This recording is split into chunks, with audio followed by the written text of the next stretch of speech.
What is up, everyone? Welcome back to the Game Junction podcast. We are here for episode 78. How's it going, everyone? It's Friday. We're Gotta get it happy down for on a Friday. Friday.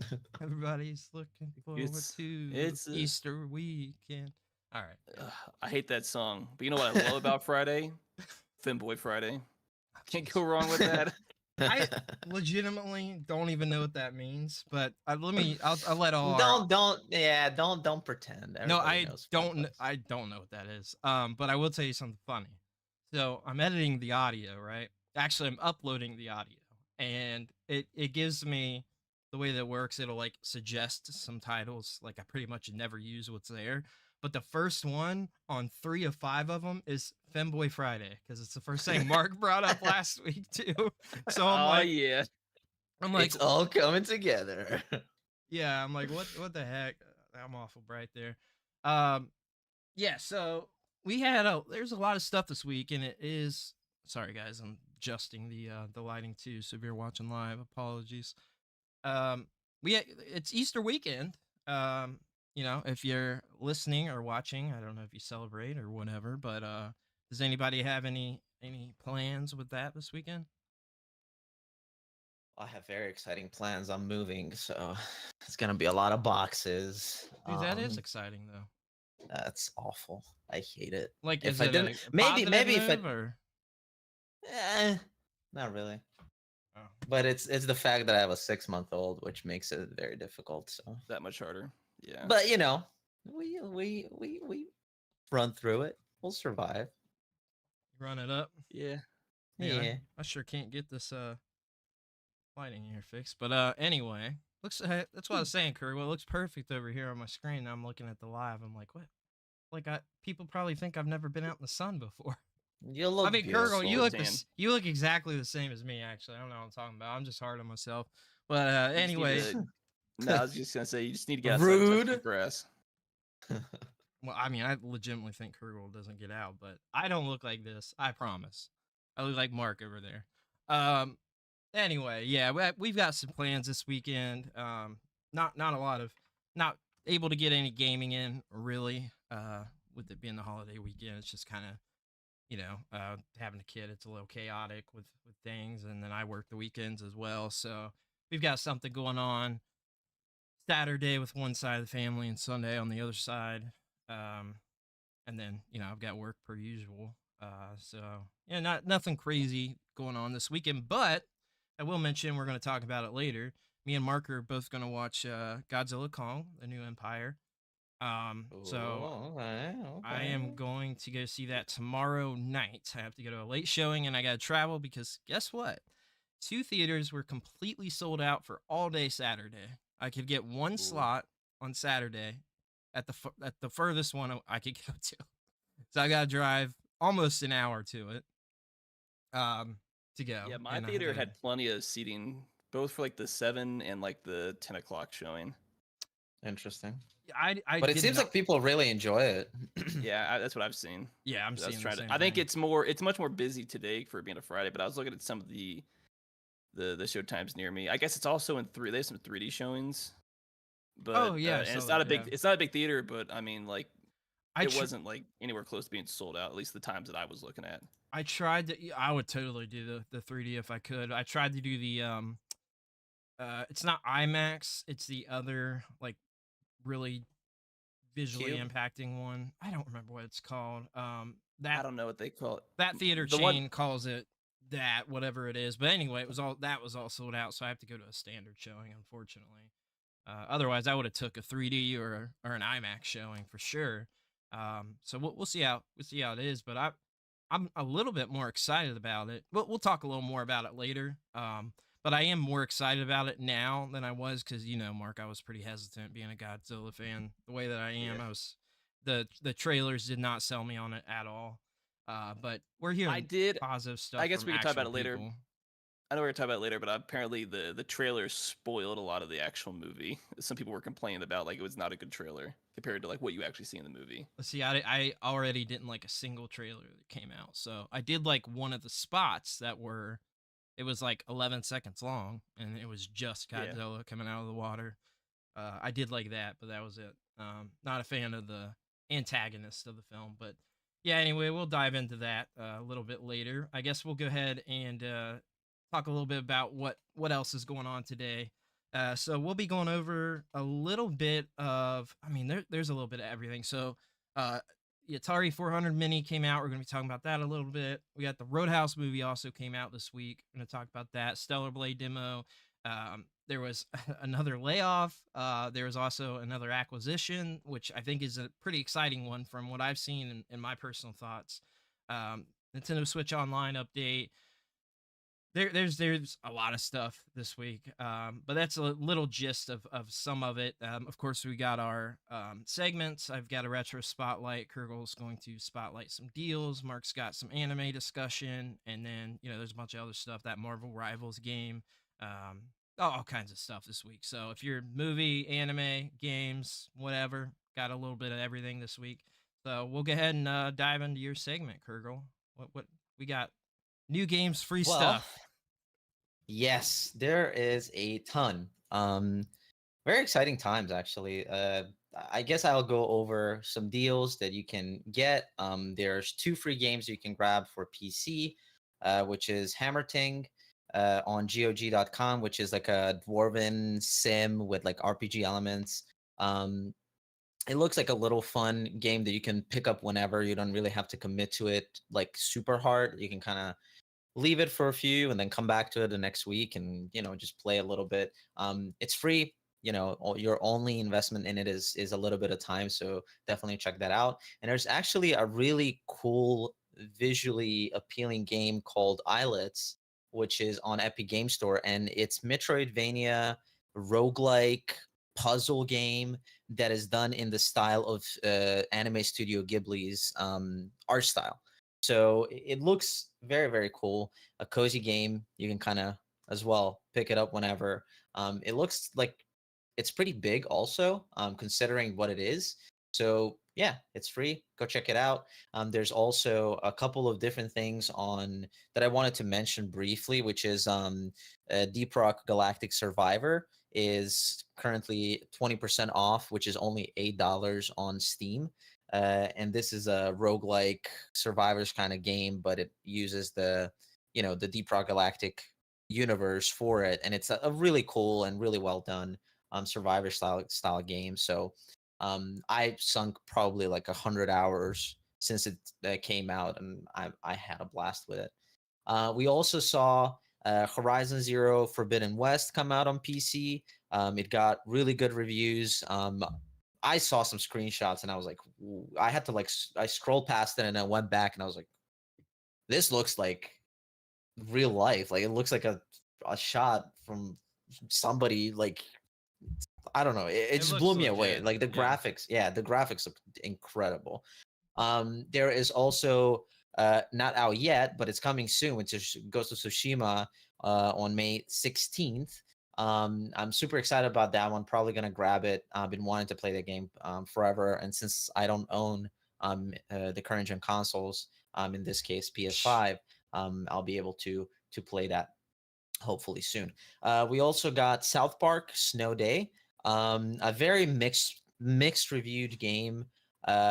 People I think took it way too seriously because they try to compare it to the Stick of Truth, which is more like a turn-based combat. Wait, yeah, it's completely different. And then it almost reminded me of those games we used to get in like mid 2000s that were like very hack and slash. You can find secrets. Like it's not serious. It's not. I don't know. It looks appealing to me, and I'm probably gonna grab it when it goes on a discount. But people were pissed about it. They really didn't like it. I don't know. It's South Park. Like you shouldn't take it that seriously. But some people said that they finished the game in like 4 hours or something. But I'm pretty sure it's $29.99. It's not a full. It's not a a quadruple A game like That's what I was Skull and thinking about. Bones. But yeah, I think people are just taking it way too seriously, and yeah, it's $29.99. But yeah, check it out. It might be your cup of tea, and I'm pretty sure it has co-op too. So if you want to play with your little one or with your spouse, it's a good thing to pick up. We also have a game that we actually talked about on this podcast probably like a month or two ago, I would say, the Pepper Grinder. And it reminded Brandon a lot of a game that was on was it on N64? Do you remember? Yeah, no. Pepper Grinder was the one that was like Drill Dozer. It was kind of like Drill Dozer on GBA. Yeah, on GBA. Okay, yeah. But check it out. It's a really interesting game, really interesting concept, and it has very positive reviews on Steam. So definitely take a look at that one. There is also one that I've heard from my community that they're really enjoying it, which is Lightyear Frontier, and this is a mashup of mechs and like farming simulator, but more in a style of like a survival game. And it looks pretty cool. It doesn't look super serious, and it's like another one of those cozy games that you can kind of pick up whenever and just kind of cool off after a hard day's work. Definitely check that one out. It looks like studio behind it really was very passionate about this project. It looks really, really good. And then we also have Outcast: A New Beginning, and this is a kind of like a refresh of a 1999 classic video game, which is about, I don't even know how to describe it. Like, it's like I almost want to say it's similar to Avatar in some sense. But check it out. It got also mixed reviews because I think a lot of people are expecting it to hold true to the original more. But I watched probably like 15 hours of it, off and on while I was working, and it looks really fun. It looks like it also reminded me of one of those like golden era of, for me at least, like mid 2000s, late 2000s, when games really started like experimenting with concepts and doing different things as the technology for video games kind of sped up and became better. And then finally, there is an announcement, and we were going to talk about this, and I guess Brandon and Mark can join in and give their 2 cents. But Marvel Rivals just got announced, which is going to be a 6v6 superhero team-based free-to-play shooter set in the multiverse. And this is I'm going to be blunt, to me, when I saw the announcement, it looked like straight up like a copycat of Overwatch and the cheap copy of it, which is Paladins. And I don't know if you guys ever saw Paladins. Paladins is more like cartoony-ish. I liked Overwatch Paladins for about a month. I played it too. It was fun for a little while, but it looked like a mashup of those two games, but in third person. Yep. Not necessarily a bad thing. And I told this to Brandon and Mark. In my opinion, I think they can capitalize on the fact that there is a lot of Marvel fans, obviously. They don't have to do it super well because it is a free-to-play game, and free-to-play games tend to get less rage and bad reviews, at least in my opinion, because the barrier of entry is just so low. You don't really have to do much to try those things out. And then also it's a 6v6, and some people that don't know, Overwatch used to be 6 versus 6, and then when they released Overwatch 2, which is basically a 2.0 update for the game, turned away from 6v6, and there it's 5v5. So that means 1 tank, 2 DPS, and 2 healers. My assumption is that Marvel Rivals is going to have 2-2-2, which was originally the roster in Overwatch. Did you guys see the announcement trailer? I did, yeah. Yeah, I didn't get the chance to see it. It looks really nice. From that perspective, I feel like they're probably going to have one of those like launches where the first season is going to be bumpy and then it's going to eventually get better, but it really depends, how they approach season to season. But that's kind of a recap of things that came out recently, the things that are coming, some free stuff. There's not a lot of, I usually mention sales and things of that nature.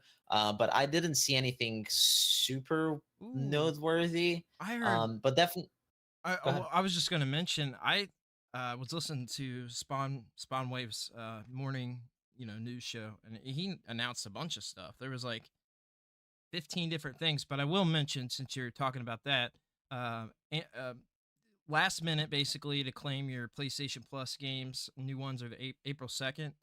And then Amazon Prime gaming free games went up today as well. So if you want to claim those, I always claim all that stuff every time they go now I'm up. curious.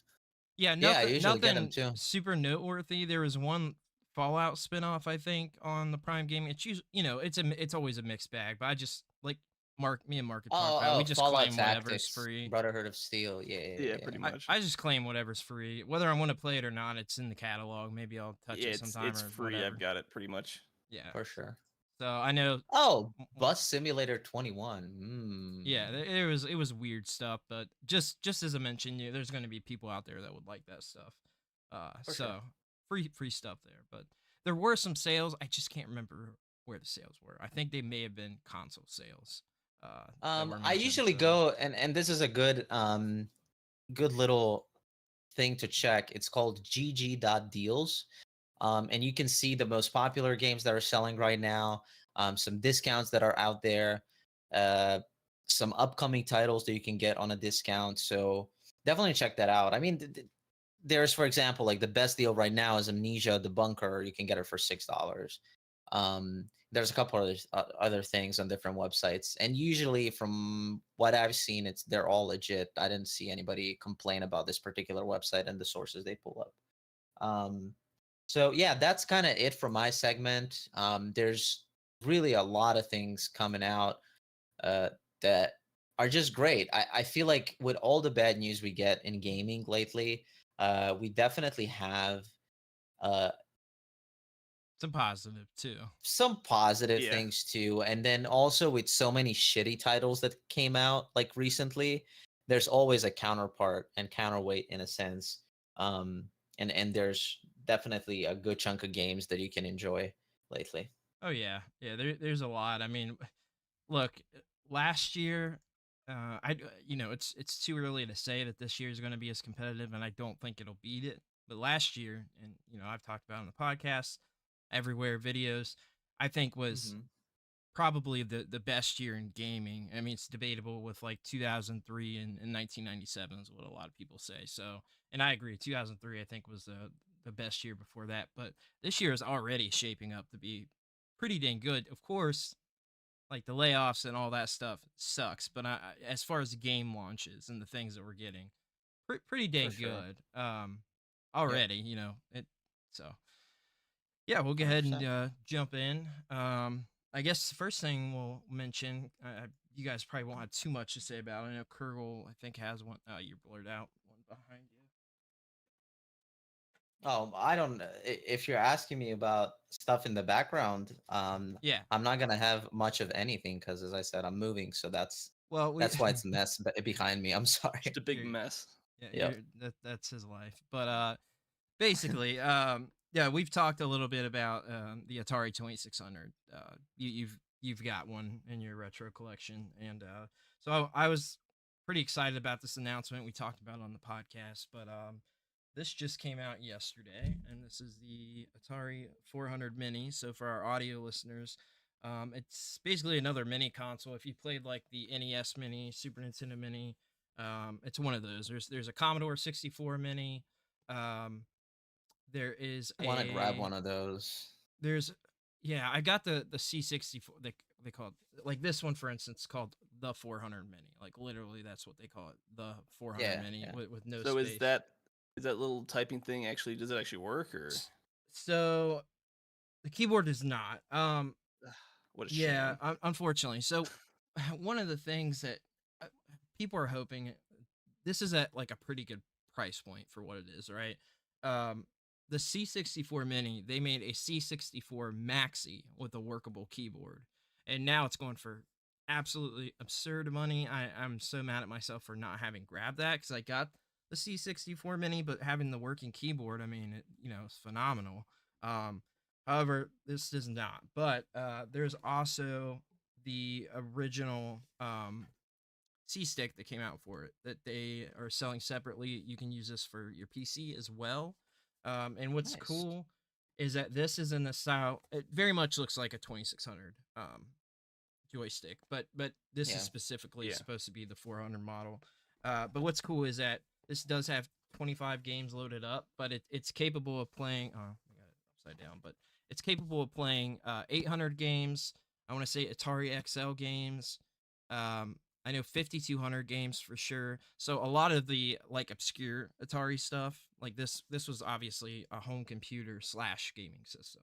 So Yeah. the fact that we got this is actually like pretty crazy, and it shows right here on the side of the box. Plays like a lot of the obscure stuff. So 400, 800, XL/XE, and 5200 games. But you can load up. It comes with 25 games on it, but you can load up the library SD card base. So I'm going Oh, to is it official? yeah An this official product? yeah yeah. But Interesting. this company is called Retro Games. It is an Atari official product, but this company is Mm. the one that put out the C64 Mini, and they also put out there's one that I'm blanking on.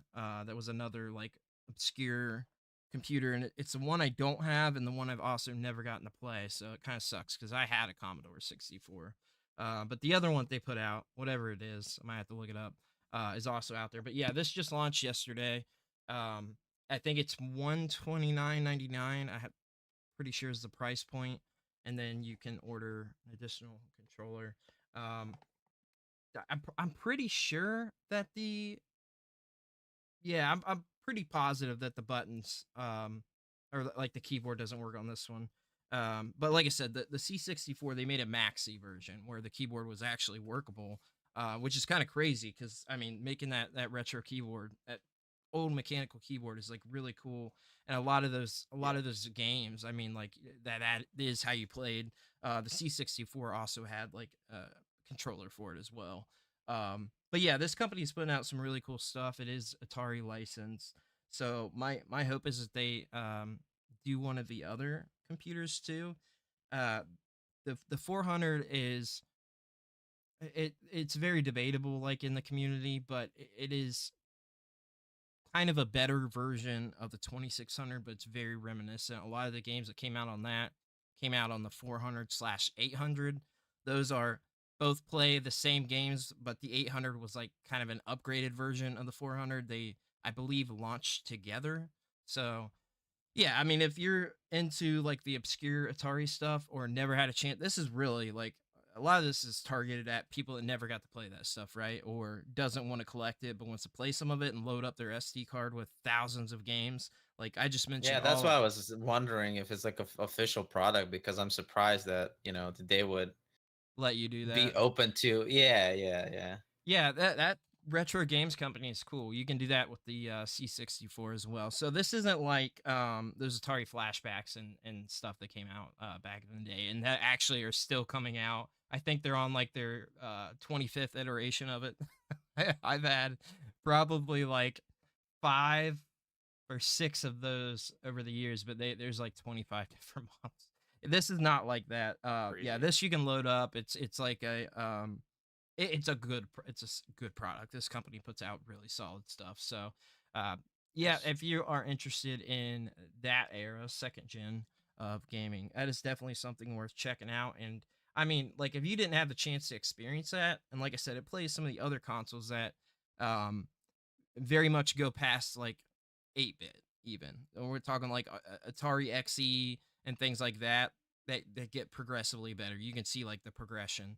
Um like a lot of you can load up homebrews on this and everything that came out. So it's really cool. And I've talked before about how the 7800 is very much almost capable of being like an NES. Like a lot of games, especially homebrews that came out, you can see is like I can't even tell whether this would be an NES game or an Atari 7800 game. So, very cool stuff. I'm a big fan of the Atari computers. Um, the 2600 is the one that I care about the least. So I'm pretty happy about this. So Nice. we will move on from that. But cool stuff there for sure. So Definitely. did anybody else watch the Roadhouse remake? Nope. Mark. I don't even know what it is. Or is this like it's the new movie, right? I feel stupid. I know the old Roadhouse. So I didn't know they were making a new Roadhouse. So this is new news to me. Okay. Well, yeah. I mean, it's Is it the one with McGregor and? Yeah. I don't know. I didn't hear about this really. Yeah. So Jake Gyllenhaal is the main character. Plays the Patrick Swayze character, and it.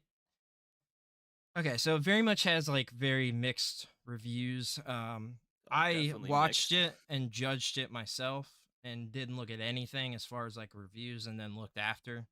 But I'll put it this way: I put a short out there, do like a mini review on it. I just didn't feel like I it was hard for me to want to say enough about it, having not liked it. I'll just put it that way. I wasn't a fan. I love the original Roadhouse. It's an absolute cheese fest. It's a good time. It's just a really like fun movie. But also Roadhouse back in the day got pretty panned by critics and viewers. It became a cult classic over time. It got panned back in the day. People didn't care for it. But this one definitely got panned. Yeah, this one it's in like a 55 audience score on Rotten Tomato right now. Yeah, people didn't care for it. I saw a few things from people I knew that were like, yeah, it's one of those movies that to me is like, if you go into it and just like, this isn't Roadhouse, it's just a movie, a movie, a cheese fest, turn your brain off, whatever. But the cast that they chose for this movie, it just blows my mind. First of all, I used to be a McGregor fan, I guess at his prime, right? And I slowly really started to despise him. After that Mayweather boxing match and all the crap that he talks and stuff, he can't hold it up. So like I lost a lot of respect for him. He's horrible in the movie. He's not a good actor.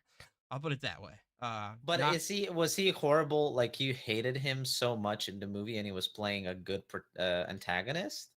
Or well, he's like barely in the movie. Like he's advertised as like one of the first people, but he's really not in the movie that long, like at all. That's interesting. And then another person, the most interesting, who's in the movie like not long at all, but I hated the way they portrayed him, was Post Malone. Post Malone's in the movie. I forgot. Yeah.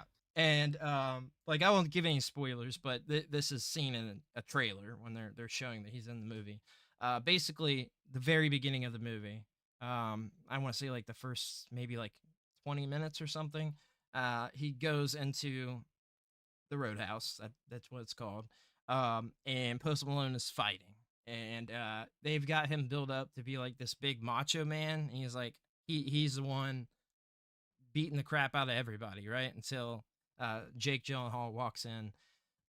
And yeah, they built I just can't take him serious as that type of guy. Like you can tell that he's just not a good actor either. He's a terrible actor.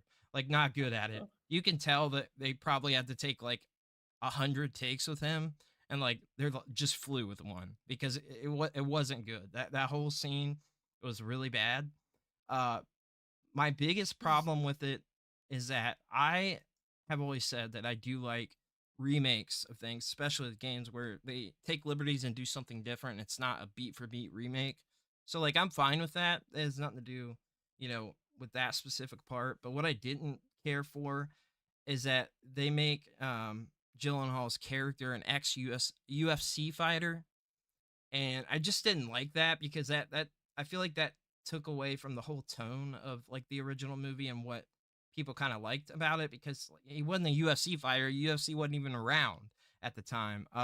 That wasn't the background for Patrick Swayze's character. But it's set in the same timeline, I'm guessing, or? Well, I mean, no, because the UFC's around. He was in the UFC. He gets all these flashbacks to him in the UFC, like he's having nightmares or something. Has all these that's crazy. Terrible flashbacks. But I didn't care for it. These other people I didn't know. The person I thought that was best was Jessica Williams, and I had not, I didn't recognize her until I looked at like a few of the things that she had been in, and she plays the person that hires him to come there and take care of the facility, basically. like the kind of premise of the movie. I'll just give like a quick rundown. Is basically um, he comes and tries to take down all the baddies from a bar where it's being kind of run over by a multitude of people. Like that's one of the problems too. There's too many like antagonists in this movie. They're like trying to do too much. They got like a biker gang that comes in, but then they've got like this big head honcho that sends his son in, who's also supposed to be like a head honcho. But the dad's in prison, and it's just like it doesn't make sense. It just kind of sucks. But basically, I thought she was the best. She like hired him to come to the facility. She watched that match where he took down Post Malone and all that. Like I said, this is trailer stuff, so no spoilers. But um, it essentially follows like the sort of ending that the original does, and it kind of begins the same sort of way. So if you've seen the original, like I don't know how much I can really spoil about it, but they take a lot of liberties, which, like I said, I think is fine. It depends on the movie, right? There's some movies that shouldn't be touched. This one is like it's kind of like whatever. Like that is it's a cult classic. People love it. It's a cheese fest too if you go back and watch it, but it's a fun cheese fest. This is kind of like a over the top. Yeah, it's kind of like it's a cheese fest in itself, but it's not like it's not a fun one like the original. Like I finished it and I was like, man, that just kind of sucks. This movie just sucked. So yeah, that's kind of my thoughts. But I mean, give it a watch for yourself. Judge it for yourself. There are people out there that like it. I, made a like I said, made a video on it. And people said they liked it, and but it seems the majority of critics and normal viewers do not like the movie either. The rest of us out here didn't like it. Yeah, not me because I haven't seen it, but yeah, I mean, whatever. So that's kind of my thoughts on it. Didn't care for it, but watch it for yourself if you want to. I'm also not a big Jake Gyllenhaal fan. Like he's good in some stuff, I think, but I feel like the majority of stuff that I've seen him in, I just don't care for him. I feel like he's one of those people that plays himself, if that makes sense. There's a few things actually I can't even think of anything off the top of my head that I really like. What you're saying is he's no Tom Hanks. He's no Tom Hanks. Definitely no Tom Hanks for sure. But I mean, Patrick Swayze just like he was such a good actor, man. Like he could do that cheese fest so well because like a lot of movies that he was in became like cult classics that were absolute cheese fests. I mean, like he was just a great actor, and it's really hard to replicate that. And I imagine like they were thinking that like how can we build out a better backstory for this character is what they were trying to do. They were trying to add more story. I feel like they were trying to add less cheese, but really they didn't, in my opinion. So yeah, I don't know. I like Swayze in a lot of movies. So are you guys a fan of any of his movies? Yeah. Dirty Dancing? No, absolutely not. Are you kidding me? You don't like Dirty Dancing?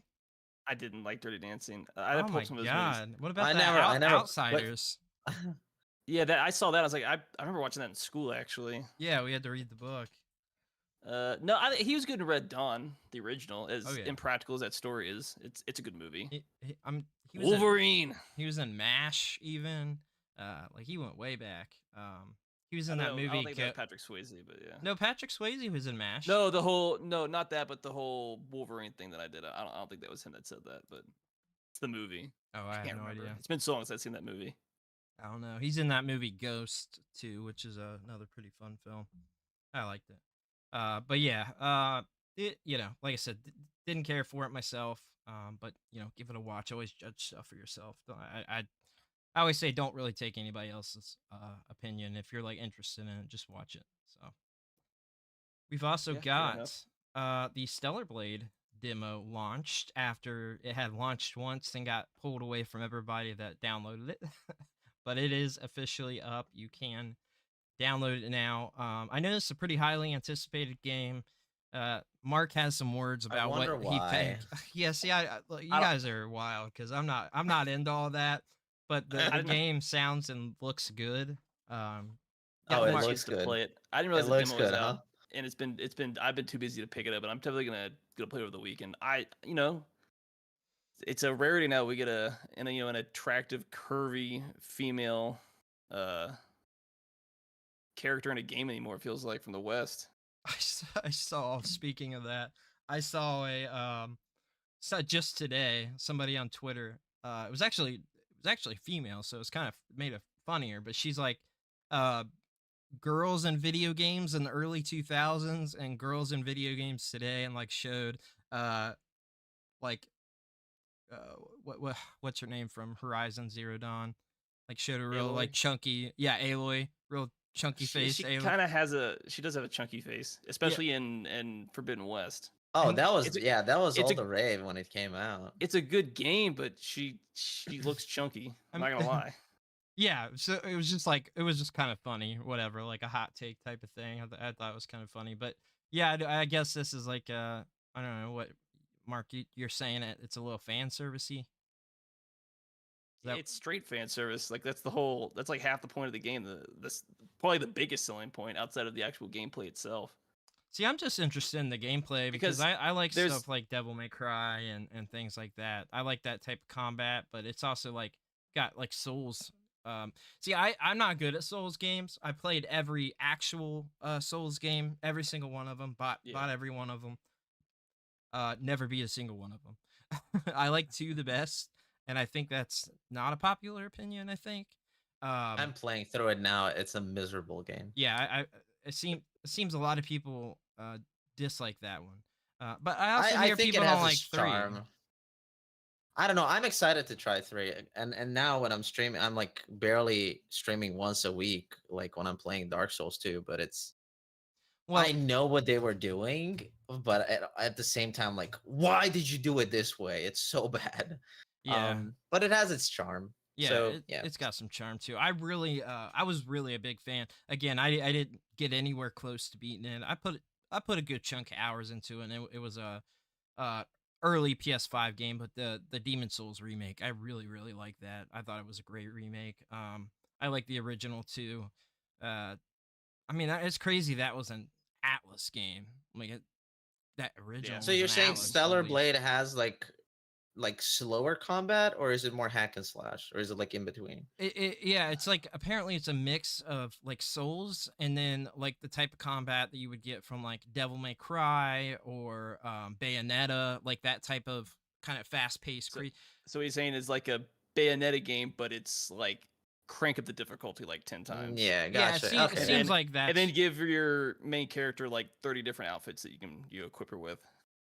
Yeah, and then it's also a very cinematic type game is what I hear. So hearing Yeah, I positive watched things. a little bit of it, but I do, from what I remember seeing, it's also like I thought that whatever you did in the demo will transfer over when the game actually comes out. Like your progress will be transferred over. Thank God. A lot of demos are doing that now. Like the Sandland one does that. The Final Fantasy 16. Well, it's like what's a funny incentive to get people to go and play the demo as well. Yeah, what's funny is like the Final Fantasy 16 Rebirth, the demos they did for that, like if you have that save file on your system, you get stuff in the main game, like for playing the demo. So not only does your save transfer, but you also like get additional stuff just for downloading, playing the free demo. If you boot it up once and you've got it on your system, you get free stuff. So yeah, I mean it makes sense, especially for some of these games that might not be the biggest games. Is why not go back to the free demo?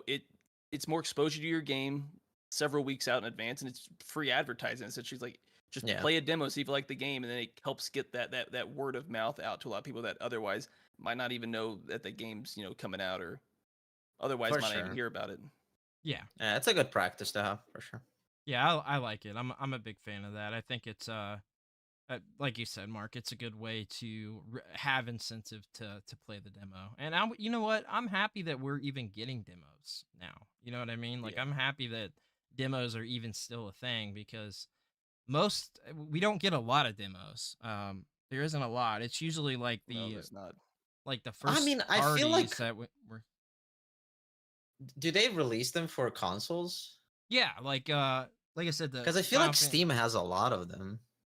Really, I've never played a Steam demo before. But I Yeah, do know I that. mean, Well, there's a whole thing. There's a event. It's called Steam Fest, and it's like yeah, I you guess. can, and a lot of like content creators actually like do that whole event for like 4 or 5 days, where there's like 60 different demos you can download, and it's like there's everything from like AAA stuff to indie to like just crazy like nice games, and it's just. I think the biggest impact of that is that it used to come on a like a promo CD, and then that's just not a thing anymore. And I think I miss that's that. I still collect those now. I've got quite a yeah. few. Yeah. What's really cool about I don't want to go off on a huge tangent, but who cares? Some of those demos back in the day, what was kind of cool is that you could get like exclusive stuff for like some of the games that would come on the disc. Then you can also get like actual songs that you could download, like some of the Xbox demos for the original Xbox. You could get like Yeah. actual songs to download and put on your Xbox and leave on there. And like stuff like that.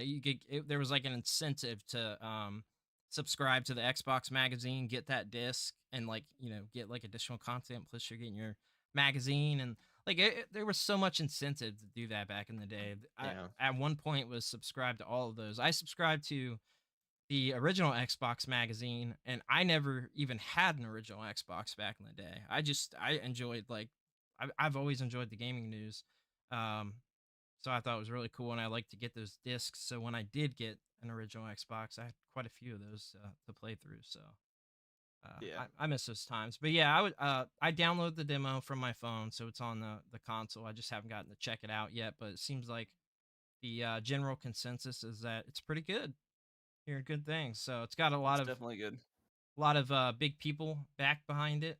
Um, so yeah, yeah, I get very And then fan servicey game, I guess. and then you brought that up because I wanted to do a quick temporary side thing that's kind of related to that. Mhm. Did you see a lot of the news that came about Microsoft's updated game development, guidelines type stuff? I I did don't know if it not. came out of GDC or not.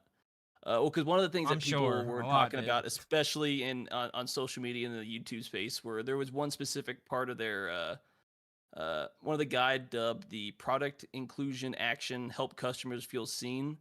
They want to combat stereotypes, and one of the guidance in there was that everyone was jumping over was do they have exaggerated body proportions? The guideline was kind of like asking that question for like game developers. Because the whole idea But wait, is, we want them to look like real people, and obviously one of the things they brought up was Stellar Blade, just because it's in the news. But the big argument against that is like, well, it's literally a model off of a real life Korean model. Like it's one for one, you know. Like you want to make a lot of these characters look realistic and or like a regular person, but like who cares? Like I would like to see It's an a exaggerated, it's a video attractive game. person in my game. Yeah, yeah, people lost the sense of like, Why did well, not in it's a sense of Stellar Blade, but it's like in general, like the sense of fantasy. Like, yeah, for example, like I'm that guy that in a game where there's aliens and monsters and different planets, I play a white dude. He's usually a knight with a freaking claymore, right? But I do it because I want to feel like I'm in this mosh pit of different things, right? Because I'm sticking out in that universe, and I play it for that, right? To explore crazy places and meet crazy characters. And I think Mass Effect did that like really well.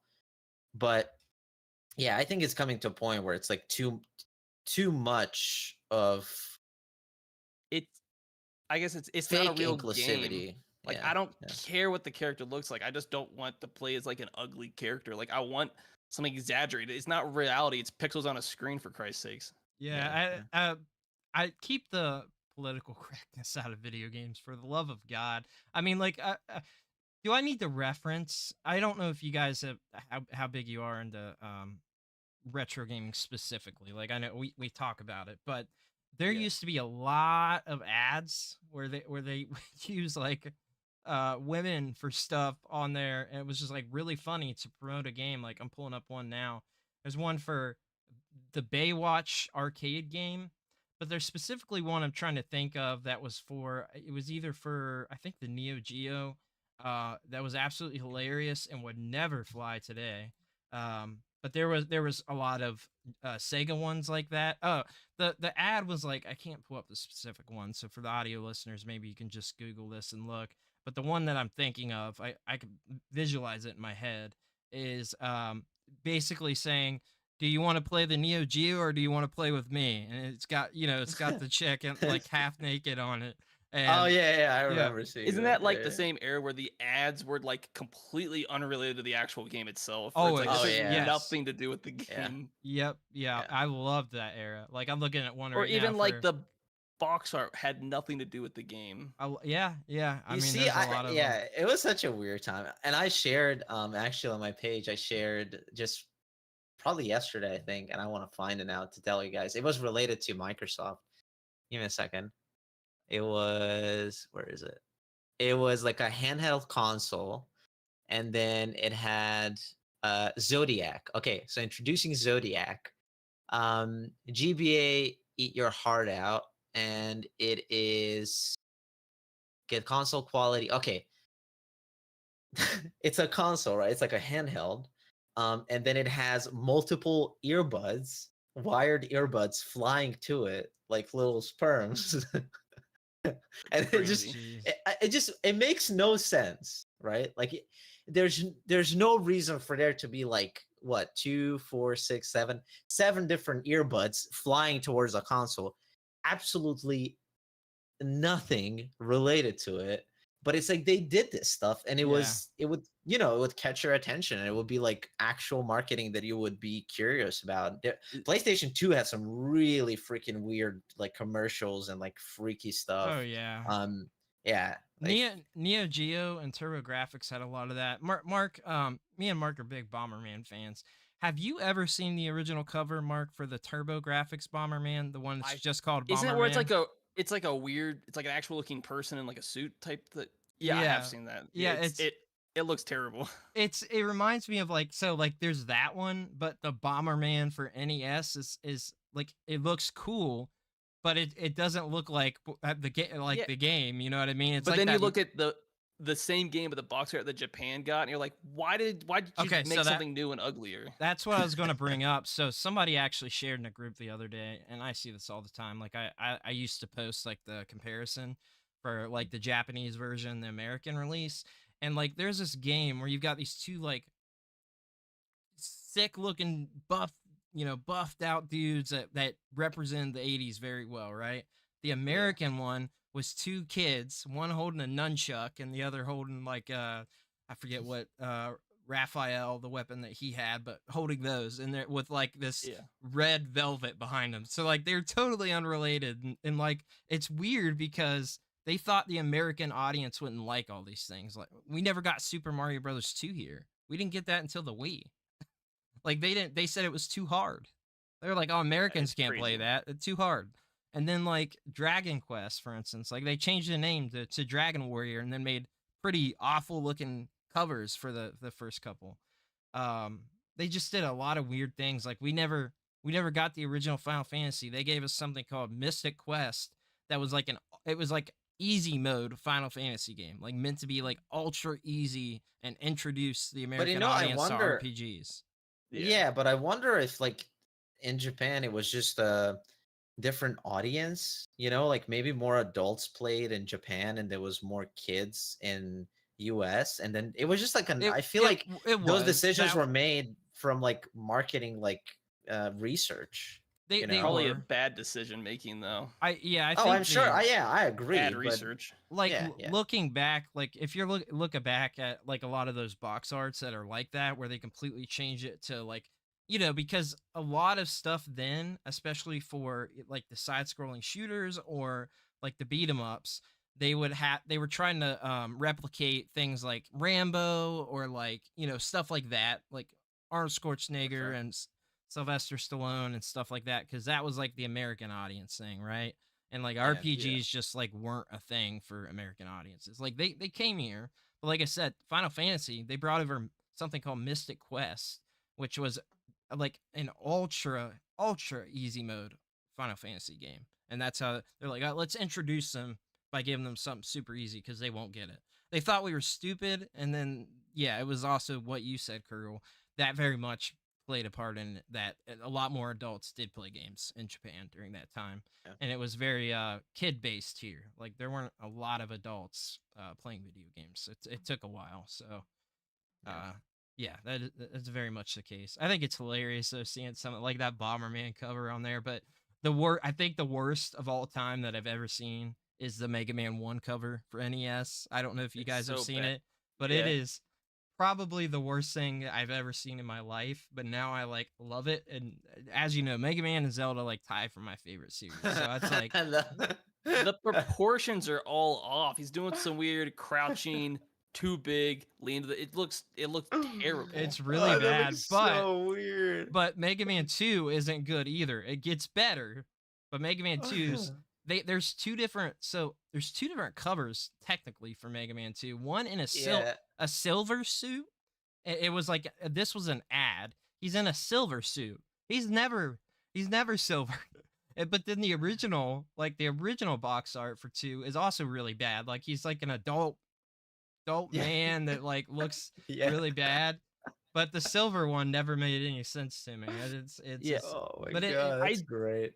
They were trying to make an American, you know what I mean? That's what they were doing. Is the original box art for Mega Man the Japanese one that says Rockman on it? Yes. Yeah, that one's like normal. Don't know why it says Rockman, but that's like that's what it's supposed to be. And then we got this weird looking thing. One that actually looks like the game. The name of somewhat like the characters. The original name is Rockman. Yeah. Like I don't know how in depth you know about the series, but like roll in the character, so they named it all after like music. So it's rock and roll. Roll is the sister like side character. So like that's what they were doing. It was rock and roll, and then you had Proto Man, who was supposed to be like kind of like the synth type character. They were like representing music. But yeah, that was like the whole thing, rock and roll. That was so his name is actually Rockman, but eventually Japan actually took on the Mega Man. It took a long time because it was all the original games are still Rockman, and I believe even the X games are Rockman. But eventually it's kind of become universally Mega Man now, which, you know, whatever. Like I think both names are good. I like I always liked Rock Band better. I always thought it was better, but obviously I didn't even know about that name until I was, you know, probably I don't know, maybe 13, seeing in a magazine about an unreleased game that we never got here, and like learned about it and all that jazz. Actually, it was before that because I remember seeing the magazines, but it's just crazy that the box art and stuff back in the day. And even with the original Rock Band cover, like it's obviously represents him much better, but it's still not good. Like it really didn't get good. Like it started to get better same way. 2 got better. 3 represents him the best, and from there it just got better and better. I don't know what it was. But they were like, let's make something like just not represent the characters at all in this game. Like like who would ever want to buy that original Mega Man with that cover? Like, they're like, oh, it looks too kids and cutesy. It needs to look more like manly rough and tough and American. And it's just, you're like, no, it's terrible box art. I mean, yeah, so it's like, and even some of the European releases too would be different. So it's crazy. That is like, you can go super in depth with that, but I never understood the yellow on him with the first cover. Like, I don't get it. I never got it. But what I will tell you something really funny.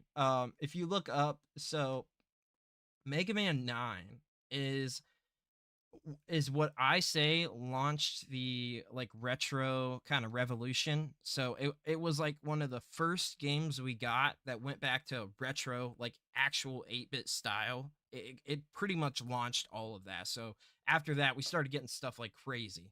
Well, Mega Man 9 and 10, they do the same thing, and they play a joke on themselves and make the covers awful.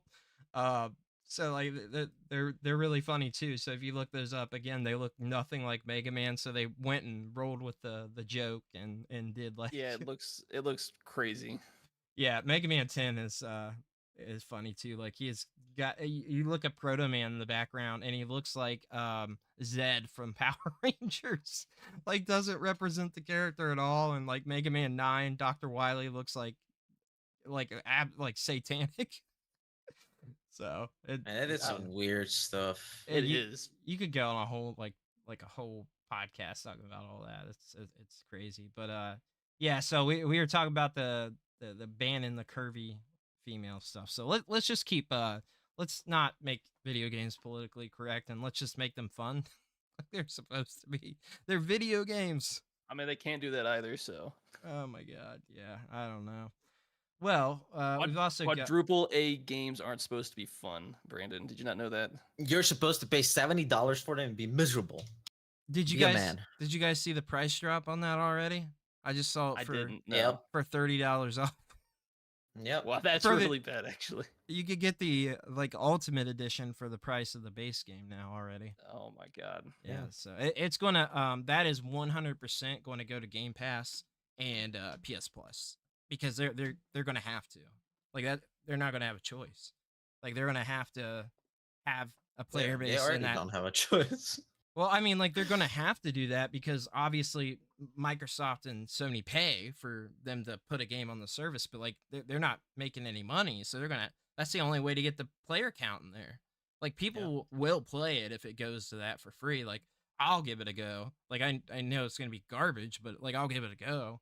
And they're gonna hook a few people. Like, I see people that consistently stream is like, there are some players, but they're obviously not doing well. So yeah, crazy stuff. I guess, do we want to go ahead and get more into the Godzilla Kong now, or you guys want to go ahead? It's up to you. Okay, well, we can. So we touched on it there at the beginning. I am going to go see it. Obviously, the audio will be up later, so I will have already seen it. But if you're watching live now, I'm going to go see it tomorrow night. So Saturday night. Came out today. Technically, a lot of theaters, you could have went and seen like a late showing last night for like the first showing. But it's technically out today. And like, overall, it's got an audience score of, as of now, obviously this changes, but right now it's sitting at a 92%, which is the only score I care about pretty much on anything. But of course, critic score is sitting at a 55%, so they are calling it rotten. It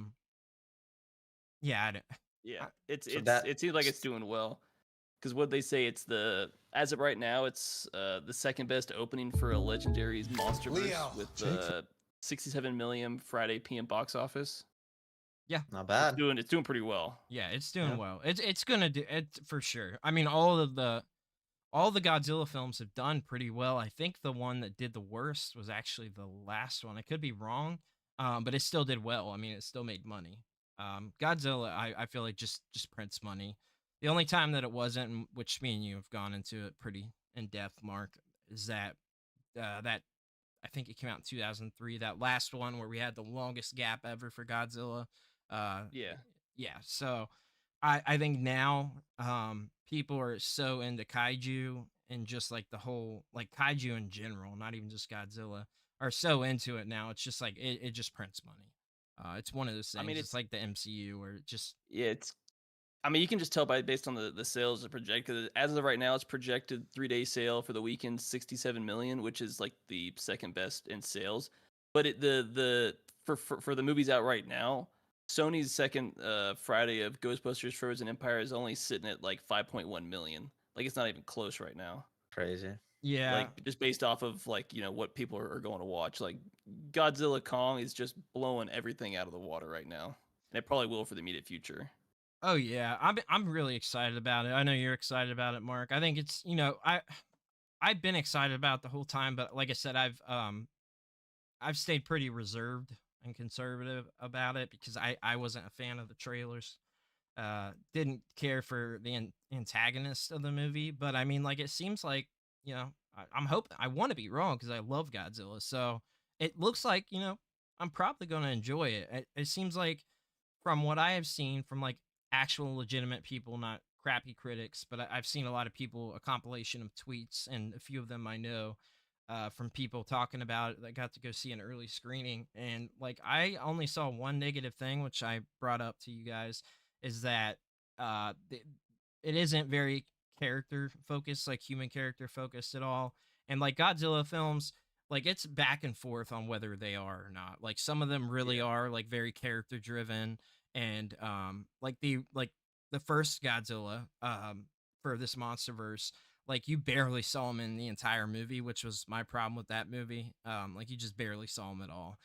Uh, but yeah, I mean, like it all depends. Like each movie's different on whether it's like very human Yeah. centric or Godzilla's monster centric, or like a good mix of both. And I guess this one is a lot more on the monsters, which is my favorite part. Yeah. But I do like No, I was gonna say, I think we're both gonna go see it tomorrow, but from a lot of what I've seen is it's technically, I think you kind of brought it up, it's in direct contrast to -1, which was a callback to the original. He's more of like a force of nature. He's not he's like not the constant main focus of the movie. I mean, he is, but you obviously have the actual human characters you're focused on.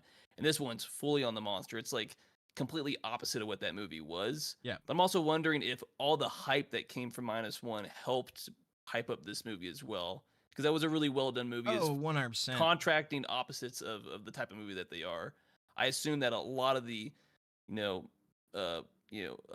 hype around, like by spread of mouth or spread of word about that movie, is now being like, oh, let's go watch this movie now. Why not? We're getting 2 Godzilla movies within 6 months of each other. That's insane.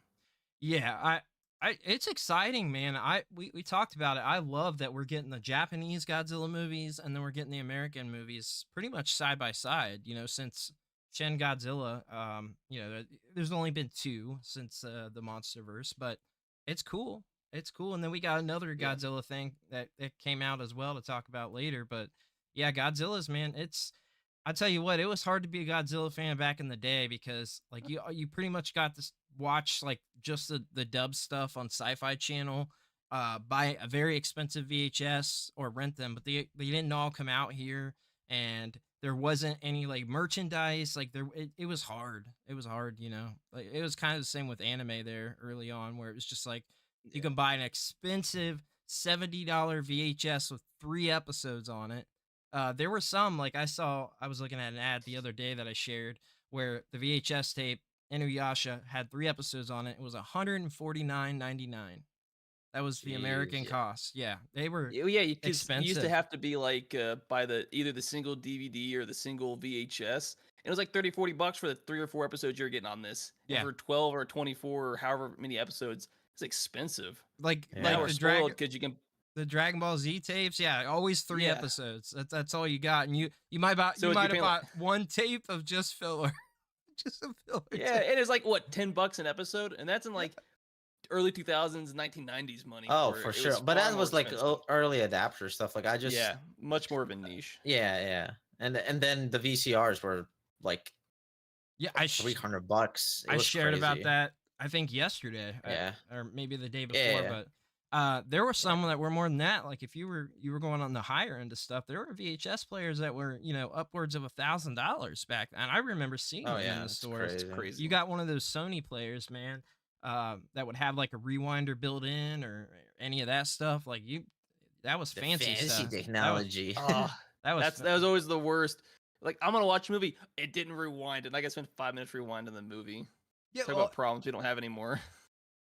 No, we had my grandma did, like I said, anything that was like good or like anything that I actually got back in the day, like always came from my grandma, but she had, and like I've got one now for my VHS, but you could buy separate rewinders, specifically like when you're done, you put it in the rewinder that you got plugged up, rewind it, and if you wanted to throw in another movie or you were just done, you threw it in the rewinder and it was set for next time. So you can find those at thrift stores all the time now. They actually have some value to them, but it makes sense. Like it makes sense. You take your movie out, pop it in the rewinder, and when it's ready to go the next time. There was nothing more frustrating than going to go put in a tape and then it was playing the credits. Like you had to wait 10 minutes for it to rewind. That's why they made those. So. Yeah. Don't forget, be kind, rewind. The whole slogan from a lot of rental places. Yeah. That's on that Blockbuster VHS case, Nintendo Switch case. They put that on there. That's great. I love it. Yeah. So good times. But yeah, I mean, pretty excited about this. I wanted to bring up too, King of Monsters, which I said, other than the first Kong Skull Island. I really really like that movie. The critic score for that, which most people say is like the best, was 42%. And that's the one that had like 7 8 monsters in it, so you really got to see like that universe. Like it was cool. And had an 83% critic score. But the last Godzilla versus Kong actually had pretty positive for critics. It was a 76% and a 91% audience score. So yeah, seems like they like the last Godzilla Kong, don't like this one. So I don't know. Yeah, I don't get what critics usually wrong about almost everything. So but at the same time, they're catering to a specific, snobs of the movie industry, and it didn't have this one particular thing that I wanted into it. Therefore, it's a terrible movie. Nobody should go watch it. Yeah, it just that type of pinky on the wine, elite type attitude. Yeah, for sure. Yeah, I think there's a place for it and means for it, but for nobody should tell you what you should like or not. And I hate people that just they can't base their own opinions, and they see things and they're like, oh, well, this was a terrible movie because this and that. Like, did you come up to that conclusion on your own, or did you just see somebody write it online? So that's only why Godzilla 99 is a god awful movie that nobody should ever watch. It's actually 98. You know what I meant. I like I said, I don't like reviews. I like discussions and overviews, like talking about I do like to hear people's opinion. Wait. But wait, you don't like reviews? Why do you make reviews then? I rarely make like actual reviews. Like I titled the Roadhouse short that I did like a review, but I put in the description like this is my thoughts. And then I just said earlier, like I'm always saying watch it for yourself or play it for yourself. Don't for sure, yeah. Because you might really like something. Don't. Yeah, I'm just throwing a name out there, but Fortnite, just because like there's hate from some people doesn't mean you shouldn't try something. Like, try it for yourself and make your own opinion. So we can both hate it together, because I was gonna say, it's a terrible game. Go play Fortnite so we can all hate Fortnite together. Well, great point, Mark. Thank you. I will say, because we've got it in the description and we actually didn't put it in the notes for movie or TV section, but we'll bring this one up because it's a pretty quick one and it's hilarious. So they announced that they are, you guys are aware of Winnie the Pooh, Blood and Honey, right? The horror movie that they made around that. Yeah. Okay, so they announced they are making a Poohniverse, and that sounds so nasty. If you just look it up, they are basically taking all the public domain, Disney, all that stuff, and they're making horror movies out of all of it. So, just look it up. They're doing like I think Pinocchio, and it's going to be a whole thing. They're taking like horror characters and they're making this big universe called the Poohniverse. It does sound pretty bad, but like it's going to have Bambi, Tinkerbell, and like all these characters are in the public domain. Mickey Mouse is now in the public domain, but they got Pinocchio, Peter Pan, the Mad Hatter, Sleeping Beauty. Ooh, I wonder. That can be interesting, actually. It sounds funny, but like it can be really cool. Because I don't. Have you guys played Lies of P? Not yet. I haven't downloaded, but I'm gonna be playing it here soon, and it's like that's like a thing. And I watched a lot of hours of that game, but I want to play it myself. But it's like you take such a weird concept. It's not even a weird concept to me. It's like Pinocchio. I remember it watching a cartoon Pinocchio, right? And then we got a movie eventually. I can't even remember when it came out, like 2010s or something. And now you're getting a horror version of that, which is like it's just a trip. I think it's really interesting. The naming is just horrible, but what's funny is their announcement of it. It takes the Marvel font and it says Monsters Assemble. So they're trying to do like the Avengers thing, and they're making it like they're making it like an Avengers, like an MCU. That's what they want to do. Straight up in their public statement, the poster, it says it right there. Monsters Assemble 2025. So interesting. I have said before, I think I've talked about it in the past. It's been quite a while, but Winnie the Pooh was like my favorite thing as a young kid, and it's something that's kind of stuck with me. Like it's a franchise that means a lot to me. Like there's a lot of reasons why. But like the very early books that were like before Disney and stuff like that. Like I was had those as a kid, and like it was my favorite thing before the Pokemon craze. Like as a young kid, like I absolutely loved it. So I was like, I love horror movies, and I was like, this is taking something that like I still have an attachment to, and making it horror. Like I should watch this, and I never did. And I do hear that it's not a good bad. Like it's a bad. Like absolutely do not Interesting. watch it. Like waste of your time. Like I have so little time as it is. So I went through a couple of things before I was going to take the time to watch it, and like listening in the car or whatever. I was like, yeah, I'm not. I don't think I'm going to watch it.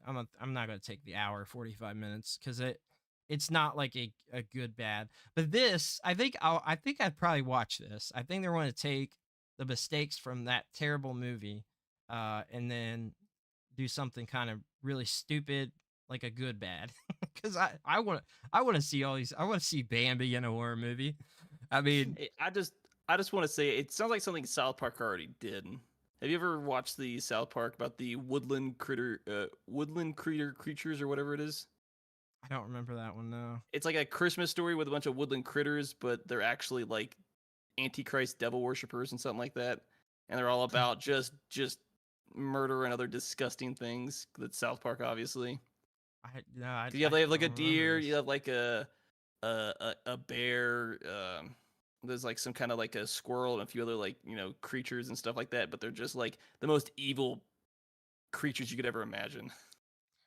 Well, I don't remember. I don't remember that either, but just since we got the movie topic there, we'll talk more about the other stuff later. But I just want to mention this is why I don't listen to critic scores. So I'm looking here at most popular streaming movies right now, and The Truth versus Alex Jones, which I'm sure this is a politically charged documentary, is sitting at 100% critic score. It does have an 81% audience score, but it's got a 100% critic score, which is interesting. So it's weird because it's something that literally just it deals with because I know what you're talking about. I didn't watch it because I think it's a complete waste of my time. Yeah. But it deals with Alex Jones and the whole trial with the the defamation lawsuit. Yeah, the defamation law. I can't remember the name of the actual school, but it had to deal with all that. And I do, but it's purely political because it deals with a political subject and stuff like that. But yeah, his wild takes and stuff on things or whatever. So I don't know. It's a politically charged thing. So that is the reason why you don't listen to critics scores at all, because I'm sure that's just a what do they call that? Like a hit piece or something, right? That's probably what it is. I'm sure. Probably. But yeah. Anyway, so we've also got it looks like we got something about Hollow X Break. Yeah, so I brought this up just because I saw it today, and it's a game that just came out today on PC on Steam. Oh, cool. It's a free game. Oh. But if you're familiar with any kind of like VTubers, especially like Hololive, it's a fan-made Hololive game that is technically like it's a side-scrolling action beat 'em up type game. Oh, this looks fun. Oh, this looks really cool, and it's free. You know, this reminds me of Castle Crashers. Yeah, it does have that sort of aesthetic. It's not an online game, right? Or is it? Is that why it's free? Single player and split screen co-op. Wow, and it's free.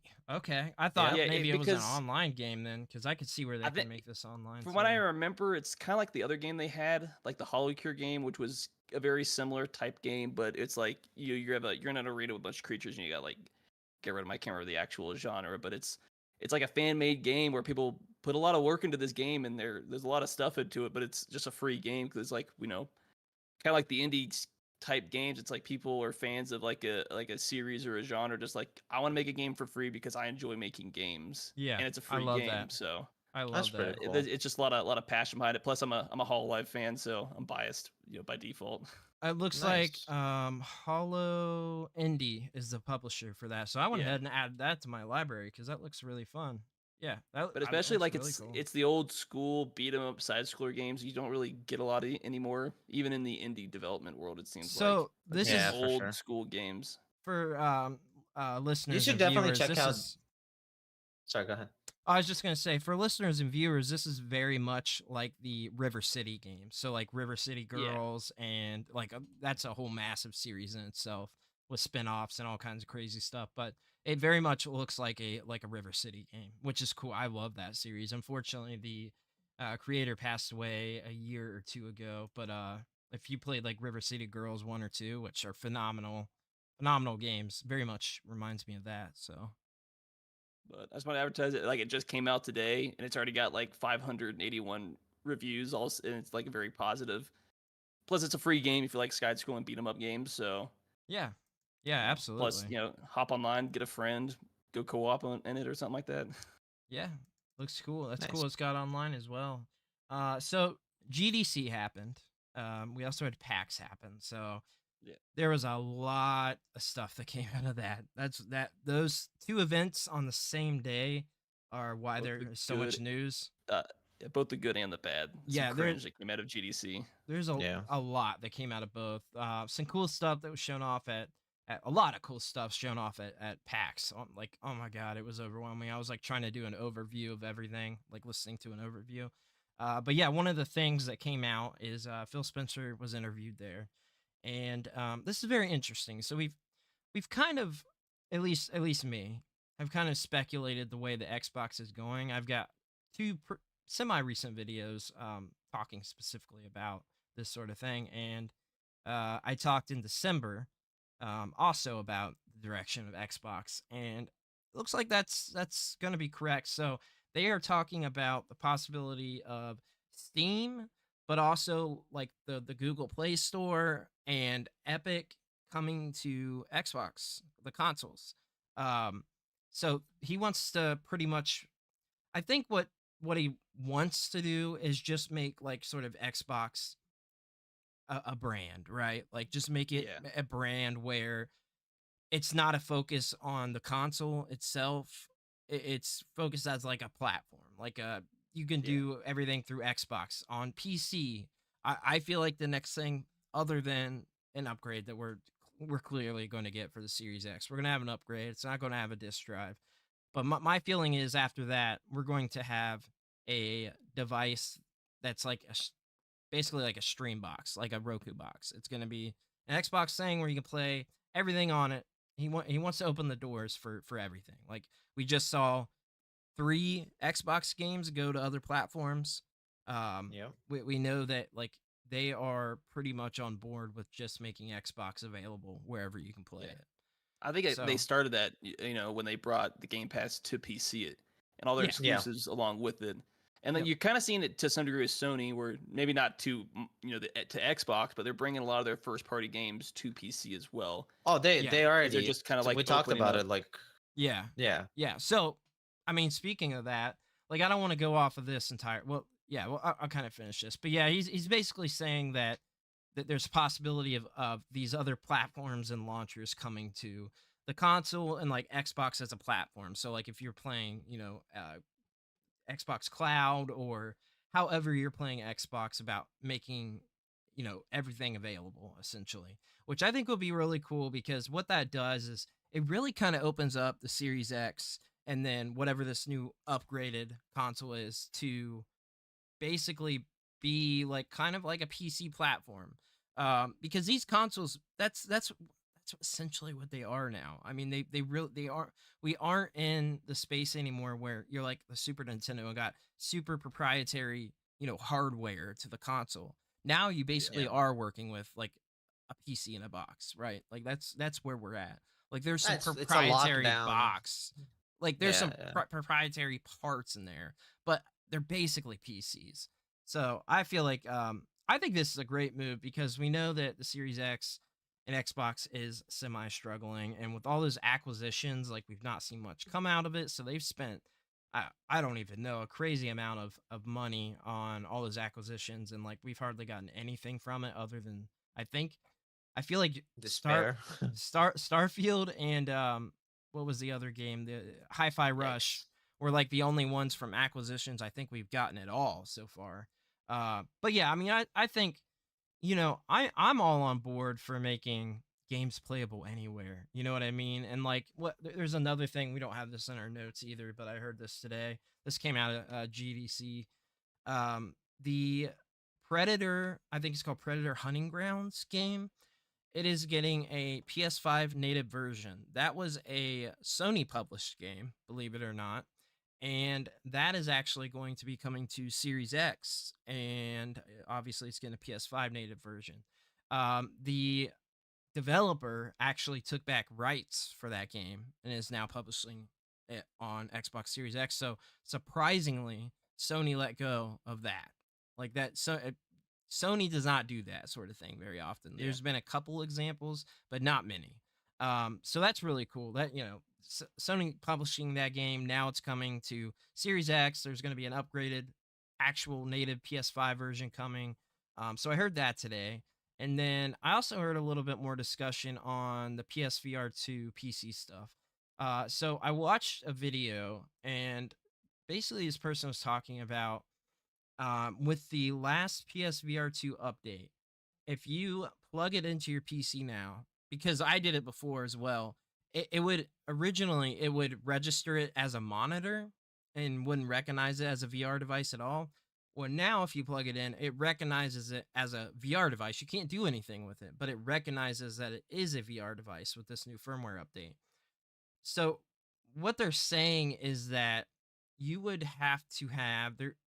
He was basically saying there's no way to make a firmware update to just make it work with PC the way that it is with the USB cable, that you would have to have some sort of attachment.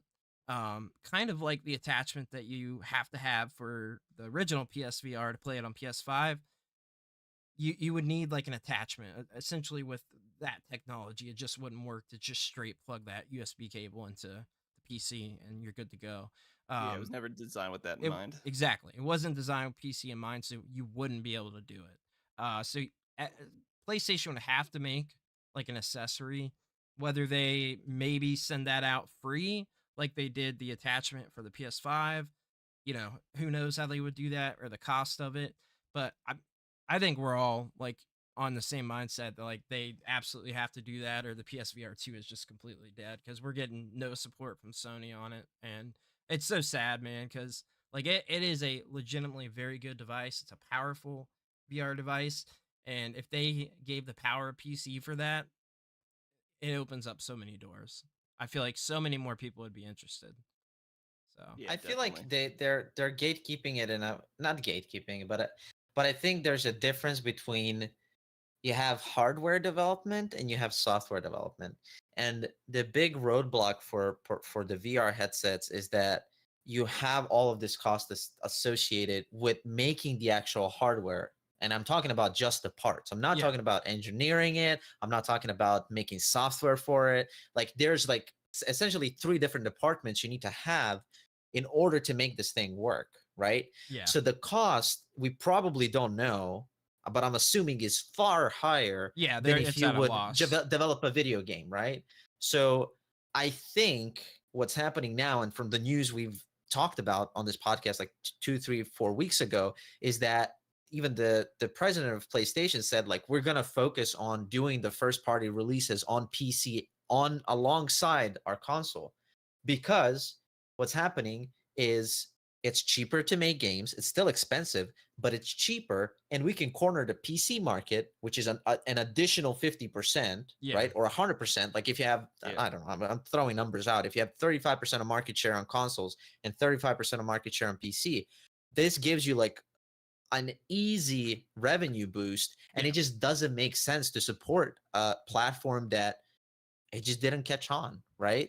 So I feel like they're probably just going to put it on ice until it's either cheaper or until Sony is in a better place. So are you saying you don't think this is coming to PC? You don't think they're going to make it compatible with PC? Or I have a feeling if they make it compatible, they'll do it in a way where they're not going to support it for long. Yeah, but I see it now. Yeah, but I don't think it's gonna live up, because they're seeing how much it costs to keep all of that up, right? And that's why they're bringing all the games to PC, because it's like, hey, we have this whole market, It sucks. It Yeah. really sucks because I mean I've got one and like there is so much potential there. Like Oh, for sure. VR is obviously still very niche and like I don't have a ton of experience with it. This is my first one that I've owned. I've got to use the PSVR 1.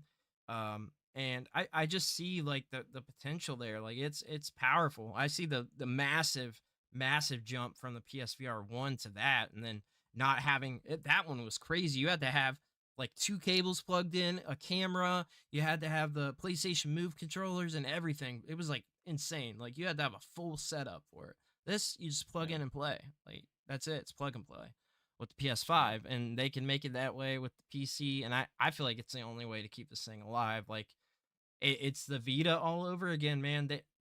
Here's the thing with the Vita though.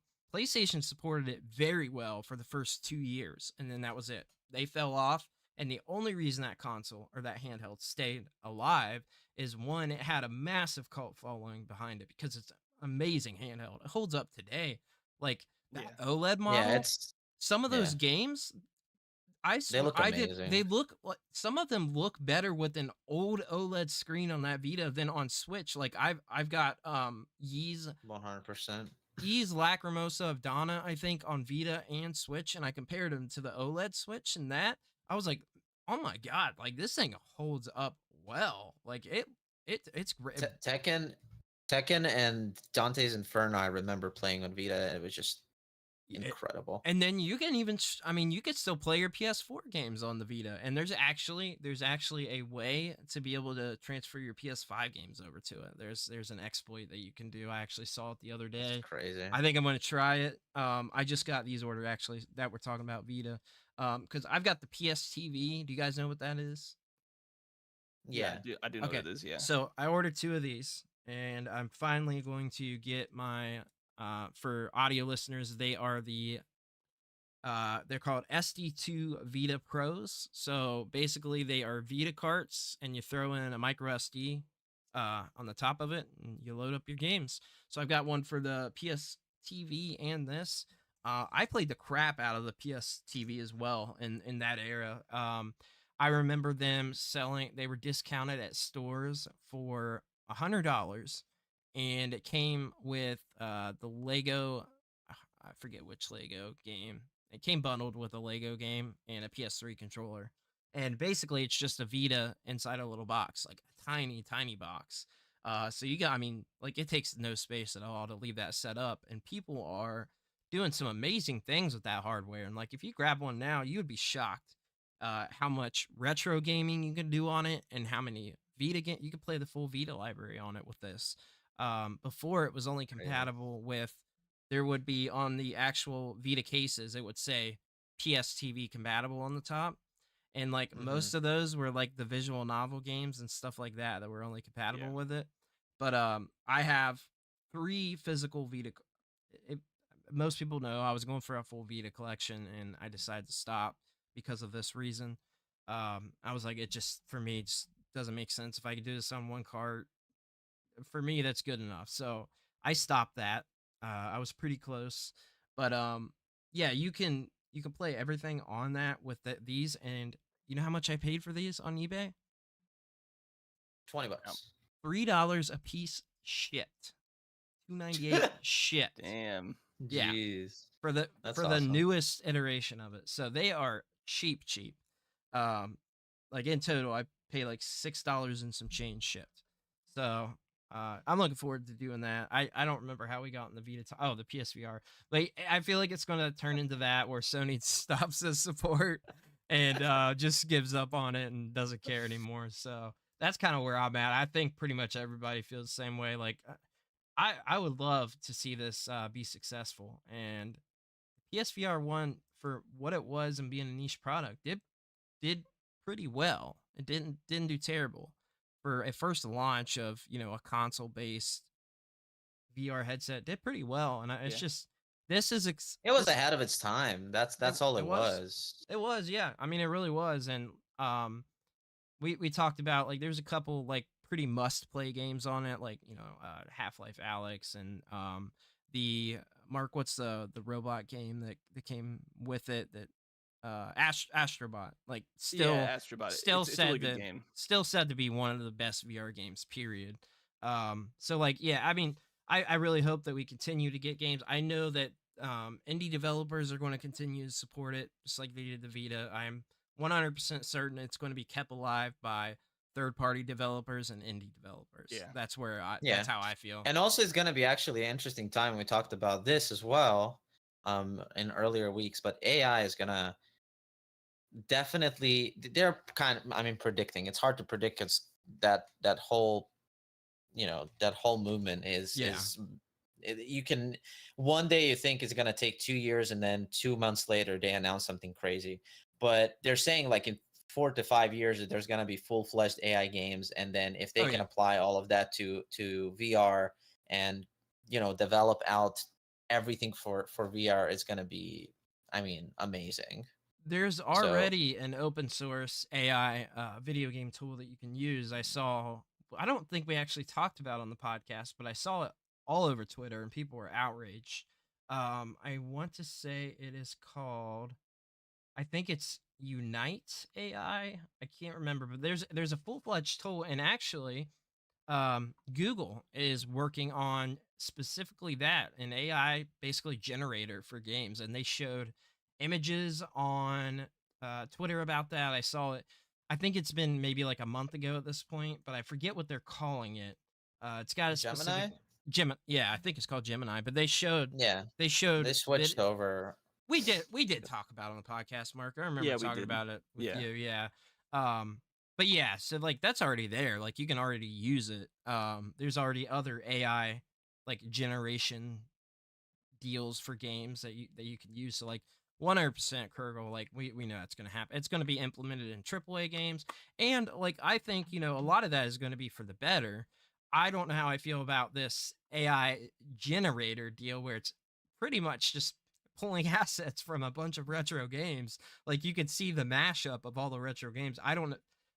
That's a gray area on that one. Now, having AI as a tool for development, that's entirely different. Like if it streamlines these games, makes it cheaper for them to do, makes it easier for the developers, it's obviously not going to take over the whole process right now and the next 5 years. Not right away. No, it's not going to take over the whole process.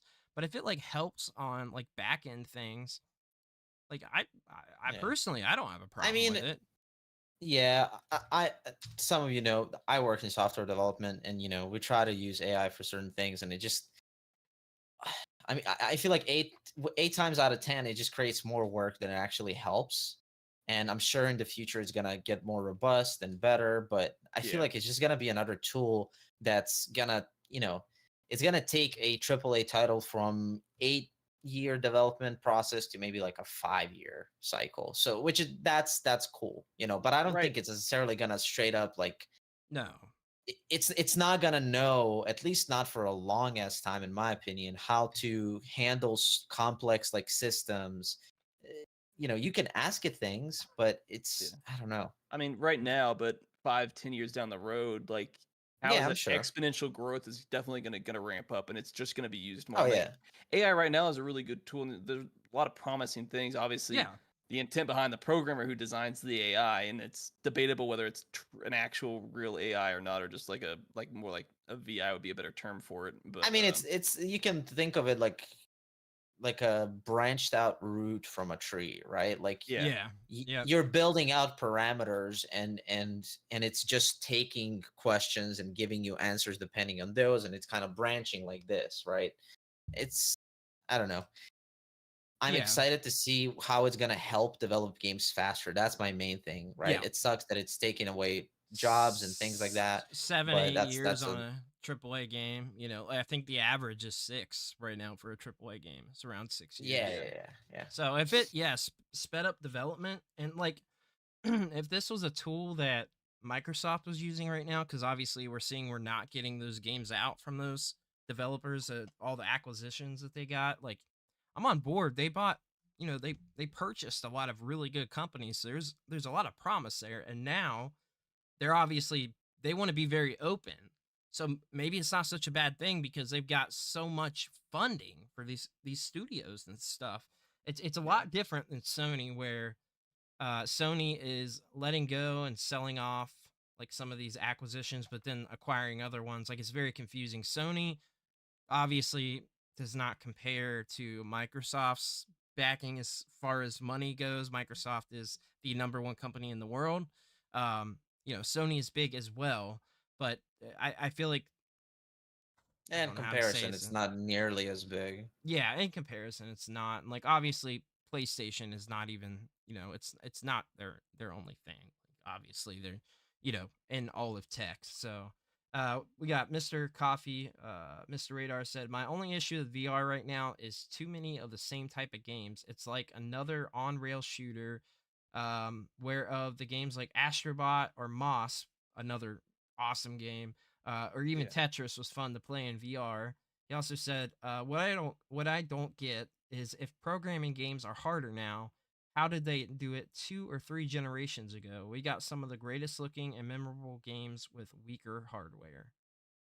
So Yeah, I think it's just as the gaming space grows, there's a lot more roadblocks you got to go through. Developers are not developing out of passion, developers are developing out of money. And it's another one of those things, right? Like it's becoming the same as any kind of other software development.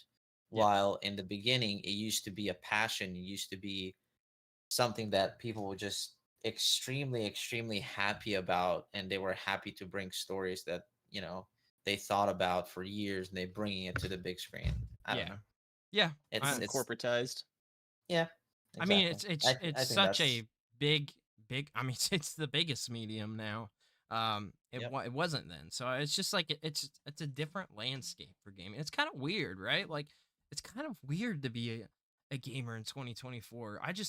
It was so different It, 10 years yeah, ago, it's even. Yeah. mainstreamed. Yeah, for sure. Like us nerds back in the day, like playing games and watching anime and stuff. Like anime. I Not mean, everybody look wants at to be like us. now look at anime now. Like it is like Yeah, very mainstream. Like it was for sure. Mark when we were going to those like conventions and stuff, like It's niche. it was so niche. Like it was so I mean, niche.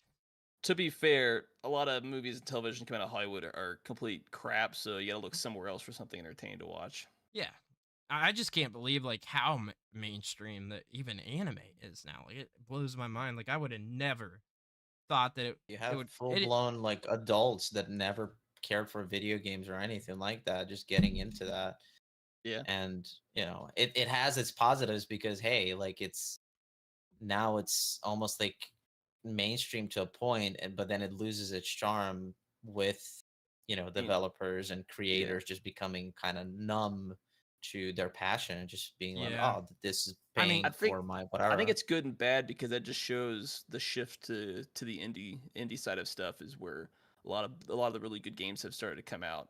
Or maybe not Yeah. indie, but your lower tier developers that don't have the resources. That's where Yep. you're starting to see a lot of these people go to play because these are smaller studios who still develop on passion. They're not big and corporatized, Yep. as of yet. Exactly. Helldivers 2 is a great example. Yes, yeah. they were pushed by Sony, but For you can democracy.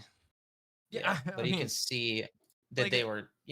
even us, like we were talking about it. It was thrown in that last PlayStation showcase and like nobody cared. It's Like blown up. we trashed it. Like all of us trashed it. We're like, this looks terrible. It looks boring. Like nobody cared about it. And then it just Community blew driven up. game. Yeah. It's crazy. I mean, like that's the thing, man. Like you can't it's hard to say and judge a book by its cover. Like we looked at that and like even Sony was like not putting it out there. They put it in the showcase and it had like a minute and 30 seconds. They weren't advertising it. Like it just was not out there like that. And it just blew up. I still really want to play it. I'm just waiting for like a price drop cuz I'm not a big multiplayer guy anymore. There's like a few examples. We talked about Paladins earlier. That's the last thing I can really think of like actually getting into and playing for a bit. Like I didn't play it that long. Not like I put like hundreds of hours into it, but like it was kind of fun to Hmm. just like boot up and play Yeah. around or whatever. Like that's how I did it. And I kind of did that with the first Overwatch too. Like I would boot up around and it was all right. some of those games can be pretty fun. But what do we got next? We have got it looks like, oh yeah, we've got update on Nintendo Switch Online. And a really really cool announcement, totally out of the blue. I was super excited to see this. Mark, I sent it to you right away. Like I was like, Yeah, I know you don't I care remember. about this, but I'm excited. You're not really an F-Zero guy, right? More of a Mario Kart fan personally. Okay, so but I played the games before, and they're pretty fun. What's really cool about this one coming is that this, I think, is probably the one that's been played the least in the entire series. Uh, Nobody talks about it, and of course, it happens to be my favorite. I had this one as a kid. I played the entire series. Even that 64 DD one that we talked about with the expansion. I love it. Yeah. I really love that fast paced racing. I love the vehicles. It's got it. Some of these games have actual story to it. Captain Falcon is like, they're all interesting characters. They're all very different. But yeah, so this is a GBA game. And what was cool about it back in the day is that it had multiplayer, so link cable multiplayer. And I did that. I would do that with my sister. It was a lot of fun, and I'm really happy to see this one that like nobody's played come to Nintendo Switch Online.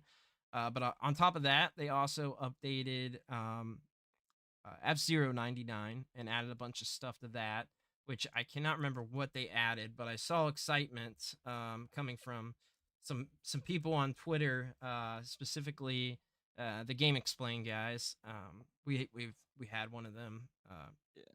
On the podcast a long time ago, and he's obviously a big Nintendo guy. Game Explain covers mostly Nintendo stuff, not all, but it looks like some of the updates for F-Zero 99, if you guys don't know, it's a multiplayer online only game, no like physical copy or anything. It's one of those Switch Online exclusives. They've done like what, Pac-Man 99, they did the Mario 30 99.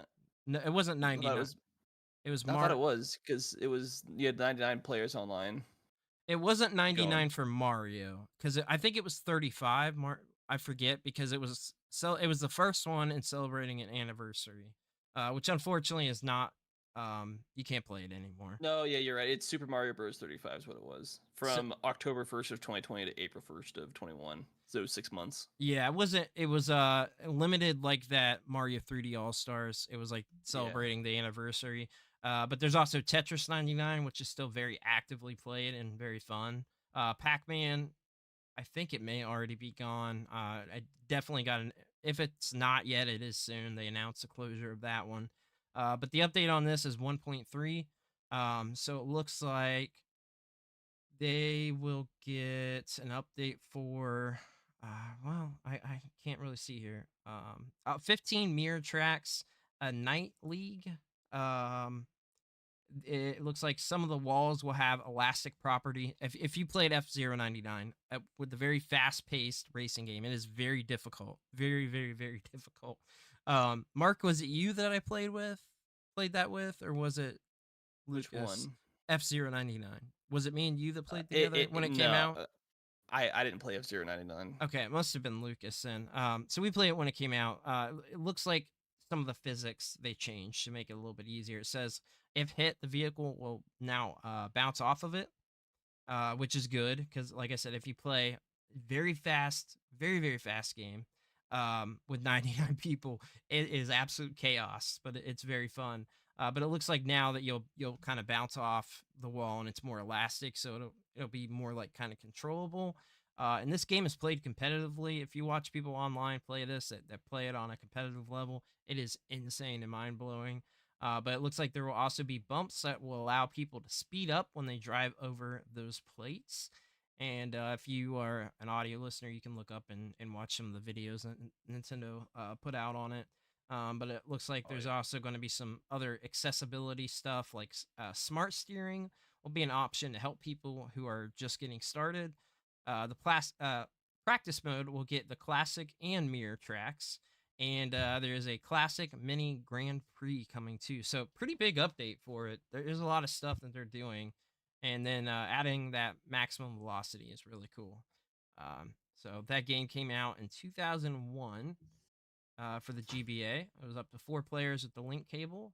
And it also, I didn't know this one. I should have known because I had it, but it also appeared digitally for the 3DS Ambassador program. Do you remember that, Mark? The whole deal with that? Vaguely.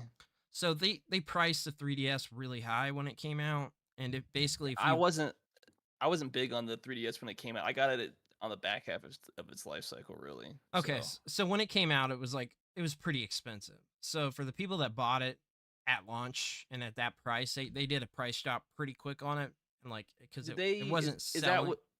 Is that when they like, hey, here's like exclusive games that only you people have access to? All right, I do remember a little bit about that. Yeah. Yeah. So Maximum Velocity was one. Kirby and the Amazing Mirror, Wario Land 4, Mario Kart Advance, Fire Emblem, The Sacred Stones, and the Minish Cap. So these. Oh, and also Mario vs. Donkey Kong, WarioWare Micro Games, Yoshi's Island, Super Mario Advance 3, and Metroid Fusion. So yeah, these were all things that you can only get in this package that they basically really gave you.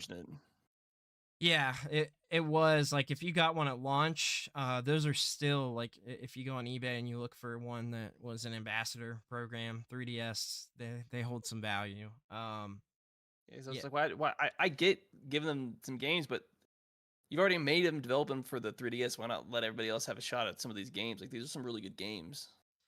Yeah, it was unfortunate. There was also another game that if you have this on, it was a Zelda game. If you have it on your 3DS, it is worth a good bit of money because there's no other way to play this specific. It is Legend of Zelda 4 Swords Anniversary Edition, and this is the only way to play this game. It was basically a remaster of 4 Swords, and it had like some additional content on it, and it's never been re-released, the specific version of it in any way. And that is a very, very underrated game in the series. 4 Swords is like super overlooked. Nobody talks about it ever, but it was a very, very fun game. So yeah, it was another one on that tangent there, but that's cool to see that. But here is an interesting one. Mark, you want to talk about this this Frisco stuff? Yeah, so I'm not an expert, but Gearbox, who was back in 2021 bought by Embracer Group for, I believe it was $1.3 billion, just sold it to Take-Two Interactive, who I think they'd been working with the publisher games already, for $460 million. That's a significant amount of loss they took on this studio. But it's I mean they've been trying to buy up some studios. This was like a losing part. They've been losing money on Gearbox since they bought it, so they pretty much just bit the bullet and just got rid of the studio. And obviously Take-Two, who's worked with Gearbox before, went and bought them up at essentially a discount of a price. But I mean, like a 75% discount or something, right? Yeah.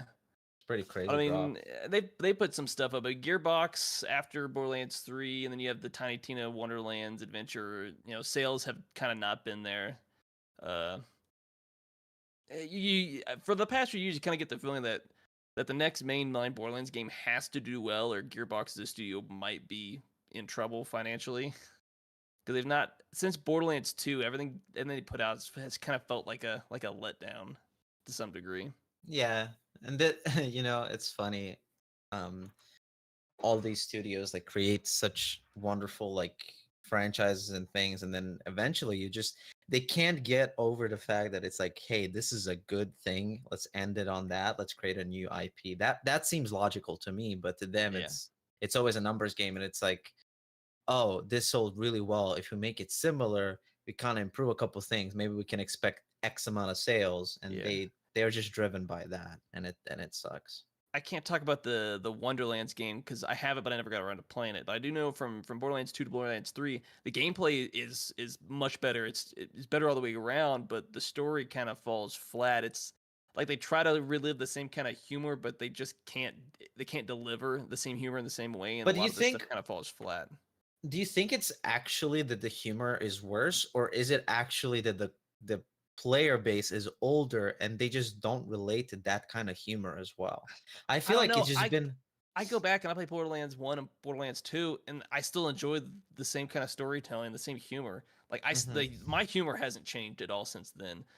It just feels too much like they were not writing a good story, but they were trying too hard. It's the whole meme with the yo, what up, fellow gamers or fellow kids? Yeah, I yeah, mean, fellow it's like kids. the writers grew up and they try to relate too hard, other than just writing a enjoyable story. Because it's while there was references to jokes at the time, it didn't rely on that humor to tell the story. It relied Yeah. on good writing with humor thrown in. And this time, it just felt like they were forcing the humor in there. They were forcing modern jokes that just didn't work or didn't deliver at times. I mean, it's a little rusty. It's been about a year or two since I played Borderlands. Last I played Borderlands 3, but it's like their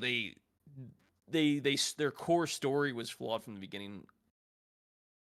A lot of people didn't like the whole streamer villain thing, and I don't think it was the worst, but a lot of the side humor just didn't deliver. But obviously, they have good writers, because everyone, the DLC for the most part was well written and well received. It's just the main story, I felt like they tried too hard and it kind of fell flat. But obviously, there's issues with the community when it came to the Wonderlands game, but I didn't play it, so I can't really speak a whole lot on that. Yeah, I haven't played it yet either. I do want to. I do want to play it, but I mean, I From think what I understand, the Wonderlands community kind of just almost immediately, it just kind of people just went back to playing older games, to 3 or back to 2 or something like that. it wasn't. But I don't remember the exact reason why people didn't like it. See, I didn't hear that people disliked it. I guess I didn't really hear anything much after launch, but I remember people playing it and saying they really liked it. So I don't They know. I liked don't know it, much but beyond that. from trying to think, I think there were changes they made that the community didn't like, and the game just didn't. It just kind of fizzled out to a degree. The lifespan of the game just wasn't there. Yeah. Well, because I mean, you look on Steam, it's mostly positive, but it's just, I don't know. Maybe I think it was more mechanical or gameplay changes people didn't like. But it's been so long, and I never played the game. I never got in the community, so I just it's peripheral stuff I kind of remember picking up on, but yeah, it's kind of where that kind of falls flat. Well, I mean, do you guys think this is a positive thing? This I think with a lot of things, because of it's more Embracer negative. Group? Yeah, when you think how much they bought it for and how much they sell for, that kind of is a red flag. Like, you lost a lot of money on this. They did. For how much you bought it for, and obviously you only sell a studio if you feel like you're losing money on a studio, so you wanna sell it and just make back what you can, but you want to stop the bleeding to some degree. Or maybe Embracer Group just on top of, then they bought a bunch of other studios, and all these studios were just failing on top of it. So I don't know. Like everything else, you want to see it as a good thing, but it definitely comes off as this doesn't look good for Embracer Group or Gearbox as a whole. Does anything look good for Embracer Group ever? Probably not recently, but I mean, like, they bought this game 3 years ago. Yeah. Within 3 years of buying the studio, they got rid of it. That doesn't usually seem like look like a good sign. Unless Embracer Group themselves are doing bad and Gearbox is doing fine, they just were trying to recover some of their losses. Well, it's hard to tell. What I hope out of this is the best for Borderlands, because I don't want to see that series go away or decline. I don't know. I mean, the last thing to come out was the new Tales of the Borderlands, right? That was the last, which was absolutely panned. It's a terribly written game. See, I didn't play everybody that. Doesn't it have good reviews on Steam? I thought it's terrible. I thought everything I've seen about it, like on YouTube, was like, this is a terrible, terrible game. Interesting. Okay. Yeah, I mean, like, I didn't play that one. Oh, shoot. It's mostly negative.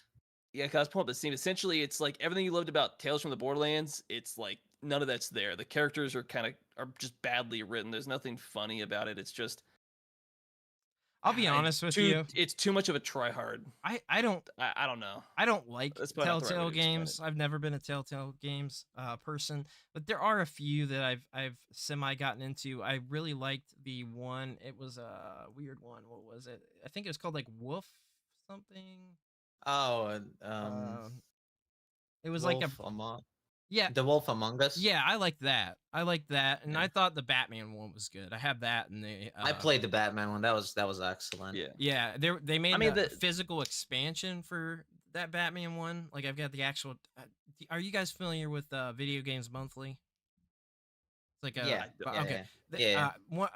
That got sent out a sealed copy of that for PS3. It's like an expansion disc for that. I think it has like I don't know additional content or like second season or something. But I liked that and I liked Wolf Among Us. I'm not. They're like visual novels. I guess more cinematic than visual novels typically. It's not like a type of genre I like. Yeah. Actually, but I like Tales because it story wise expanded a lot of things. But I finally saw something that kind of jogged my memory a little bit. But somebody kind of made the comment: New Tales of Borderlands kind of played like a badly written sitcom. Sitcoms are already not all that entertaining to sit down and watch, but that's kind of from what I remember seeing was that was like a good reference from what I saw because it was one of those so bad and you see so much negative. It's like I'm not even waste my time or money on this game. Yeah, I was just looking. I'm kind of shocked. I didn't realize it was that disliked. But I also like after playing Tales from the Borderlands, which I didn't think was bad by any means. Oh, that's a really good game. Like really I said, it's just not my type of game. But I did play it. Yeah. But I didn't want to play more of it. So I guess I didn't look up anything about new Tales from the Borderlands. That's interesting that it's that big of a shift and difference in the style of game that it is. I mean, like it's got to be the storytelling that's so bad. Because it's well, these games are 100% story driven. That's but it. Obviously, Tales could tell a good story. Gearbox apparently can't tell a good story driven narrative when that's all you have to rely on is the story. Yeah, that's unfortunate looking at that. But yeah, I mean, hopefully this is a positive. I think the general consensus is that Embracer Group sucks. Is that right? Like people probably. I mean, that's there was another thing. The main character from the first Tales, I'm blanking on his name. It's killing me. But people didn't. It's killing me. But when from his growth from that story, people felt like his story kind of stalled or went back a little bit in Borderlands 3, and then with this game, they felt like his whole character development was washed away and essentially not existent. He just became the standard cartoony villain, like every other corporation CEO, and that's kind of spits in the face of his whole character arc up to this point. I do remember that being a big sticking point that stuck a lot of fans the wrong way. Well, I guess we'll see what comes of that. I mean, that's I hate that I can't remember his name. It's killing me. I can't remember either. But we do got Like a Dragon news, which is exciting because I know everybody's wanting to get more in the series. If I believe, I think we talked about it quite a bit. But looks like could be coming next week. Some news. Fans of the long running Like a Dragon franchise should keep an eye on developer Ryuga Gotoku's socials next week for an announcement.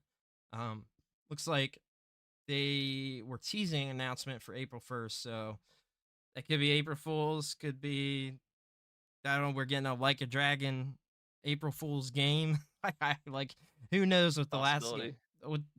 They're like silly, like they get kind of silly. You know what I mean? So like it's hard to tell, but it's supposed to be a spinoff. Like I'm excited for any new Like a Dragon or Yakuza games. I think they're great. Aren't you going to stream through them, Kurgle? Yeah, I got all 6 of them. You got Is it 6? Yeah, because they were cheap, right? We talked about them. They were like I got cheap. the like whole a big sale. Yeah, I got a whole bundle for something like $20. Heck yeah. 2, 4, 6, 7 games. So from Yakuza 0 through to 6, and then Kiwami and Kiwami 2 is like in between 0 and 3, I think.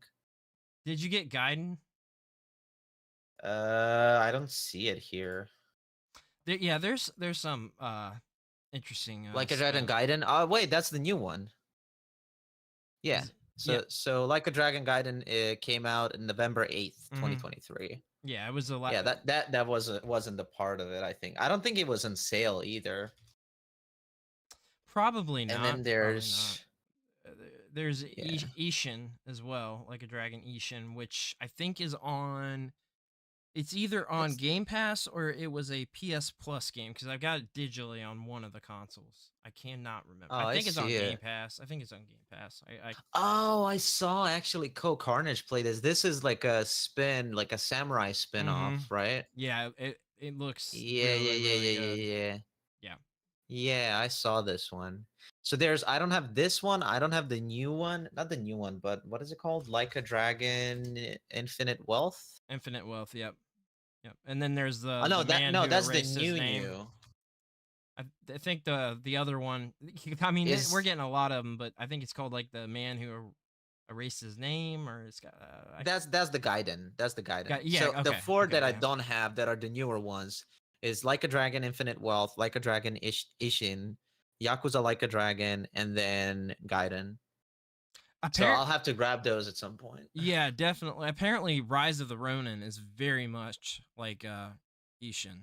Like that's what I've heard. Is like it's just like I've watched that. That looks really. I watched it looks fun. Moist Critical. Yeah, I watched. I saw Moist Critical watch it. I watched it play it. I turned it on as he beat the game. Like I wasn't like watching his streams of him. I didn't even know he's playing it. Like I just saw that he was live and was going to bed and clicked it and turned it on. And he like just beat the game as I turned it on.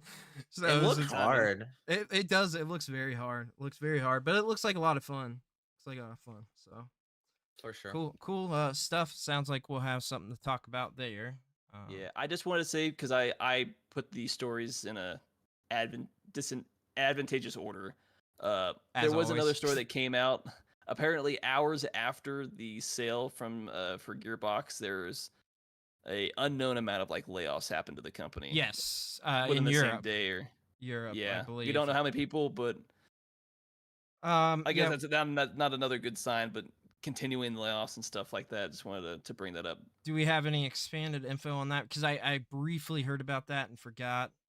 Well, the sale was confirmed on the 27th. So within the last 2 days, it was announced. Apparently, at least 2 people that were on X said that they had been laid off, but there's been no official statement for how many people have actually been laid off. I thought that I heard, I'm going to try to check real quick, but I thought I heard it was like 750 people in their European, this was for, this is, Sega employees. Yeah. Apparently following industry layoffs. I know this is about a union. Okay. So this is something different that just came out today as well, but there was, Sega layoffs. So I just can't. Keeps coming. Yeah, it keeps coming. I know that there was an amount put out there because I heard it, and a rough amount, but I think it was like 750 people or something, which is significant for, for Sega. It's actually Sega, so yeah, fairly big studio or big company. Yeah, I would say that's a lot of stuff. Yeah, Sega announced. Okay, here's what we got. Sega announces layoffs and sale of Relic Entertainment. It looks like the job losses will be spread across 3 of Sega's subsidiaries. Sega Hardlight, responsible for multiple of the Sonic franchise games. Sega Europe, and Creative Assembly, developers of the popular Total War series. And Relic put out an actual statement. It looks like we have an important announcement for our players and fans. With an external investor, Relic Entertainment will become an independently run development studio. This is a huge change for us, but one thing does not change. We want to create amazing experiences for our players. To our fans, we want to assure you we will continue to support our titles, including Company of Heroes 3. We are looking forward to the 1.6 update in April, loaded with new content and features requested by our community. We want to thank Sega, whose support over the years and guidance during the transition have been instrumental to our success. We may be out of the Sega business, but we remain friends and colleagues. We are excited about this next chapter for Relic, and we hope you will join us all in creating new experiences for our fans worldwide. So we talked about this before, kind of being a positive, and did we not say this is going to be a trend after the Toys for Bob announcement? Yeah. They said they're separating, and like, I think this is good. I mean, yeah. I think it's a good thing if these companies can separate away and do what they want to do in their vision for their fans. I think it's a positive thing, personally. This is, but it looks like the Sega layoff amount was 240 staff across those 3 companies, so that's not good news. I think the Relic separating is good news, but it looks like from 3 subsidiaries. Obviously, that Sonic one with Hardlight, that's a massive studio for them. That's a pretty big deal. So that's not good. And Sega Europe, it's a pretty big deal too. I don't know how active Creative Assembly is. I don't know much about the Total War series, but that is their primary focus, I believe. But I mean, 250 or 240 people is significant. So that sucks. That sucks. Because I think we got to go one podcast without layoff announcements. Yeah, and then here we are. Companies getting sold, layoffs are coming out, and from everybody still. Yeah, I mean Sega put out a statement as well, but apparently they said they have been forced to perform layoffs due to the rapidly changing business environment, citing a reactionary decline from the stay-at-home demand in COVID-19 and the economic downturn due to inflation, meaning that profitability has been lowered. Yeah, so they've got more that they put there, but basically saying the business is tough and that they need to make necessary changes for their business model. So yeah, I don't know. Pretty obvious to see that coming. Yeah, I mean, yeah, for sure. It's going to keep happening. It's not ending. But from company's Sega, not going to take a loss. Yeah, I mean, Sega's not going to. Like, I feel like they're already kind of at a point where there's like a few series I feel like that are really keeping them alive. That's how I feel. Like, I feel like there's a few major things, and that would be obviously the big Atlas stuff and like Sonic. Like, Yakuza and Like a Dragon is doing well now. Now it's like popular, but I feel like with them, it's like a few things that are keeping them alive. So I don't know. That's just my opinion on that, but I do believe that group worked on Sonic Superstars, which is the last one that came out just at the end of last year. So yeah, not but good. I mean, if you want some good news after talking down, apparently CD Projekt Red announced that its development team assigned to The Witcher 4 has currently exceeded its developer size. There's currently 403 developers, exceeding their target size as they enter their production phase. They're expected in the second half of the year to fully go from pre-production to actual full production. So that's nice. Yeah, it's being built in the Unreal Engine 5 engine. From the Red and engine. They also got numbers. I didn't put the link in, but they got like record high profits because of Phantom Liberty DLC release for Cyberpunk. So I'm sure their momentum is just like really good right now, where they can afford to have that much budget devoted to all of that. So and also The Witcher 3, The Witcher 4 is going to have that there's probably going to be a little bit out of weary after Cyberpunk, but a massive amount of expectation because Witcher 3 was such a good game. Also, you can grab the Witcher 3 Wild Hunt, which is like the new current gen upgrade for $10 on Steam. I'm sure it's probably cheaper. That's a good deal. It's really good. I just found out by looking at Walmart that they actually have a native PS5 version of the game physically now, and it's all in the disc. Yeah, I didn't know it came to. Here's what I recommend though: play it on Switch. Best platform to play. Have the box. It comes with like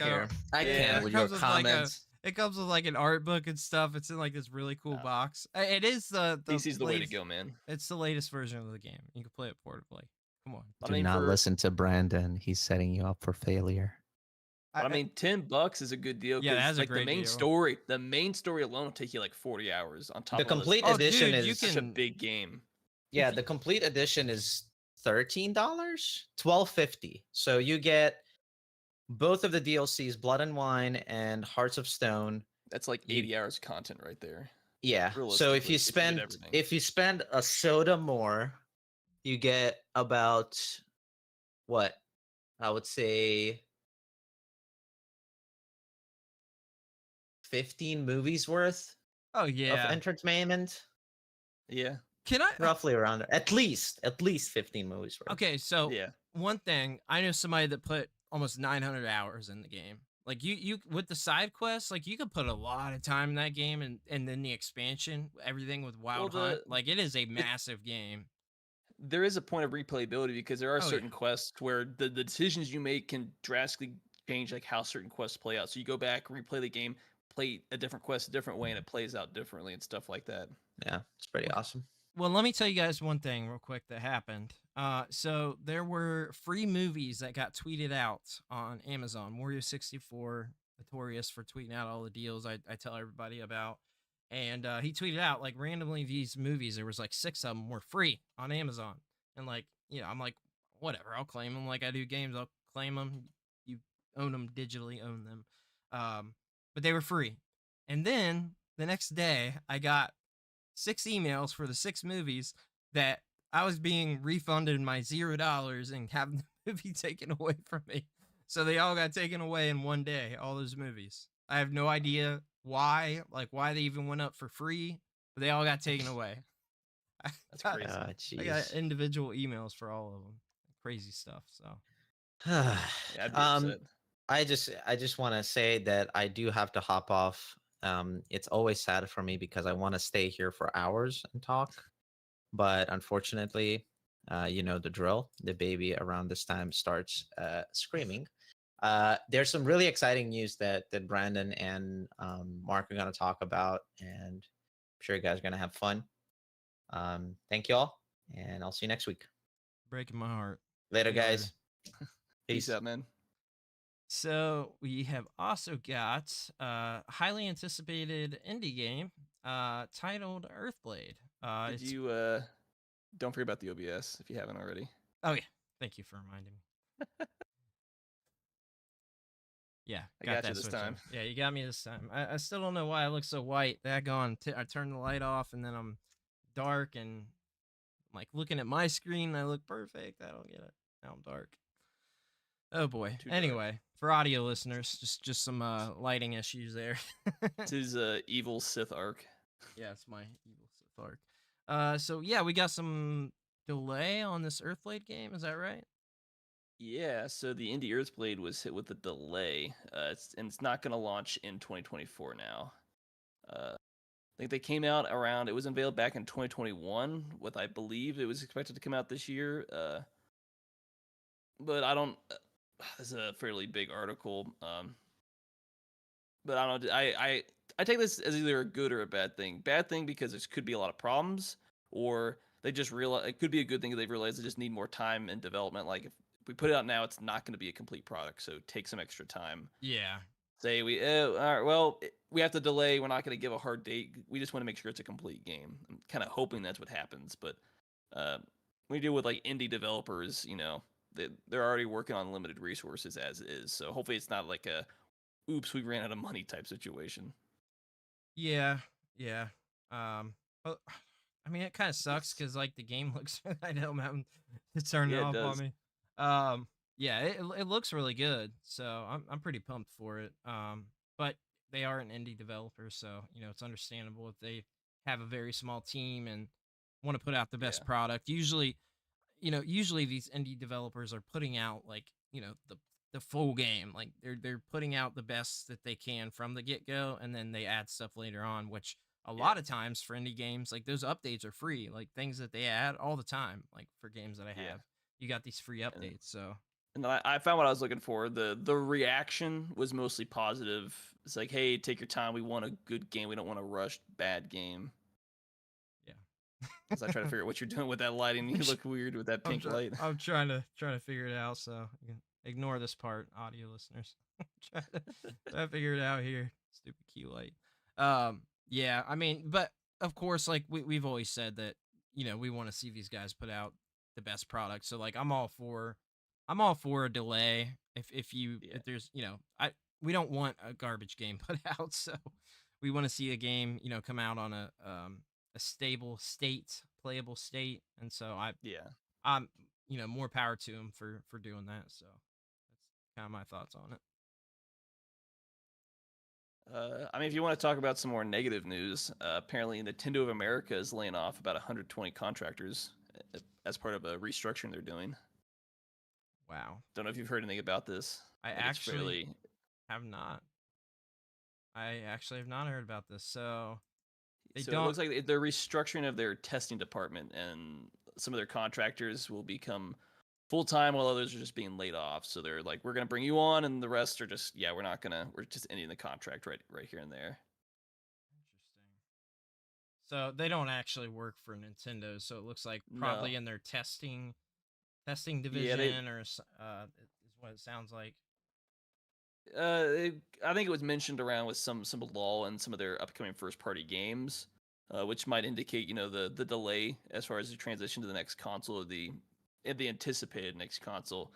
But it was also like supposed to be a cost saving measure. It's easier to bring a handful on full time and get rid of the rest of them because I know from personal experience, contracting and dealing with contractors gets very expensive very quickly, especially the more you have.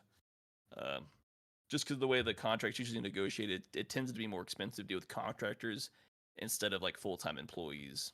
Bring someone on as an employee, it's more stable, but you usually don't make as much money, so it's kind of like a trade-off there.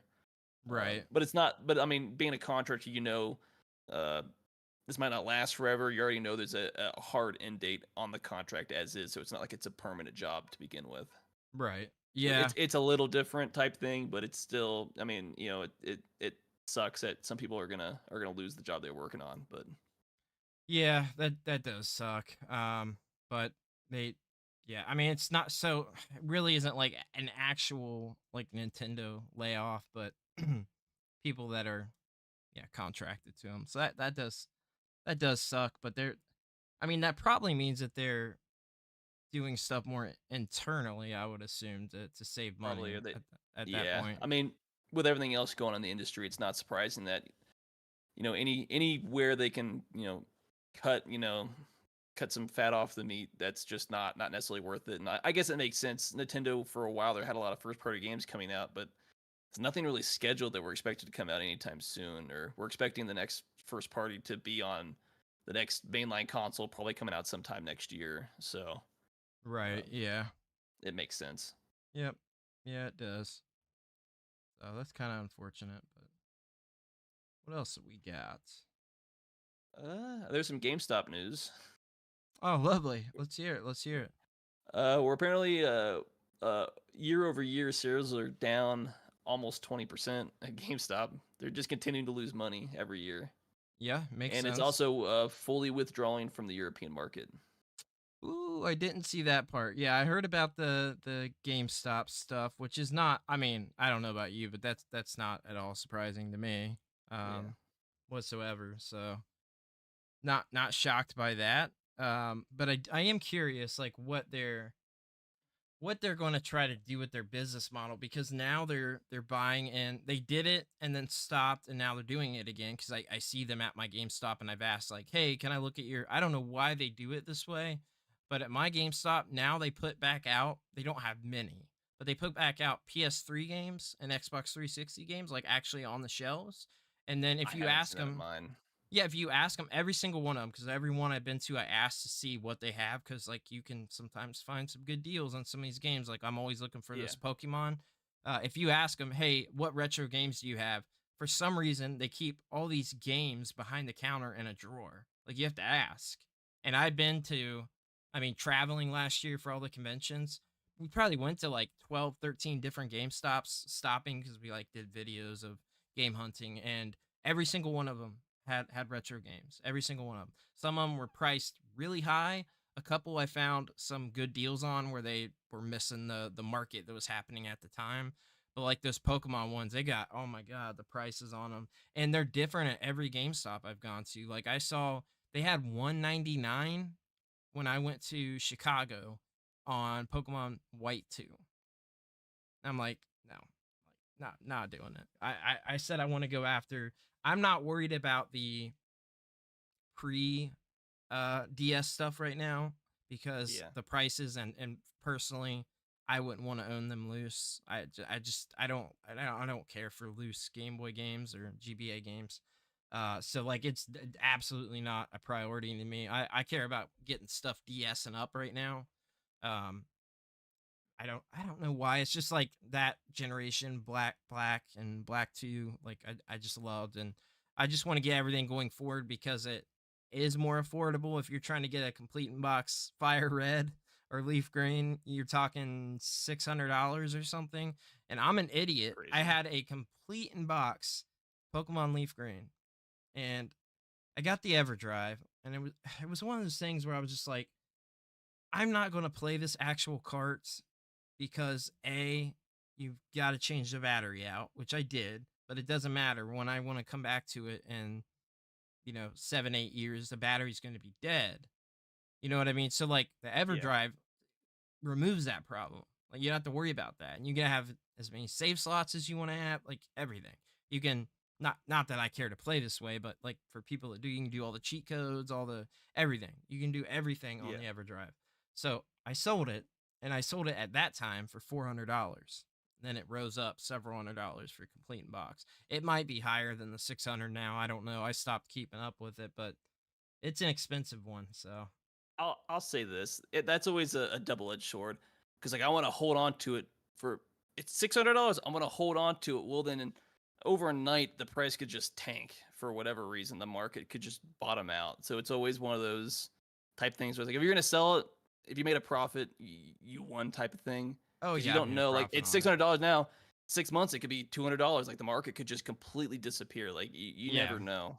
Or it could double and be $1,500 in 2 years. You just don't know. The retro market fluctuates so much. Things have generally, for most stuff, have dropped back down since COVID. There are stuff there's a few things that have also rose, but I think for the most part, things have dropped down. However, there are those games out there that will just never drop down and always rise in price. And unfortunately, Pokemon is one of those series.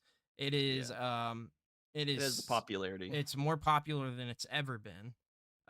So yeah, those prices, and it's just crazy because that's also one of those series where there's like more copies of that game out there than like so many other franchises.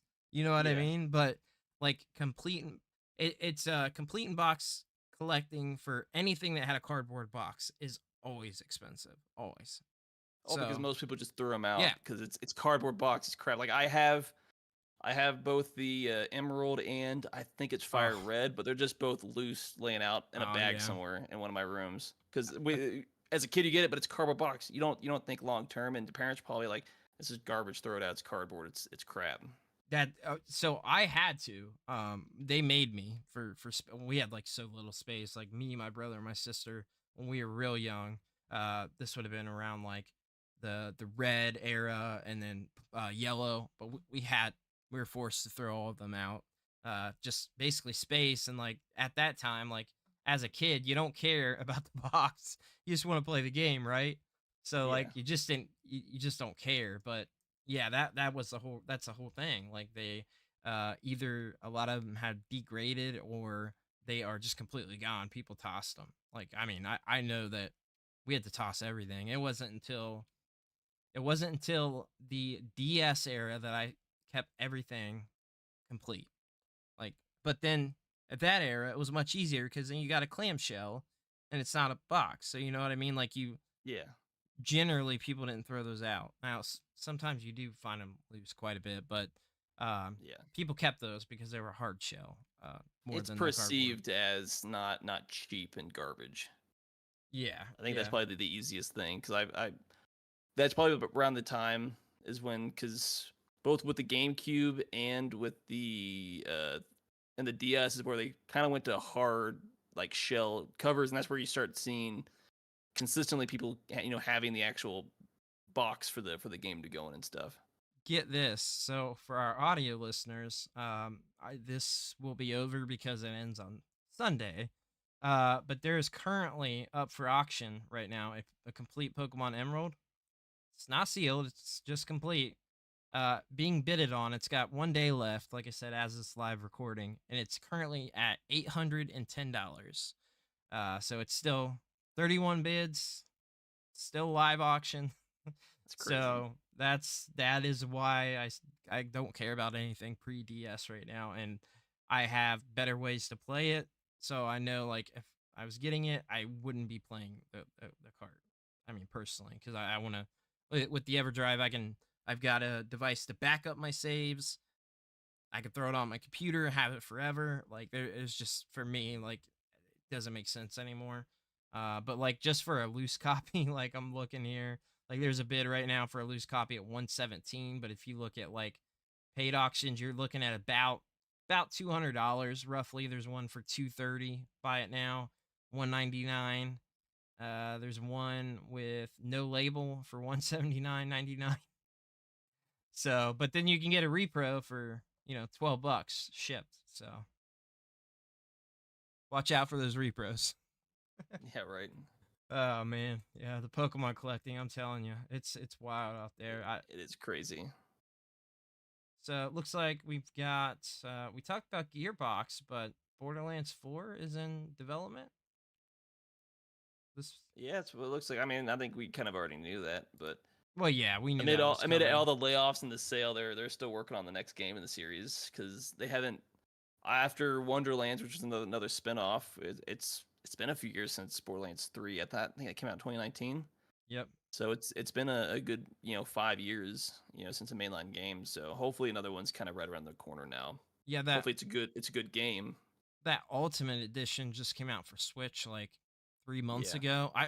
That was a weird one. I don't know prices now, but I got it on the PS5, that Ultimate Edition, and for some reason I paid $30 on Macari, and for some reason at the time it was going for like $120. I don't know why, specifically that one was, but yeah, I mean it's not my favorite Borderlands game. I'm still a 2 guy, but I still like it. I still like it. It's a good 3 is a good game if you just ignore the story. Yeah. I'm looking now. Yeah, it's still priced high. $100, $80 auction, $120 buy it now. I don't know why. There's got to be some reason why the PS5 version is so expensive, but yeah, I mean, like you can get the PS4 copy for $25. There's a copy of the Switch one on here for $75 plus $20 shipping. So I don't know. I didn't know the Switch one was also very collectible, but apparently that's the case. Kind of sought after. Crazy. Yeah, Switch one's significantly cheaper. I guess if you go like multi-language, that's all over. There's like other regions, but yeah, PS5 copy for some reason is still very expensive. I'm glad I grabbed it at the price I did, but I wasn't aware when I bought it that it was like worth quite a bit of money. I was just buying it because I wanted to own it. Weird. Must have definitely small print runner or something like that. It probably did. Yeah, it looks like we got an Apple event coming up. You hear about this one? It's like their yearly thing. Yeah, so I think it's coming up here in June 10th to 14th is when they have the worldwide developer conference. Yeah, they have I always look forward to seeing their announcements. They do that keynote, and I always watch it. Most of the stuff I don't care about. I do think they're going to announce some type of new hardware, because we almost always get some type of new hardware, whether it's like the Apple TV 4K or the that new Apple Home that came out last year, the updated version. I feel like we probably will see hardware, but apparently people are saying that they expect to see a lot of AI related announcements at this year's, which they've hinted at that before for the iPhone 16, because of they are trying to go, which makes sense. The mobile gaming market is the biggest market because everybody has a phone, and they are going head first into gaming now. They've made that apparent. They've shared about some of the games that can run. Like I forget what the last game they showed, like maybe like Red Dead Redemption 2 or something like that. But now they're going to have some form of like DLSS or some type of AI upscaling, and they really want to go full force into gaming now. It's very apparent. Yeah, surprising that they backed out since they've always been competing with Microsoft. They never really went full head on in the gaming sphere because their platforms have always just kind of treated gaming as like an afterthought, and they kind of play kind of crap on them for the games that actually could be played on an Apple. Yeah, I mean, I'm neither of us are mobile gamers, but like I would be so curious to see a phone or their tablet or something like that that is legitimately able to play, like new games. Like I just think that's intriguing. Like it at that point, it might be interesting to do it, to grab like one of those backbones or something like that. Like I would legitimately want to check that out. I actually did play a mobile game the other day. I only played through the tutorial. Um, I've been meaning to play it because I'm a big Sonic fan, but it's Sonic Teams. I can't remember what it's called. Um, but it's a Apple Arcade exclusive, and I played through the first level, and it's like a really good. It's a really good Sonic game on mobile. It's like a full fledged Sonic Dream Team is what it's called. Um, but I played through that tutorial. It was actually really fun. It was like a 3D Sonic game, and I mean I've got the 14 Pro Max, so I'm a year behind, and on that it even looked great. Um, I Yeah. I'd be excited to see what they do. I am curious though because there had been speculation before. I wonder if they attempt to do like a dedicated handheld or like a dedicated box, like a something that's dedicated to gaming in some way. Like the I mean the handheld stuff. Like I feel like it might be crazy that they don't attempt to do that. Being Apple, like look at the Apple Yeah. Vision Pros, sold out, selling for well over the already very expensive price. I guarantee that they are going to have a large portion of this that is related to gaming with the Apple Vision, and I feel like they're going to have like a dedicated handheld or something, dedicated box, something for gaming because they've made it apparent. They talked about it for like 6 months, reported on it a long time ago about hey, like we're making these games run on your phone, and they're like AAA Yeah. games, new releases, and I do feel like Apple is probably going to attempt something to put their foot in that market more. And with like their Yeah. M2 chip is powerful as can be. So I feel Take advantage of it for gaming. I feel like it'll happen. I feel like a dedicated handheld will happen. I mean Yeah. the handheld market is just crazy right now. I feel like it would be a dumb business move to not do that. What's your Yeah. thoughts? I think it's just inevitability at this point. I think at this point it's just a matter of what does that actually look like. Are we actually going to hear anything about it in June? Right. And It's then just kind of like a wait and see at this point. so we've gotten a lot of speculation, but it was brought up to Phil Spencer at GDC, I believe. Uh, 99% sure we are getting a Xbox handheld. And they're talking about it being native, so it wouldn't be like the play. Why am I forgetting the PlayStation Portal? It wouldn't, which is a streaming handheld. It would Yeah. be like a native handheld. So like if you own the games or you have it downloaded from Game Pass, Yeah. you can play it as a regular handheld. 99% sure that is happening. There's been a lot of speculation about it. There's been mention and hinting on Twitter from Phil Spencer before, and then it was brought up at GDC. Don't have an actual article in front of me, but that has been a lot of speculation, and I think that would be really cool because with Xbox doing that and what they're wanting to really open up this platform, I feel like that's why a lot of this is coming out. I feel like his mention of Epic Game Store and all this stuff, I think a lot of it has to do probably with the handheld because they want Could be. to compete with the Steam Deck and the Asus ROG Ally. Like Yeah.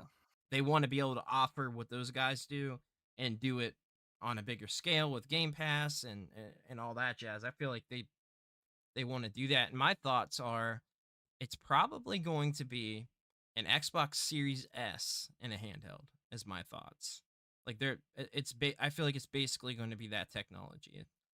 It's obviously not going to be as powerful as the Series X in a handheld, but I feel like Yeah. the Series S is still a very capable console. And I feel like obviously they would want to compete with the technology that Steam Deck is doing and the ROG Ally and now the MSI, whatever it's called, the MSI handheld. Um, Yeah. I think that's what it's called. and a Series S in handheld form. I don't have the actual specs on hand, but I believe that would be still more powerful than those handhelds. I could be wrong on that, but like if my prediction's right that it's essentially a Series S and a handheld, I think I think that would do very well for Microsoft to jump in that market too. And if it's native and they do open up the Xbox to bringing all that, I mean that's pretty awesome, man. Like I'd be excited just to play the games that I own in Game Pass, but yeah, I mean I don't. Unfortunately, all I own is the Portal. I don't have any of those handhelds, but I think it's a really cool space. I've always been a handheld guy ever since I was a kid and got the Game Boy. I've always loved handhelds, and for me right now, they are way more convenient and easier to play. So like, I'd be on board. What Yeah, I mean, absolutely. would you be interested in an Apple handheld? It'd be on my radar, but it just have to depend on everything else. You know, pricing, Costs how and does it play, what's actually supported on it. Because at this point, like if you're doing handheld and it's encounter with PC gaming, like it has to if it's gonna do it needs to support the Steam library that I already have, and the games yeah. that I already have that are already supported to that degree. That would definitely sway it, but it's also I'd probably be one of those people where it's like it's probably gonna be expensive at launch. We're gonna look and see what Nintendo does because obviously handheld plus Nintendo first party game would probably get my most attention first. Because for everything else, I would prefer to play on an actual desktop. But uh, ultimately, you know, cost and you know what's gonna be available is gonna determine almost everything. I mean, if it uses the M2 chip, M2 Max, it could be a very powerful handheld. It depends on support though. You're right. Like Here's a wild thought: we get Apple with the M2 chip and Nintendo coming together for a uber powerful handheld device. ooh, It's for not gonna Switch 2. happen, but I mean, it would be an amazing thing if that was the actual thing. That Take would be advantage of Apple's hardware. that would be intriguing. I mean, because I M2 I just chip's thought about it. powerful. Yeah, that. Yeah, and you thinking like the Switch needs more power to it with what it is. I mean, they're Obviously, the biggest issue would be the cost, though. right. I don't know how much it actually costs them to develop that chip. I mean, they work with Nvidia now, and like the rumor was that they are working to still working with Nvidia for that DLSS 3. So I, Yeah, I wonder. I mean, what would be the better option for Apple? I mean, not Apple, Nintendo. Like, I mean, the at this M2 would point. still be more powerful than running DLSS on even an upgraded Nvidia chip, right? Yeah, I I mean, feel like you it you would would be. you would think so. Because like DLSS 3.5 is out now, which is I don't know if you've seen any video on that, but pretty incredible stuff. It's it's getting crazy. That AI it's not even just upscaling. I mean, it's like recreation of the game. I Like guess they're here's another question: do you think in the Switch 2, Nintendo would use AI for some upscaling or to kind of help, you know, some of that power issue that they've been DLSS dealing with? 100 Even if it's that, 100% 100%. DLSS 100%. The reason I think that is because they've got Nintendo is always the company that keeps the cost for the console as low as possible not to lose. And I feel like yeah, at this point with DLSS, I don't know why they wouldn't. Obviously, we're going to get already a native upgraded handheld. And if they add in DLSS, I feel like it could, you know, third parties would want to put more like AAA games on the system at that point. Like people are playing yeah, the AAA games on their Steam Deck and ROG Ally. Like Nintendo can't. they have to compete in that market. They have to at this point with the hybrid. I mean, like Steam Deck is technically a hybrid. It has a dock. So I mean, I feel like they Nintendo has to when they come out with whatever the announcement is, they kind of have to blow everybody away. They have to on top of their games, it has to be as powerful as everything else in the market. it has to. I feel like this is the generation where they can't any longer just hang back and do their own thing. There's got to be either something again like they always do, like an innovation type of thing, right? Like where Yeah, they make the console unique. So the Switch was very unique. Now it's not because everybody's copied the Switch format yeah. or wanted to compete with the Switch. I mean, the Switch sales are just insane. Like it, speaks for itself on how well it's done and amazing library and an awesome system. But I feel like this is the generation where they have to compete They on can't some have level with another tech. Wii U blunder at this point. Like they just can't. They can't afford it. No, they can't. Like, and like with all these handhelds out there, and like the Steam Deck being essentially a hybrid handheld as well, being able to run that basically as a PC. I feel like they're going to go the hybrid route. They're not going to ditch that, but they've got to compete. It's got to be either on par or close with the DLSS, because I mean that's a massive jump when added with the DLSS. I think it's pretty understated on how big of a jump that really makes on games. Yeah. Like it's insane. The upscaling that I mean, it's not even just upscaling. Like the AI is recreating the game to basically look like it's make your 3050 look like it's running on a 4080. Like it Yeah. really does crazy stuff. So I guess here's the question: does Nintendo then, instead of just having like your one main console, do you have like two different variants of whatever the next version is to retain like the cheaper version, to retain the people that don't want to chunk out? Are they buying it for like their kids, kind of like the handheld version of only Switch, something that's just less powerful but it's more affordable, and then a beefier version that's maybe pushing $400 or something, that's a little bit more expensive, but it has the power for the more hardcore gamer type market? I don't know how you would develop for that necessarily, but do you think they would even attempt to go that route? I do, actually. I mean, I don't know if you remember, because when you came back on the podcast, I think we were just one of those earlier episodes, we were reporting on the rumors that they were doing multiple SKUs. And I do think that makes sense for them. I feel like they can't. Here's the thing, it depends on the tech that they're using, but here's a big reason on the DLSS and why I think that's for sure going to be implemented. Because I feel like Nintendo can't go past the $400 price point.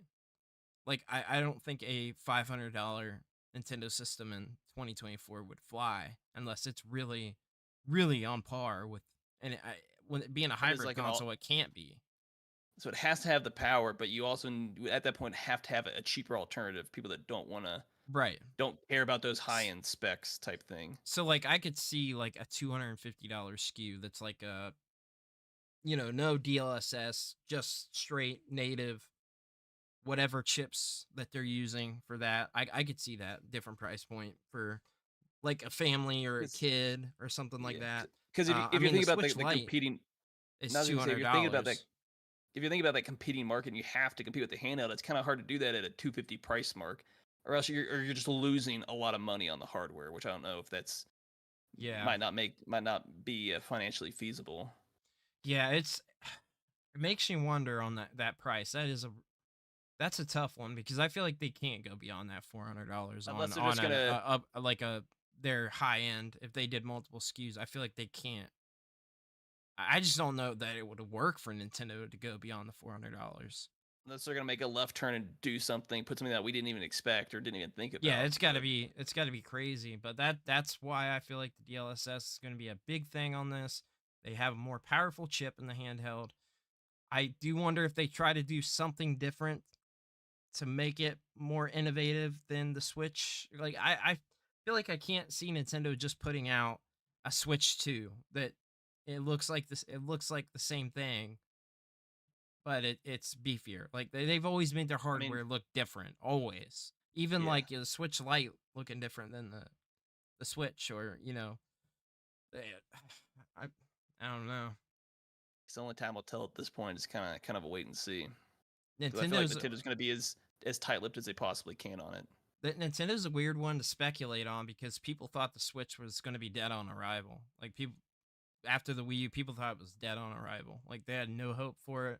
I remember people's doomsday videos for that Switch drop. Like people were, it was crazy. I don't know if you remember keeping up at that exact point in time, but like pre-27, like 2015 to 2016, and then those few months before the Switch dropped, like doomsday videos for Nintendo. Like it was a thing, like Nintendo Doomsday.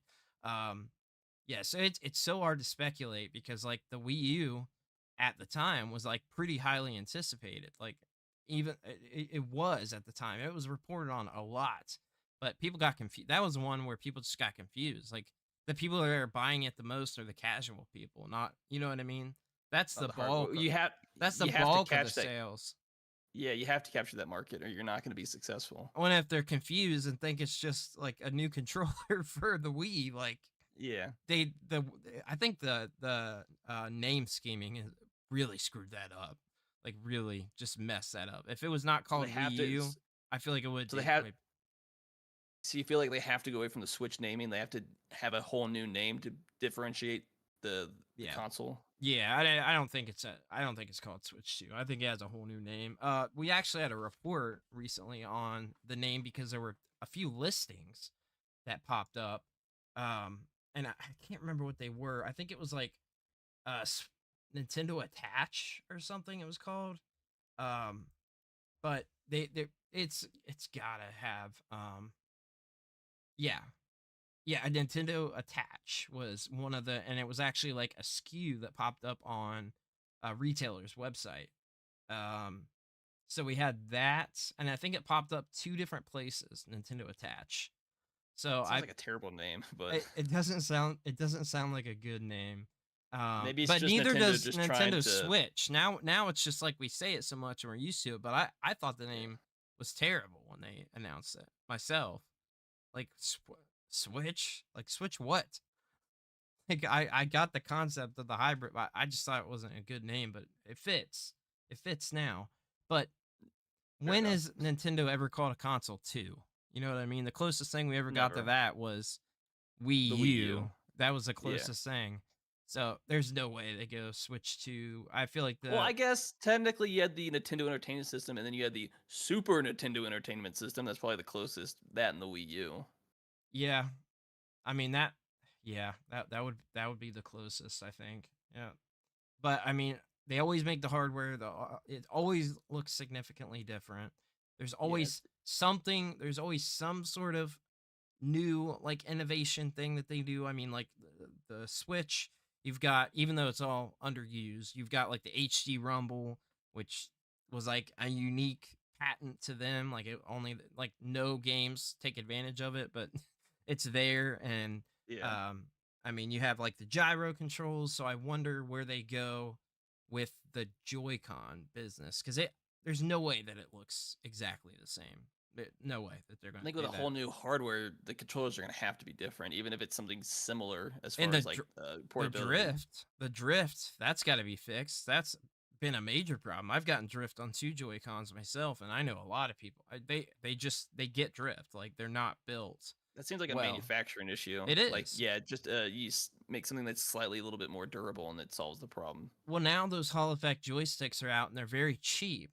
And a lot of there are new stuff that are taking advantage of it. I think the Asus ROG Ally uses it, but like all of so for instance, like just an example, not even like the DualSense uses them, but like these have the Hall Effect joysticks, and basically that technology, you will never ever have to worry about drift.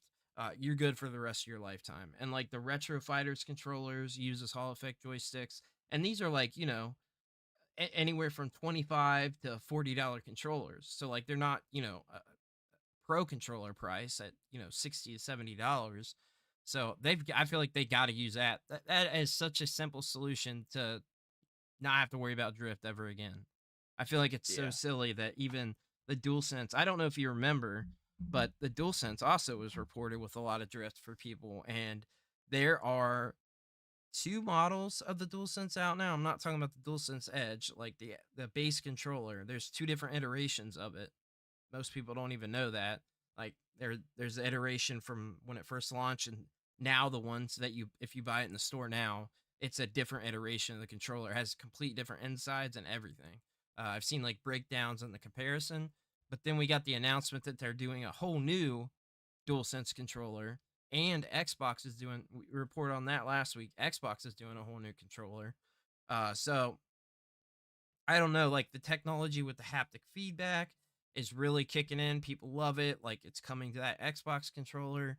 You know, it's even more powerful in the DualSense Edge. So I feel like that's got to be implemented in somehow, because that's really taken off with people. And for me, I know you said that you didn't care too much about it, But for me, I feel like it is a pretty immersive experience. I think it's really cool. Like you're in combat, and all of a sudden it's a struggle to pull the triggers, and like if you feel in your environment, like you can feel it. Like you know what I mean? Like you can Yeah. feel what's happening with the game. Um, and if they do that on a higher level than what we've got now, like that Xbox controller is supposed to be pretty powerful with that haptic feedback. DualSense Edge is probably the most unique controller to come out in years. Personally, I mean, with that haptic feedback and just the controller in general, I feel like is a you like the controller, right? The DualSense? Yeah, Yeah, I think it's a decent controller.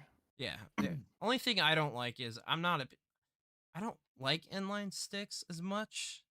I don't know about you, but I've never been a fan of inline sticks. Really, That doesn't really bother me. Whether it's I can inline or play it's it. offset, I don't really see the difference. Well, I definitely see the difference. Like I'll I play prefer it and the I'm I fine, but I prefer the DualSense over Microsoft's the Xbox controller. But I think the Switch Pro controller is probably the best yeah, ergonomically. I think here's what I think.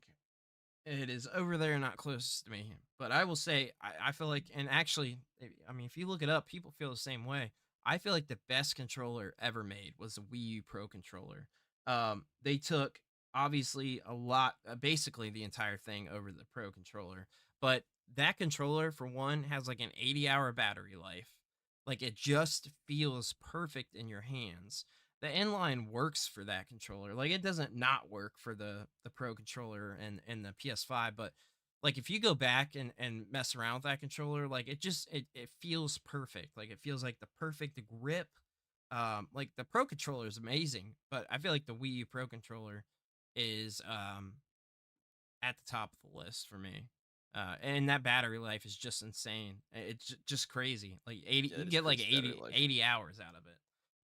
Can't get close to that with any of the other controllers that are No, out right now. They last a no. few hours and you got to charge them. And I mean, obviously it doesn't have haptic feedback, but like it does the same thing as a Pro controller. Like, yeah, you've got that HD rumble technically, but I mean, other than that, the Pro controller, other than just feeling great and controlling very well, like there's no other like innovations with. There's nothing I'm missing, right? Like, it's a great I don't think so. controller. Yeah. I feel like it would be second on the list, and DualSense is great too. I think it would make my top 5 now, but uh Pro controller is amazing for sure. It's just a simple controller that fits and feels good when you play. So Yeah, what it's simple. what else have we got, Mr. Mark? It's a quick little thing, but it kind of goes into because technically it's retro gaming at this point. But if you're into thrifting, apparently uh, a shopper found a functional GameCube for $25 at a Goodwill. It's like a black GameCube in blue wrap, but for like $25 or so, like a fully functioning GameCube retro. So like those deals are still out there. You don't have to go online and spend hundreds of dollars on an older console if you get lucky. I say it all the time. The deals are still out there. Yes, it's much more competitive and difficult. You can't deny that. It's 100%. People are aware that games are worth money now, but Yeah. you can still find them. You can still find the deals. I find them. Not in the same capacity that I did pre 2020 because I would find them all the time. But yeah, they're still out there. Mr. Coffee asks, have we hit a plateau with controllers?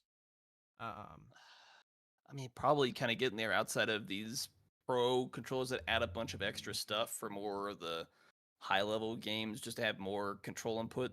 Where a keyboard has like, dozens of buttons.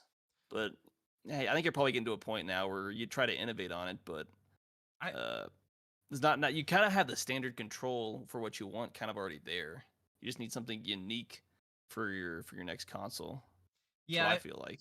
I feel like the other big like quote unquote innovation which the new Xbox controller is doing is making it modular where you can fix it yourself if something happens to it. So you can take it Yeah. apart, make it easily fixable, and Xbox is going to sell the replacement parts on their website. So if you have a stick that breaks or, a button stops working, you can buy the parts. They're making it modular to fix it. I think that's a big innovation in itself to be able to do that because the option right now is you just buy a whole new $70 controller, and Yeah. nobody likes to do that. So, um, like what else could they do with a controller? Honestly, like There's only so much you can do at this point. It's kind of like with keyboard and mouse. It's just minor tweaks. It looks different. It can do extra colors and stuff like that. But you pretty much hit a plateau for what you can actually do. With the hardware itself. yeah, I'm not sure what else that you could do. Honestly, it would be interesting to see because Nintendo's always innovating. So I would be very interested and intrigued to see what they do. But you could go back to a GameCube style controller where they just completely mix everything up. I'll tell you it's what, arguably a really good controller because it's like controller. A's right there. You get your X and your Y, your B all ergonomically right there. Your shoulder buttons and stuff like that. It's just not. There's no. It's a one Joy-Con controller because that C stick doesn't count if you ask me. Shout out to Nixie because they've got this Wizard controller, but they just announced a new GameCube controller that works with the Switch and works with the GameCube plus PC, and it looks amazing. I think it's called I want to say called the Nixie Warrior. But if you are interested in grabbing these Joy-Con replacement grips, it also forms into a controller with the middle side. So for our audio listeners, basically, it's a Joy-Con replacement for the Switch, and it also doubles as like a regular controller. The bridge, which fell on the ground over there, you can tell the difference of it. Not just being a standard controller by any means. So that new Nixie controller looks really cool. But what's cool about this is you can get a kit to, if you don't want to use that C stick style, you can get a kit to replace it and put a normal stick on it as well, which I did. I took C stick off, but it's cool to have that experience and option. That little C stick was always interesting. It reminds me of the new 3DS XL. You got the little tiny rubber, the little rubber stick to have like a second stick on the system. That was terrible to control. Yeah. So yeah, good stuff there. Definitely is. What else have we got? And then just to wrap back around, yeah, that is called the Nixie Warrior Bluetooth controller. So comes with a dongle for the GameCube. Also works with Switch and PC. So really, really, really cool. I've loved their stuff so far. They sent out one of their other controllers to check out, and I've already got it filmed. Just got to edit it, but a comparison with their Hyperion controller and then the Wizard controller, which is the Joy-Con replacement as well. So good stuff there. Really, really like their stuff so far. The two things I've used has been great. So we do have an affiliate link in the description if you're interested. So it's definitely pretty dope for sure. What else have we got? So Phil Spencer blames capitalism for games industry woes. He says, "I don't get the luxury of not having to run a profitable, growing business." Isn't that literally every business like ever? That is like business 101. I mean, he's kind of, from what I saw, it's kind of going in. He's talking more about all the stuff with the layoffs and how investors have gotten involved in the industry and stuff like that, and kind of criticizes it. But to be fair, kind of comes off as a little insulting and/or backhanded, because at the same time he's also profiting off the same thing that he's criticizing. Being the head of Xbox. I feel like also by him saying this just backs everything up of, hey, they got to do whatever they can to continue to profit, mostly after the expense of acquiring all of those studios and still having barely done anything with them. They've got, we need to make money, and you have to show year after year. But I'm like, you're part of the reason why investors have gotten so heavily involved in the industry. Like, you're the reason this exists as a whole. I feel like you're the last person I should be hearing criticizing this industry when you're like the number one in platform that profits off of it. Yeah, I mean, Xbox has definitely got to do something right. So like he keeps hinting this is stuff. Yeah, but he's like doing PR, criticizing something that he's also benefiting off of. It just seems kind of tone deaf, really. It does. But I will say, out of minus Nintendo, right? Nintendo's not an issue with this sort of stuff because they're not public in this sort of way that Phil Spencer and the guy I dislike, who I think his last week was last week. God, what is his name? PlayStation. Pretty sure that his retirement was last week. If not, it's this week. It was definitely coming up. I can't remember his name. Whatever. I did a whole video on how much I dislike him. I will say, I definitely like Phil Spencer better. Jim Ryan is who I was thinking of. Jim Ryan. I don't dislike Phil Spencer. I do think that he makes some good points, and I do like that he's talking about making this open. Like, it makes sense. They've got to do something, and I'm all for, like I said, games being everywhere that you can play it. Like, I just like to play games. I don't have a dedicated. I don't pick a favorite. Like, if I can play it, I'll play it. Like, if something pops up that I wanted and it comes on PS Plus and whatever, I'm playing it there. Or if I find a deal and it's cheaper on the Series X, I'm playing it there.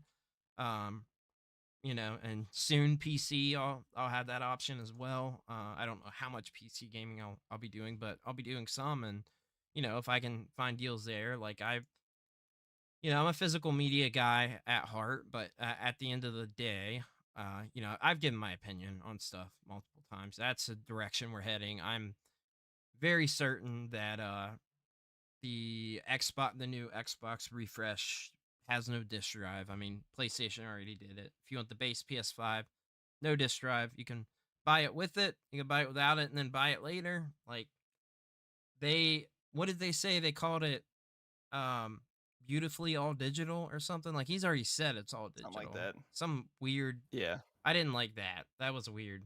Yeah. Like, beautifully all digital. And then I just want to say the other thing is because it's kind of on him because he doesn't bring up capitalism as a whole. That's really misleading from this article because he doesn't actually address it. He's just saying, in order to get money, you have to have profit year after year, and that kind of can be at odds with it. But there's also, he's part of the reason why the industry's gotten so robotic at times as far as the game development itself.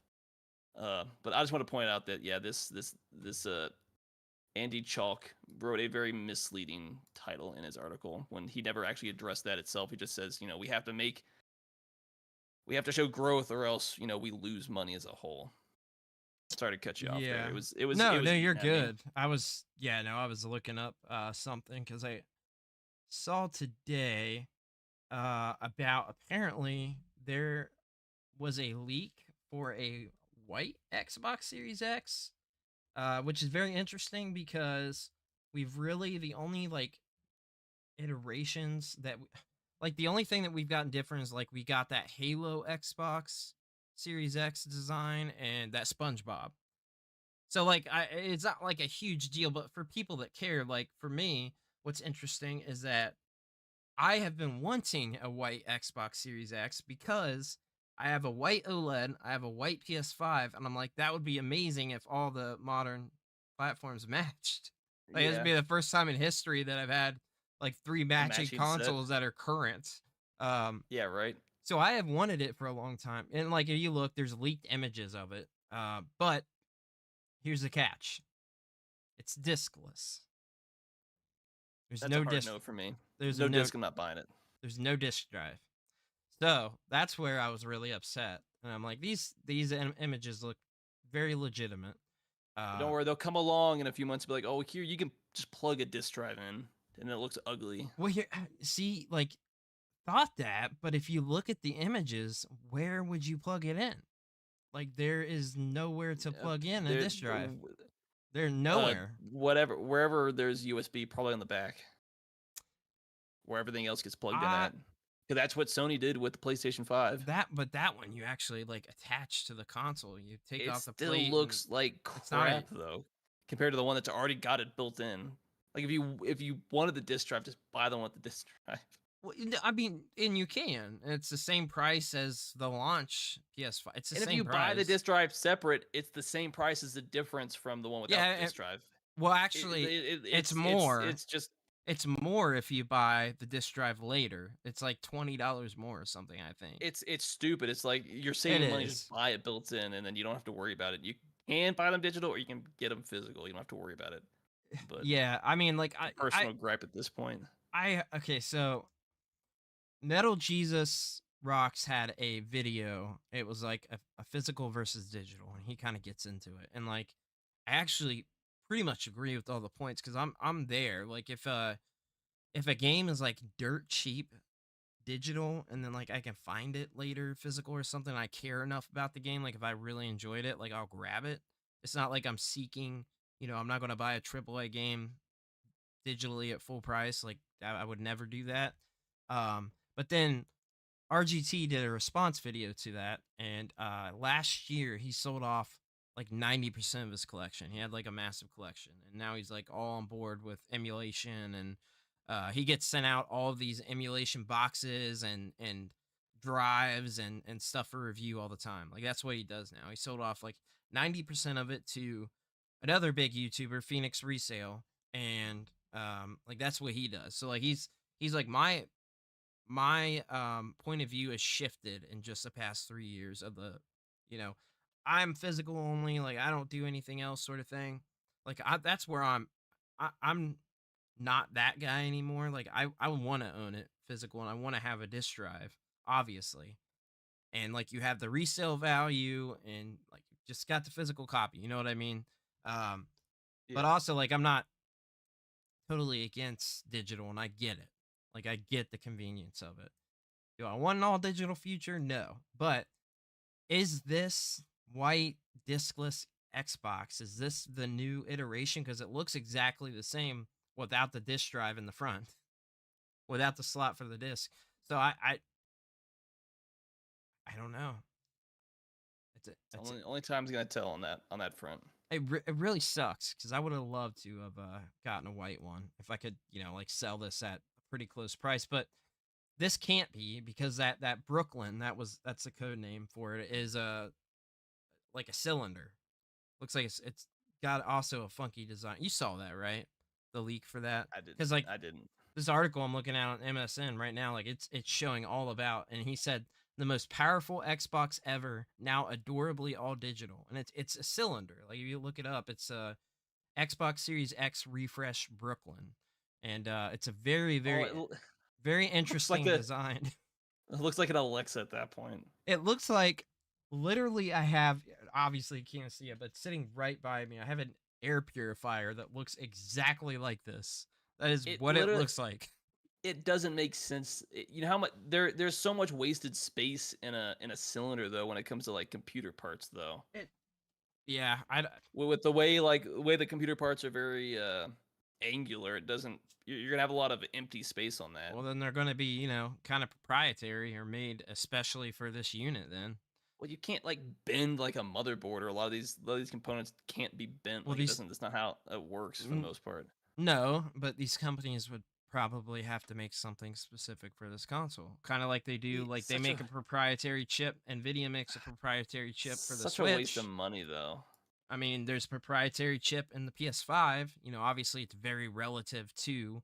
A chip is different than having to like develop whole-on hardware, like a motherboard or something like that. It's a little different. They're doing something. I don't know what, but there's just a lot of empty space in there.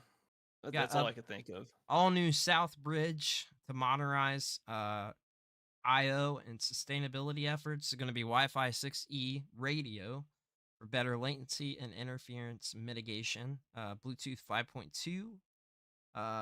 6 nanometer die shrink for improved efficiency. Reduced PSU power by 15%. New low power standby mode is 20% of current Series X. Increased use of PCR on housing to 30%. 100% recyclable packaging. They got to advertise that. I mean, it's recyclable when it gets thrown in the garbage and it doesn't actually get recycled. Yeah, I keep all my console boxes personally. Like I don't. But I'm not gonna recycle them. Like if I ever get rid of them, that shit's just going in the trash. It says it's got 2 terabytes built in, USB-C front port with power delivery. So that would be what, Thunderbolt 4, whatever. All new immersive controller, which we know officially about, and it's going to be $500. So apparently this refreshed, more powerful discless machine is going to be the same price as the Series X now. I'm like so torn because like I'm not buying it. I already have a PC. Like I don't need an Xbox to play Xbox games, so it's kind of like a mute point at this. Like if you go into PC gaming, there's no incentive to ever get an Xbox console at that point. It would be it's a little bit of a different story if they are going to do what they're saying, though, right? With all this, making this like an open platform, it's going to be different for people at a $500 price point. You got to look at everybody.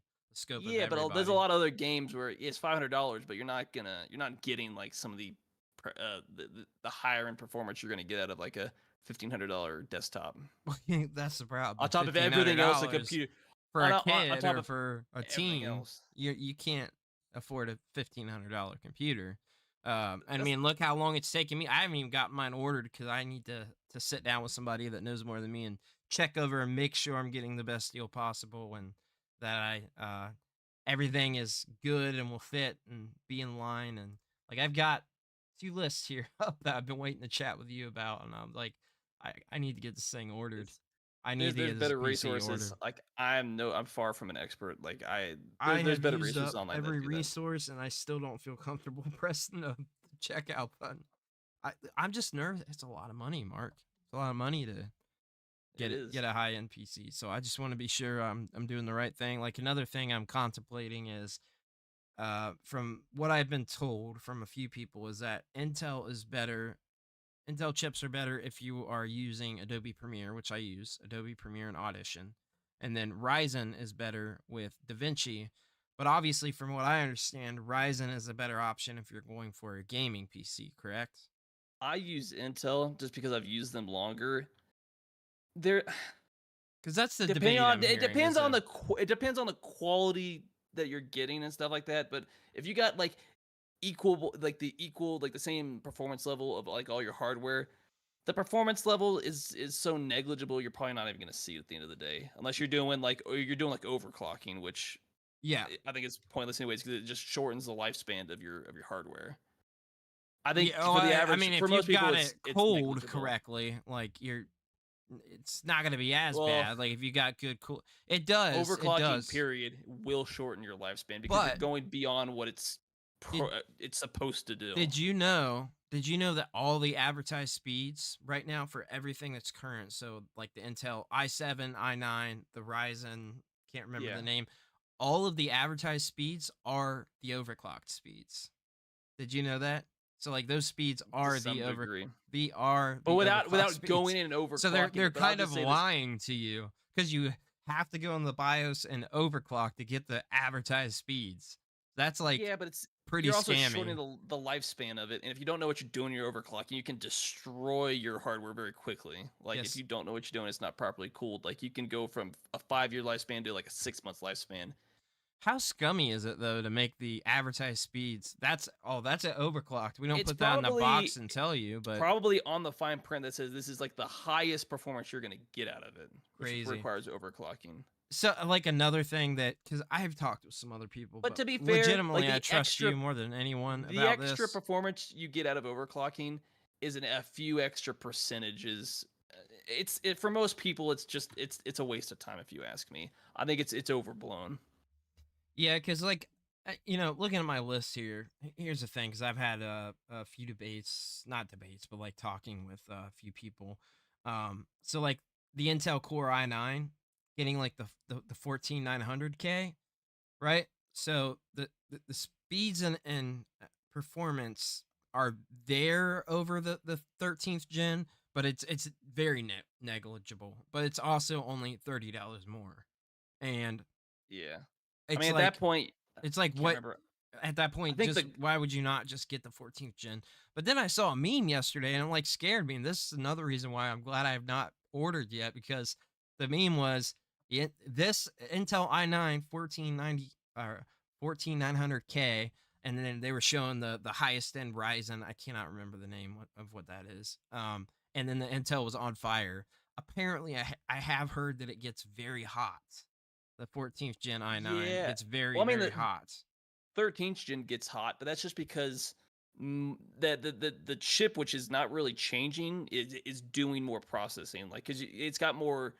The more cores you add, the more it's doing. Yeah. By default, the hotter it's gonna get. And Because the threads and the cores and your frequency, like that's like really what you're looking at, yeah, stuff like that. and Because like I have a 13th gen 20 core, and that does yeah, more than I need it to do.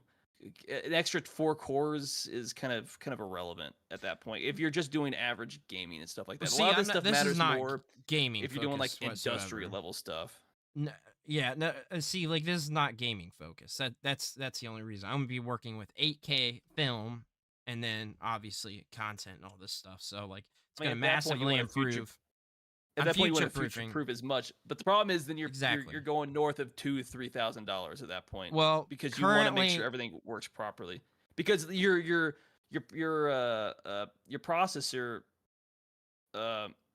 might be able to do it, but if your motherboard or some of the other stuff you're using is bottlenecking you, then you're losing money and stuff like that. So you need to make sure you're getting like the highest end of everything across the board. So And this then is at that why point, you I want to need to keep go everything over. in family. This is why I need to go over it with you, because I am currently sitting at, and I do think there is a few changes that need to be made that like I need to discuss with somebody to make sure. But I'm currently sitting at $2,783 right now at the total, Yeah, that's much. That's and towards the without higher end. But I'm an not an operating expert. system, without Windows, which I'm a little. I look at Windows, and you look at Windows 11 Pro, it's $200. $200. I've seen some videos where you can get keys on these websites for like $30. And like I don't know, like there, and two of them I saw were from, I mean, YouTubers that had like 700,000 subscribers. So I'm like, it can't be like completely not legitimate. It's just like concerning to buy it through a third party website that looks sketchy. But like I don't like, how did you go about it when you bought your new PC? Well, my first one, You just I straight bought up buy it? I bought the first one I bought pre-built. Obviously, I said I wanted these parts together. They built it, tested it, and then shipped it to me. This one I built from the ground up, but I just used Newegg. They're the thing that kind of says, yeah, this stuff pretty much works together. It keeps the model, like Intel and Ryzen, apart from each other for the most part.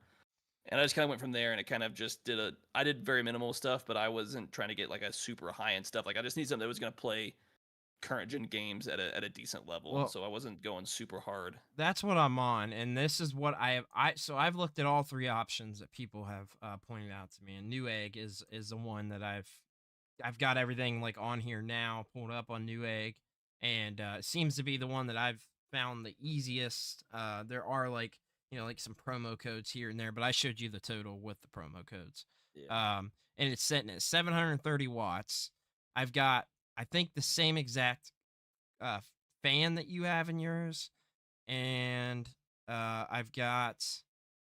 We're getting into this PC discussion, but the PCU that I have, it hits 850 watts. I don't know if like if only 100 wattage over what it recommends is good enough, or if I need to go higher, which is the cheapest one was like another $40 for 1,000 watts. If that's saying like all this hardware is 850 watts, your power supply needs to at least hit whatever all your other hardware combined is point. Or this says ideally you want to go above. This says like if the estimated saying like 850, I would just stay safe and do the 1,000. Or like if the power supply says 750 and the estimate is 850, your power supply is going to be underperformed. It's going to cause a whole bunch of issues. Like, wait, so the power supply isn't uber expensive. Well, that's its guessing. It's not cheap. But if it's guessing 850, you don't want a 750 power supply. You're gonna have problems. It's not gonna work, and you're gonna either short circuit something or it's just not gonna work. Period. So it's estimating 730 watts. Currently, I have in here a Corsair PCU that is 850 watts. But it's $124, dude. It's 124. That's why I want to go over this with you, because I'm like, maybe I can get, if I could drop this down to like 25 somehow. You could probably find a cheaper brand of power supply, but you need to make sure it's going to be the same wattage. But to some degree, but is like 850 you're going to good enough with a estimated 730? Like, is 100 good enough? An extra 100? It should. There's nothing that should get that close. I'm like, you could always go higher if you want, but I mean, you'll know very quickly whether or not the power supply is going to be an issue. It's for the cheapest one, it's another $40. So I would be spending like $170 on a PSU. So that's like, I mean, it's one of the cheaper pieces of the hardware. But when you're talking high end computer parts, whether you buy it yourself or you look at some sites that'll just pre-build it and stuff like that, like essentially do what you want, but it's already pre-built and they'll ship it to you. You're gonna spend a lot of money on a high-end PC. There's no getting around it. You have to accept you're gonna spend like $2,000-$3,000. I was gonna build it myself. I didn't even know you could have them build it. I was gonna do it myself. It gets a little bit more expensive, but there's the added, they build it, they test it, make sure it works, and then they send it to you type thing, on top of whatever warranty there is. I'm trying to save every dollar here, which is why I go over this. So I'd rather I want the experience. I want to learn how to do that. I want to, but for the most part, like, if skill set. Like, if you're getting stuff that was built, like if you're getting all Intel that was built across the board within like the last 2 generations, it's more than likely all going to work together. It's not going to be an issue. It's just whether you're trying to save money, but if you're going high end, you're spending money, and you have to accept the fact that you're gonna have to bite the bullet on some stuff. One of my especially if you're trying to future proof. That's the biggest thing. One of my other concerns is the CPU cooler. I think the exact same deep cool that you had in there. I don't know if that's enough for a 4080 Super and an i9. The 4080's got its own fan. You don't have to worry about that. You just need to make sure the tower is gonna the CPU cooler is only for the CPU. Your actual GPU has its own built-in fan, so you don't have to worry about that. But it's gonna get hot regardless. Okay, so here's the other thing. I guess specifically the 14th gen i9 does not have a heatsink. I don't know what I need for that. I don't know what that. None of those have heat sinks. That's why you buy the fan or the water cooled for your CPU. You don't need. Because it's just that small little. It's just that small little thing that you plug onto the motherboard. That's it. That's all you're paying for, and it's. Well, I've heard you need to put the stuff on it to help keep it cool too, like forget what it's called. Do I need to do that? The thermal paste. Do I need to? When you buy it, it'll give you thermal paste, but it's recommended you buy thermal paste that's a little bit higher end, because they're going to give you lower end thermal paste, and you just want like higher end stuff. So I need to have thermal paste on the i9. Well, you have to regardless, or it's gonna heat up and melt. See, I don't know. You have to have thermal paste on it. But I wouldn't use you could use the default one that comes with the CPU cooler, but it's not going to be like the ideal. There's better. I'm nervous because I've seen it runs hot. There was a meme yesterday of it on fire versus the Ryzen. Probably somebody who either did that on purpose or didn't know what they were doing. I wonder. I wonder if it's the best case scenario. Like on idle, it's running anywhere from 30 to 40 degrees Celsius. Most computers run idle. Usually, if your CPU or your GPU are running like north of like 80 degrees Celsius significally, then it's an issue. Like if your CPU or your GPU is running like 90 degrees, that's an issue. But most computers, it's usually, most of them, like if it gets too hot, your computer will just shut off on you. Like, that's what I've heard. I've heard that it's not gonna catch on fire unless you like just go in and turn off those safety features. More often than not, because it's built in, like it says, "Hey, I'm too hot. I need to cool down. I'm just gonna stop working." Yeah, it doesn't tell you. It just shuts off, right? Yeah, I mean, well, you can have monitors up, and it'll show you. You can monitor the temperatures of your stuff and the wattage, but Yeah, this is, I don't know. We'll have to go over it after the podcast. We'll continue on though. I'll talk with you for a bit after. I'm far from an expert, but I'm not a complete idiot, but I I just know need to get my this ordered basics. because I was hoping to have this ready to go for everything like 2 weeks ago.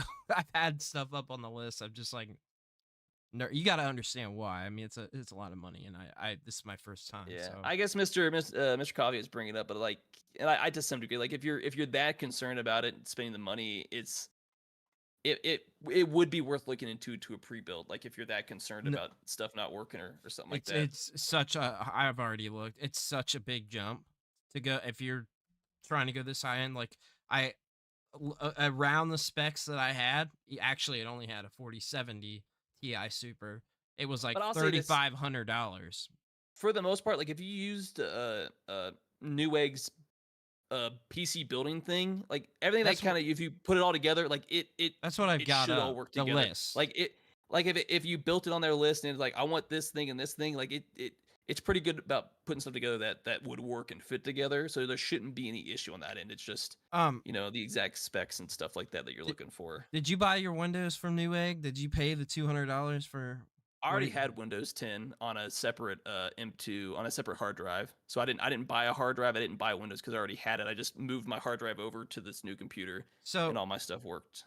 I will still have my laptop to use for traveling, and then I'm getting a new desk as well, so I may have it here as a secondary for now because if Yeah. I get this, I can't get all of the monitors and stuff right now. I want we talked about it, the 3 monitors that it would make. One of them essentially this monitor right here in front of me I can't use because it's capturing the footage. So all I have is my Yeah. laptop screen. So if I had two, then I could multitask and have one Yeah. dedicated to recording. And It's and confusing, Mr. but Yeah. And Mr. Cobbett brought up a thing like if you build your own PC and you're ready to troubleshoot, like if you put something incorrectly or you're starting it up so you have to install Windows and stuff like that, like there could be issues you have to like run into and troubleshoot and stuff like that to make sure it works. what do you mean as far as installing Windows? Can't when you start it up, am I correct in that it starts up with Windows but with a free version or Windows needs to be pre-installed on a hard drive for it to work. But when you just start it up, you need to at least have a USB hard drive with a Windows install, and it'll automatically populate the actual the troubleshoot, not the troubleshoot window. I'm well on the name now. this But just the actual screen to actually install it on whatever hard drive that you've got. okay, so will a screen pop up if I buy a key from one of these websites that was suggested? Because I saw on there's like $30 for Windows. If 11. I remember correctly, you can use Windows without a key. It just restricts it. You have like a That's what I watermark on it. thought. That's what I thought. You have watermark, and then you. But don't usually have most all people the... hook up an internet, and you kind of go through the process when you're installing Windows. It'll like, hey, do you have an account? Do you have a key and stuff like that? So and it'll be part of the install process. But it's been a hot second since I've done that. I won't just boot up into BIOS if I buy with no Windows 11 because I want to. I mean, you will if there's no operating system. It has nothing to boot into, and you'll just go into your BIOS by default. Well, see, I thought it booted into like the free version of Windows. If that it's has pre-installed, like if it's pre-installed on a hard drive, and that hard drive gets properly installed.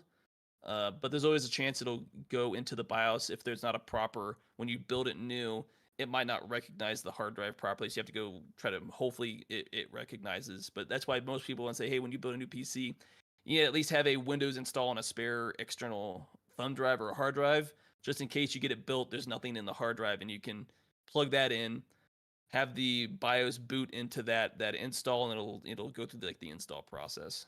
All right. Well, yeah, we'll go over this a little bit more later. I'm just saying right now, I'm letting you know that Windows 11 Pro is USB is $198. So anyway, we've also got Twitch. Do you want to take this one?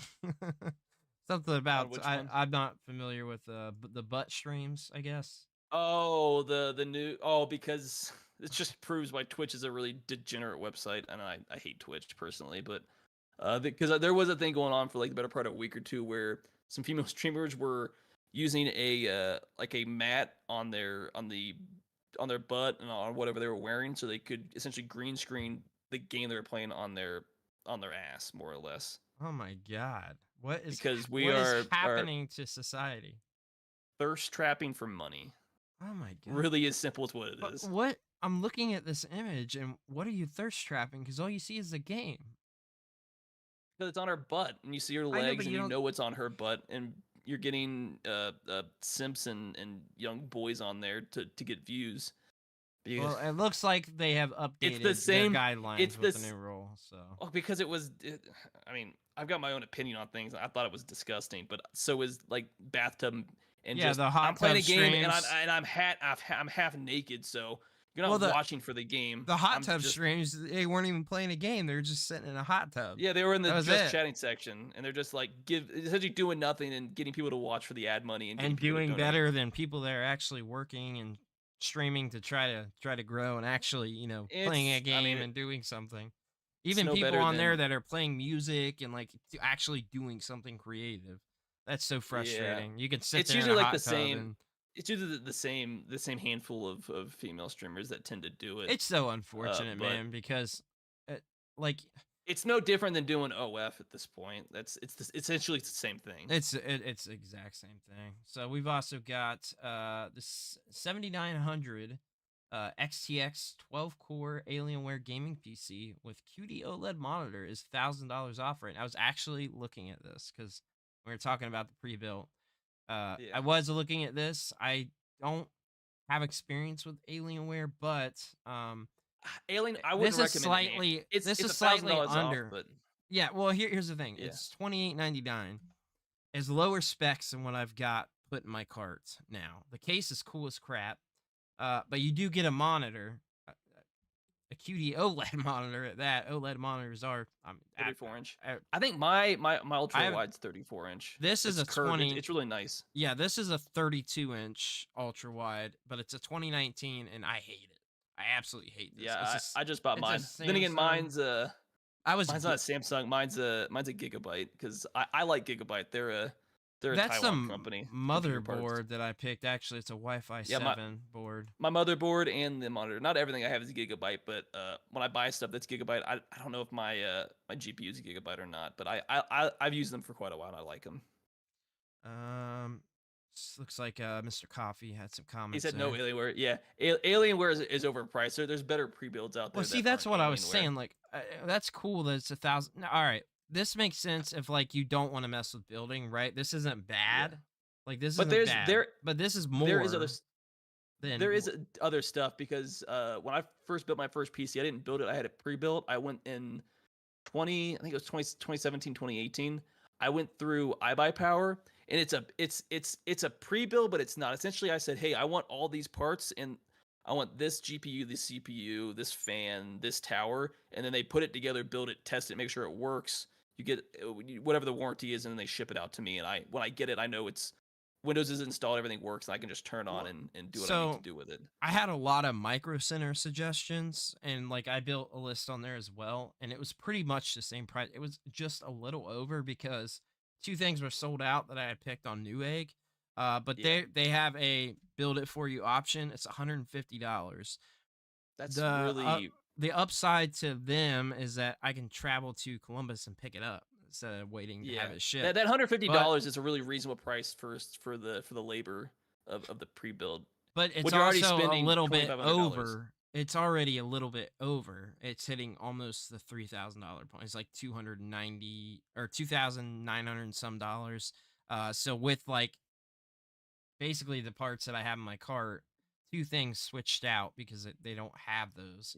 In stock. I guess the added benefit of that is you tend to get a warranty. They build it, make sure it works, and if there's any troubleshooting issues in the install, it's already kind of taken care of when you get it.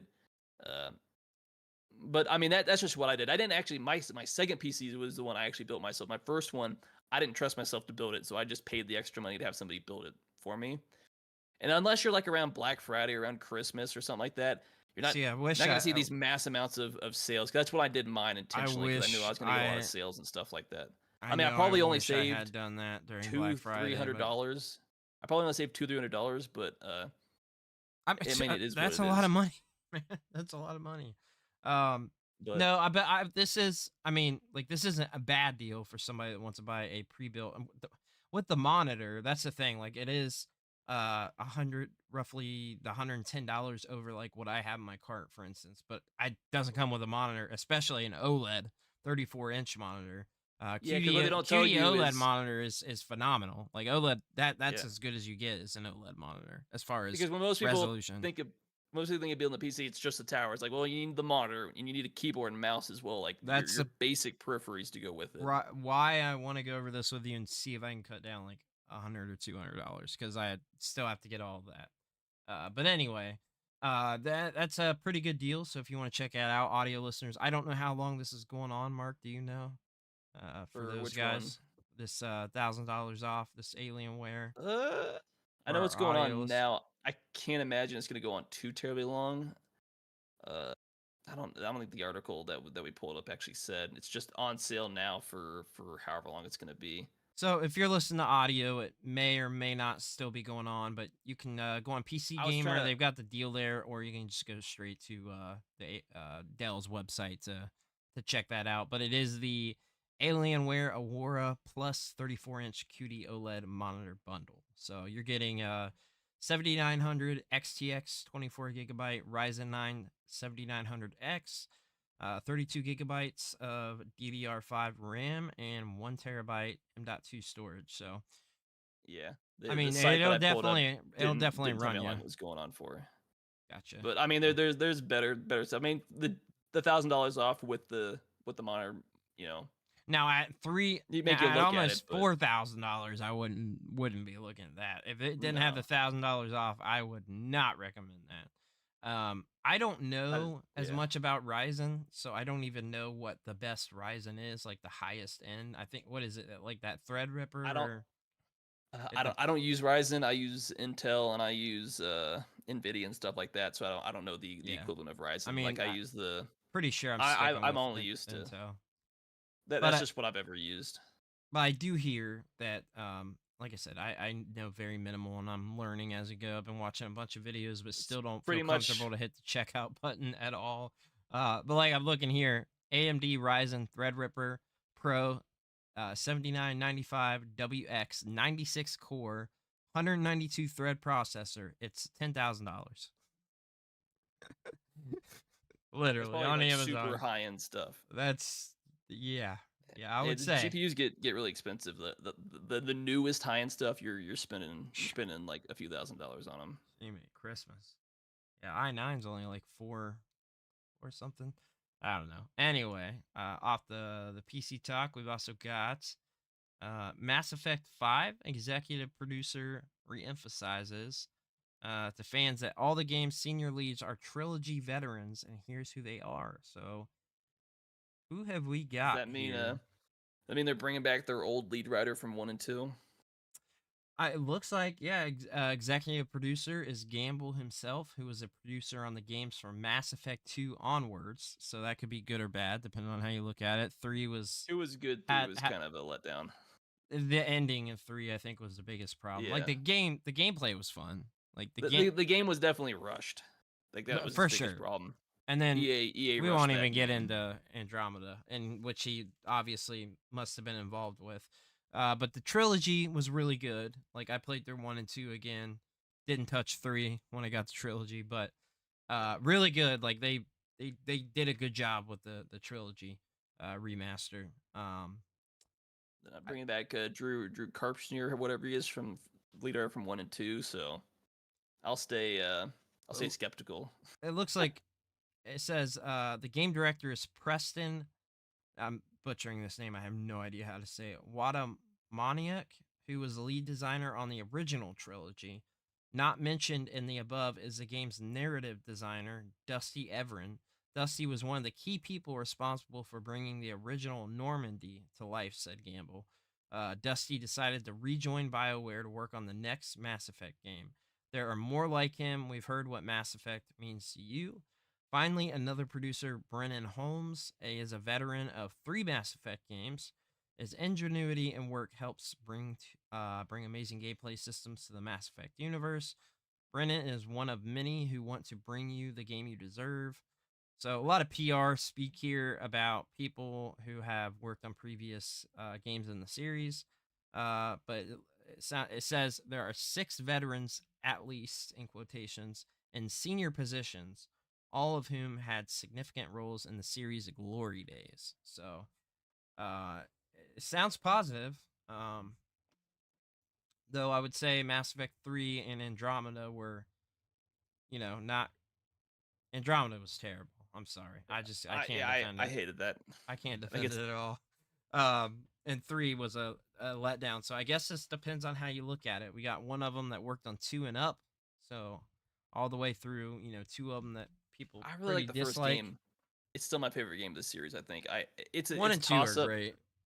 It's a short game. It's got its issues, but there's just something about the first Mass Effect game that's just captivating and introduces that world so well, especially for a game that hasn't aged all that well. There's just something about the storytelling. The trilogy did one really. Did you play any of the trilogy? It plays better. The trilogy, the trilogy collection. The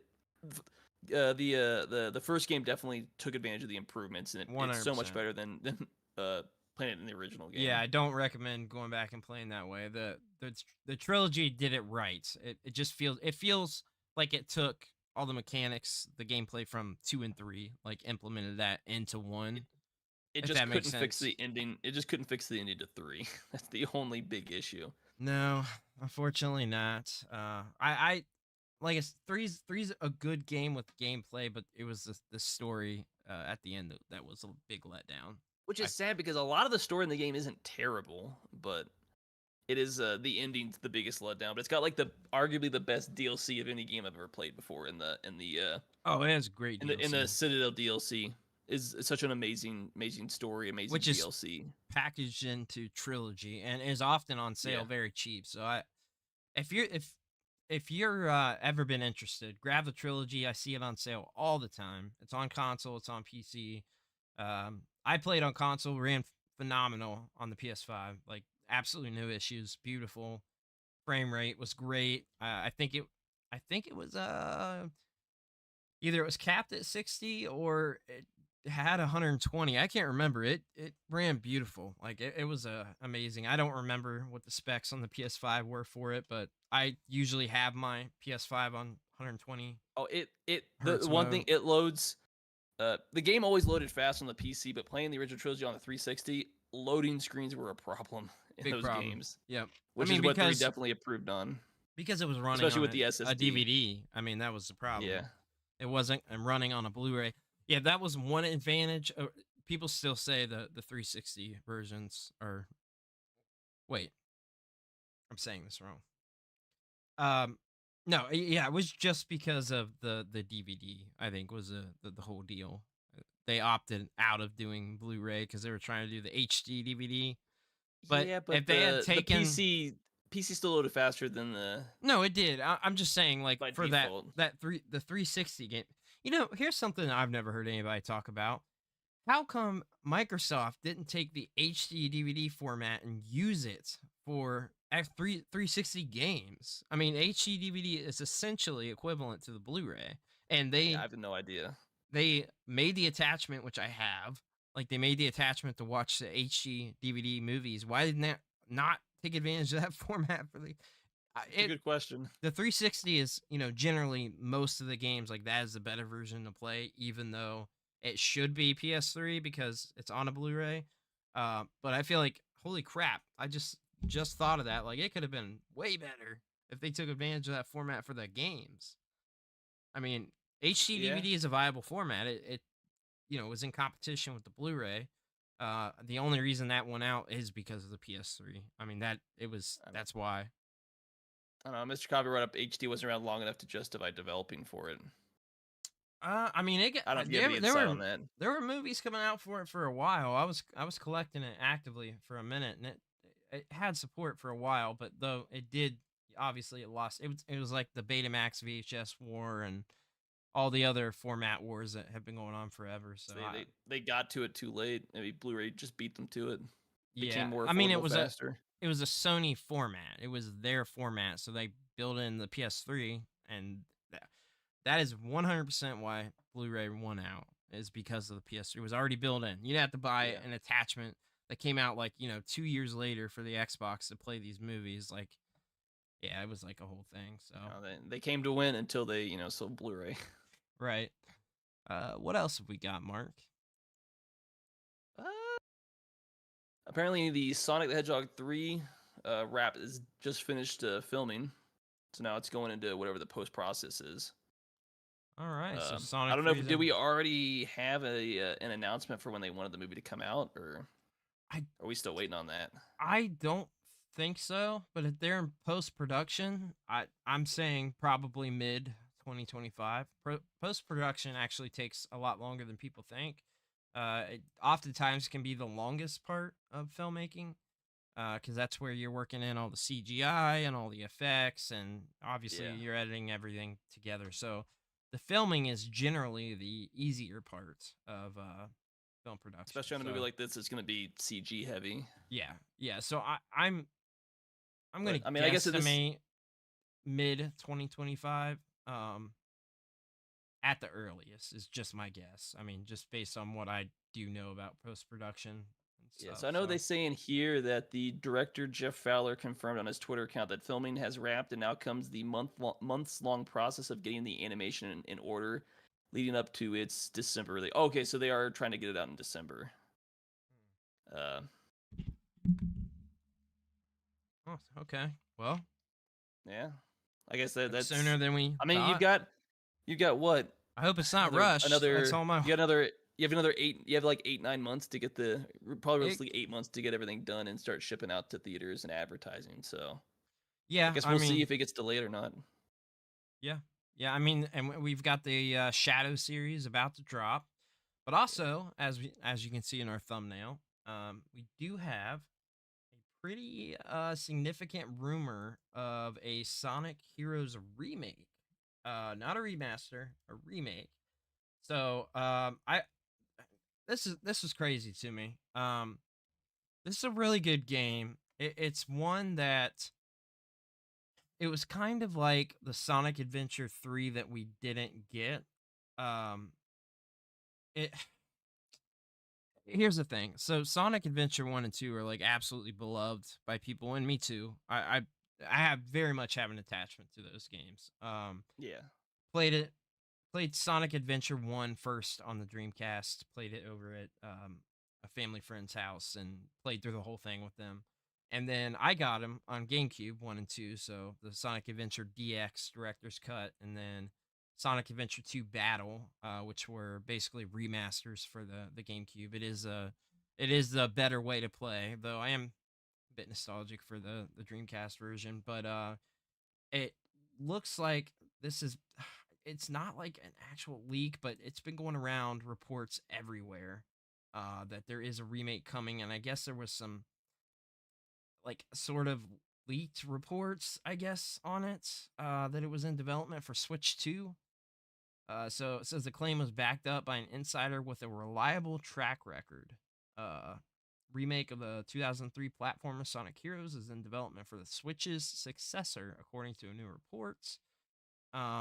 They will be potentially using Unreal Engine 5, which would be, I mean, that hypes up the Switch 2 even more if they're using Unreal 5. So that's good news if that's true. Looks like update. Since originally confirming Universal Nintendo's story, Midori is now distancing themselves from it somewhat. In a subsequent series of tweet replies, they have since said that Sonic Heroes Remake is being considered, rather than confirming development has started. They added, I do not know about this remake title being released in the next 3 years, and I don't have any information on that. So that was a reply to that report, which came out 3 days ago, 3 days ago on that reply. And if you're listening to audio, that reply came out March 26th. So, I mean, he didn't deny it, and we know how developers and publishers are with this stuff. Nintendo has said absolutely no to things many times, and 6 months later, it's out. So like they denied the Switch 2 and stuff for like a long time, and I I don't know. So I mean, it may or may not be coming. I sure hope it is.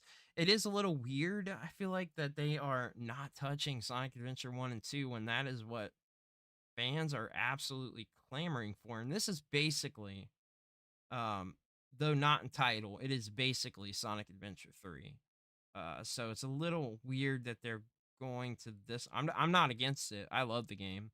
A full remake of this game would be amazing. But of course, we know they're working on the Sonic Generations remaster with Shadow the Hedgehog, where it's gonna have like a split timeline that wasn't in the original game, or not Yeah. timeline, but like split story where you can play as Shadow too. Um, so we're getting a lot of Sonic. I knew that. Lot a lot of Sonic. We just had Sonic Superstars late last year, Sonic Frontiers before that. So this will be cool to see. I mean, do you have any sort of input on this? I mean, not really. I was never the biggest Sonic fan, but hopefully it's a decent movie, or not decent, but decent game. Sorry, I got a brain fart for a second. Oh man. But I mean, I'm probably not gonna play it, but that's just because I was never a Sonic fan. Gotcha. So we got some more Cyberpunk and Witcher news. Is that right? Yeah, so I mean, it was just something small, but apparently CD Projekt Red was toying with the idea of a Cyberpunk and/or Witcher mobile games could be coming in the future, and if they did, CD Projekt Red wouldn't be the one that develops them, but it's just kind of like, yeah, we've been kind of tossing around the idea because they have Gwent was got a mobile port like that. And then the Pokemon Go inspired The Witcher Monster Slayer released in July of 2021, but it shut down like 2 years later and stuff like that. So they've dabbled in it before. I hope they don't, but that's just because I'm biased and I hate mobile gaming. Yeah, I mean we talked about it. But it's a possibility that hey, here in the future you could hear something about a mobile version of the game in between game development stuff like that. Especially since they say the next Witcher game just entered, it's essentially about to enter full development. So we're a few years away from getting the next CD Projekt Red game at this point. So yeah, we got Edwin in the chat, and he has been absolutely grinding away at Sonic Superstars. Every stream I've seen, he's been playing that, and good game, very good.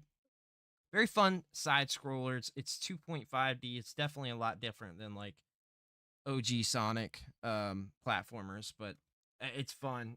He's been grinding away at it.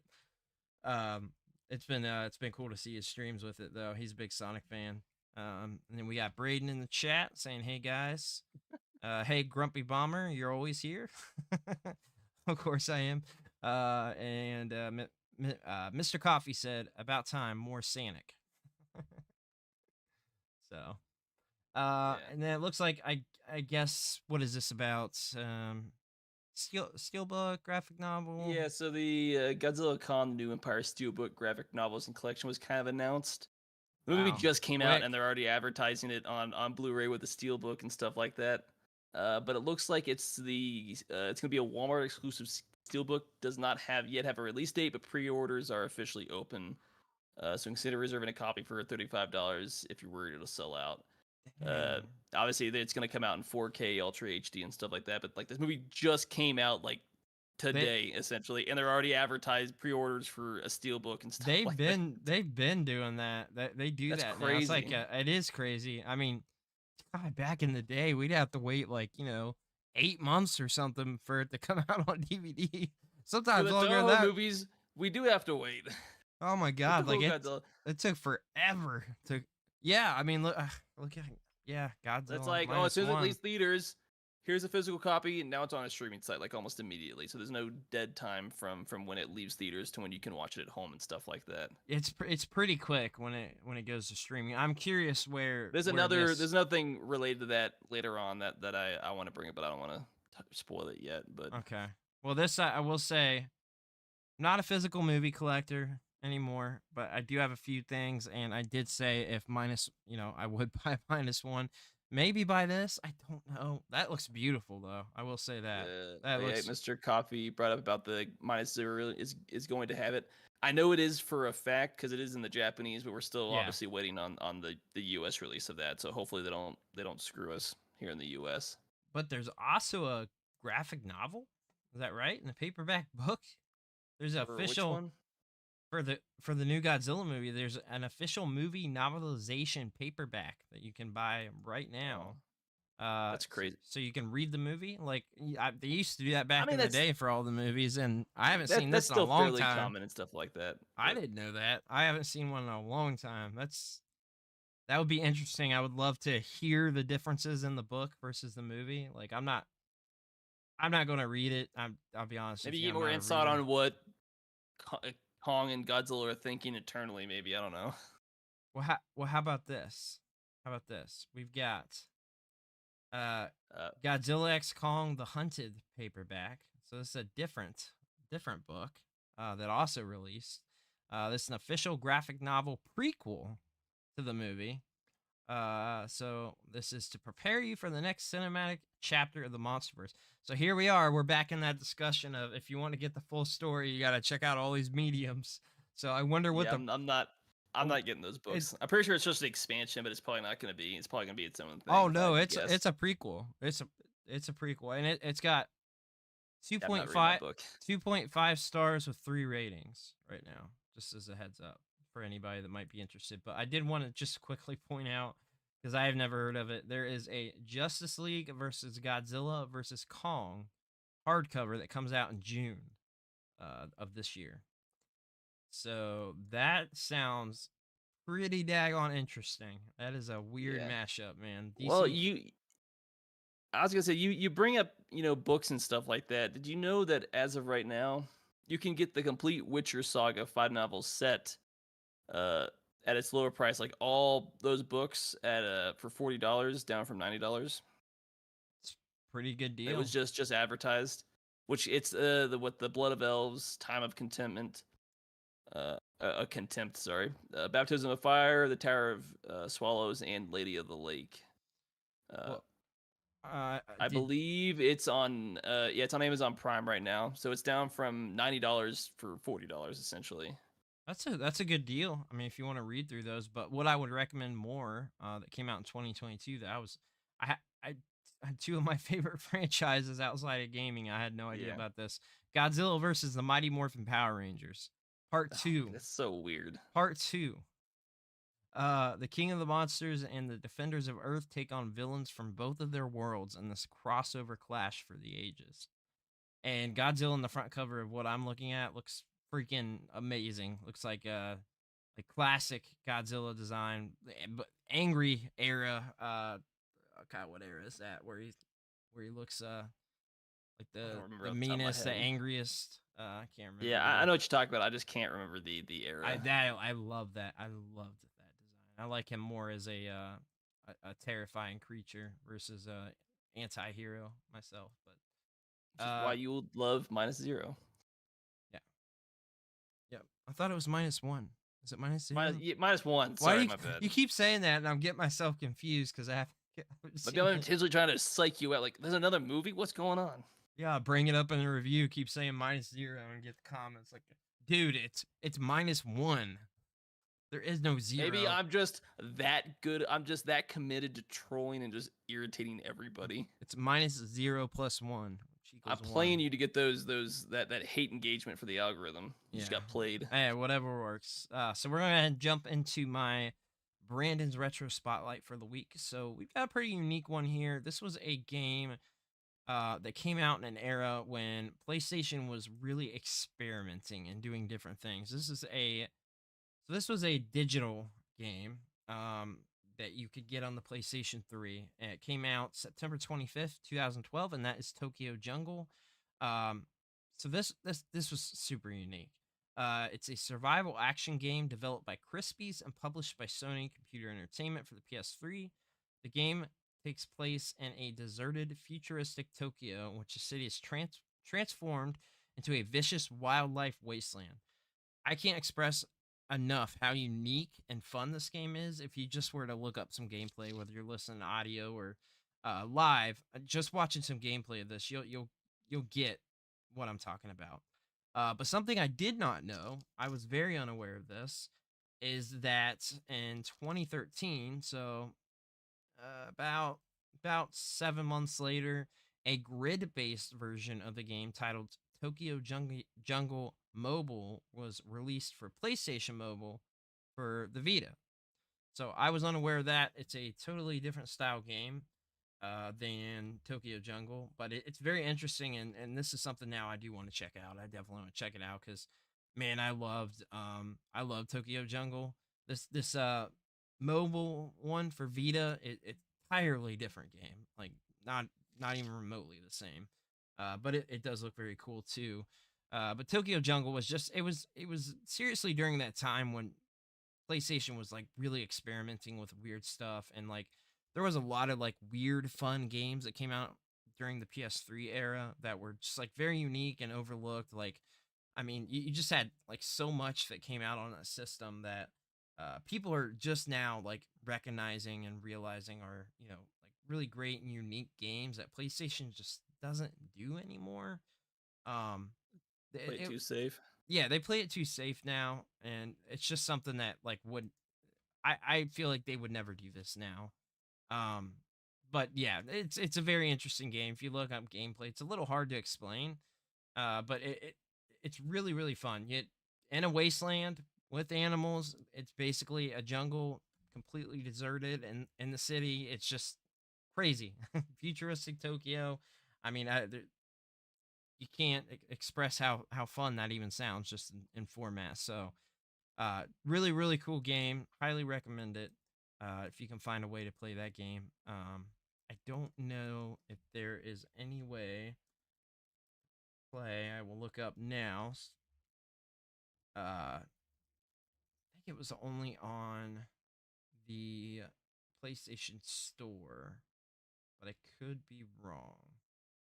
I'm not sure, to be Oh, honest. it looks like it had a physical release in Japan. Oh, So it screw did the get, US. yeah, it did get a physical release in Japan. Yeah, I wasn't aware of that. I knew here it was a digital only game. It was one of those ones that was like kind of like a must have, and I kind of have come to hate the term, but it really was like a hidden gem. Um, so definitely recommend. And I guess if you're a physical collector, this is a game where it kind of doesn't matter if you get the Japanese version too much. Still playable. So I mean, heck, I go for that if it doesn't look like it's super expensive, like 30-ish bucks for the Japanese version. So not bad. Definitely recommend. There's a set of 3 on eBay if you're listening to audio. There's 28.51 each, and Japanese language edition. Also, they want to let you know in the title, rare. So there you go. Here is my Of course they spotlight do. for the week. So Yeah, definitely. it looks like we got Scarlett Johansson in talks to be in lead for Jurassic Park 7. The other, is it going to be titled Jurassic Park or is it going to be titled Jurassic World? Yeah, who knows? I've long been done with those movies for a while now, since the third movie in like 2001. I haven't Yeah, cared for the. I've not watched or one like and cared for the Jurassic World movies, to be honest. one and two, yeah, I don't like any of them. The first one is okay, but the other ones are terrible, horrible movies. Like Dominion, that is such a bad movie. Um, yeah, so I mean, I guess Scarlett Johansson's in talk for this. It See, I'm also seeing Jurassic World 7. So yeah, I don't know. I mean, I like her. I think she's cool. If it's good, I'm on board. But I yeah, I don't know. Yeah, I haven't it liked the is what it last. is. I didn't like Jurassic Park 3. I didn't like anything beyond 2. If I'm being real with you, Fair I thought enough. three was pretty bad myself. I went and saw that in theaters. I was like really let down with the movie. I was so excited. I loved Jurassic Park as a kid. I just like dinosaurs. And did you say you don't like 3 either?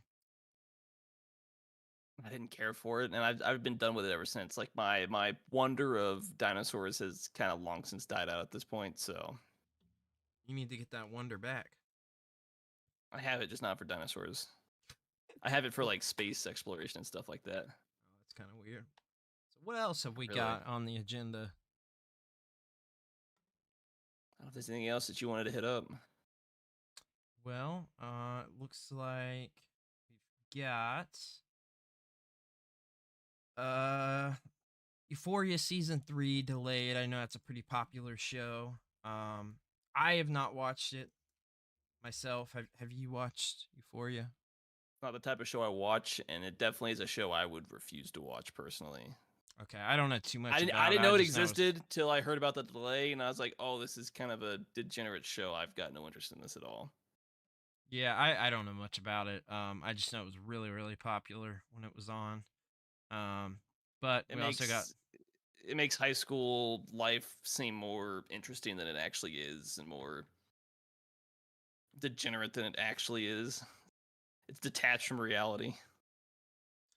well, we've also got. I guess just to close it made me think of that Degrassi show that my sister watched, and I hated it with a passion. Look, I'm sorry that you hated that, but I liked the early Degrassi. It was a bad show. Like, I'm sorry. You know what's funny? Drake came from that show. That was his first gig. Another reason to hate it. I liked Degrassi back. Nah, I hate that bad. Drake's not too bad. He just had a bad role in that movie. Show or the TV shows, yeah. But Ghostbusters has officially become a billion-dollar franchise, and if you didn't know, I'm a Ghostbusters fan. I considered wearing my Ghostbusters shirt. I got like 4 of them today as well. Who you gonna call? Brandon. But no, that's pretty cool. Frozen Empires has had very mixed reviews. I was going to go see it the next day after it came out, and I unfortunately decided I am going to wait. I just feel like it's going to be a okay movie. So for me, like I think I'm fine with ditching the it came out the week before Godzilla. I'm like I'm not going to the theaters 2 weekends in a row. Like I barely have time to do anything. So I was like I'll see Godzilla. You have to pick one. Yeah, Godzilla's the preferred one. Yeah, I love Ghostbusters, but I like Godzilla more, and we're doing a video on it. So I was like, oh yeah, our first. We'll go ahead and announce that, but we are doing a video on Godzilla, and we haven't done a full long form video on a movie really like this type of video. So it'll be something fun, something different. We're gonna throw some different stuff on the channel and check out some other stuff. So we have also got Pirate 6 will be a reboot, confirms producer. So I wonder if he comes back for the reboot. If Johnny Depp's not in it, I'm not watching it. That's where I stand on that. Then again, it's a Disney movie, so I'm not gonna go to the theaters to watch it anyways. I'll find other ways to watch it if he's in it, and not give Disney any of my money. I think that he will be in it. I know that there was the whole. I think he has to be, or it's gonna flop. If he's not in it, that film's gonna flop and have a lot of bad press around it. Yeah, see, there's a dedicated fan base around that. Disney dropped him because of the whole deal with his ex-wife. I can't remember him and Amber Heard. Amber Heard, but since everybody has taken Johnny Depp's side on that because everything that came out in court, like she is insane. Just I keep hitting my mic, but yeah, I mean, just she's crazy. So I think that the consensus is that Johnny Depp is okay, and I think that I think Disney would be on board with bringing him back. But I'm with you. I wouldn't be interested without him being in it. And if I'm being honest with you, personally, I only really like the first movie. So I've watched them all, and I'll say this. I feel like it's the same gimmick through all the movies. They kind of went down a drunken pirate. If anything, you could probably say maybe the first 3, the trilogy they had going on there. But after the 3rd movie, it's straight downhill. What was the last one? Was that the Dead Men Tell No Tales? Was that the last movie? That whatever that last one was pretty bad. But apparently at one point there were plans for Margot Robbie to star in a female-fronted version of Pirates. This wasn't the formal reboot or formal spinoff, but a separate story with new characters. However, Robbie says that the film isn't moving forward, so that's canceled. We had an idea, and we were developing it for a while, ages ago, to have more of a female-led, not totally female-led, but just a different kind of story, which we thought would have been really cool, but I guess they don't want to do it, Robbie told Vanity Fair, and that was in 2022. it looks like Craig Mason, creator of The Last of Us, and I always forget the name of this movie, but it's good. Kemobile. Oh, I'm saying it wrong. Chernobyl. Sorry, Chernobyl. Earlier revealed he is working with the original screenwriter Ted Elliott on a new Pirates movie. So I think he's coming back. They canceled the spinoff. Oh, Mr. Coffee was commenting that Johnny came out and said he's not interested, and that's why they were looking at a reboot. Ooh, that's not good. I wonder if his stance would change on that if they offer the right amount of money. I mean, yeah, there's always a chance they just throw a lot at him, but I don't know. Which they would, because I feel like it would not sell the same way unless he's just sitting on his morals and he's like, I refuse to work with you. But I mean, yeah, I guess we'll see when they make an official announcement what's actually going on. Yep. So what else have we got here? I know we have a few more news topics before your anime news. Looks like yeah, we didn't really get, I guess we mildly discussed that Marvel Rivals game. Did you get to see any gameplay on that? What's your thoughts there? I have not seen any. It's a game. I see Marvel and I just immediately turn off, if I'm going to be completely honest. Well, it's a hero shooter, so it's basically like Overwatch. We did mention it earlier, but they did announce that. It's a 6v6 hero shooter. It's not my type of game. It's not something I would want to play personally. I may try it out. From what I pulled up, it looks like it's trying to compete with the with Overwatch. I will say some of the screenshots look really, really cool. Like the Iron Man to be fair, screenshot where he's throwing the gamma radiation everywhere, like looks pretty sick. But it's just not my style of game. I'm not a big multiplayer guy anymore. It looks like they just threw on a Marvel skin on Overwatch. It's exactly what it looks like. It looks like they just straight copied the game.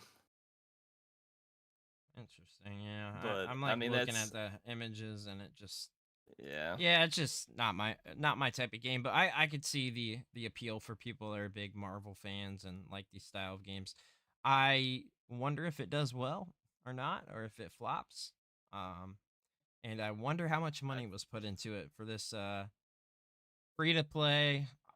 With their with the tracker, I think it's closer to flopping than succeeding. But I mean, I guess we'll see if it's a good game when it actually comes out. I know that's kind of where I'm at, but I mean, like, it's shocking that Marvel Heroes game is it's a mobile game and it's like still played like crazy. It's got crazy like concurrent. It's a mobile game. I know, but I just, like, if you've looked up like the concurrent player base on that game, is absolutely insane. But yeah, I mean, people love Marvel, so I feel like they would check out anything. Mr. Coffee said that female Parker character is riding an Evangelion mech. Also said NetEase not looking good.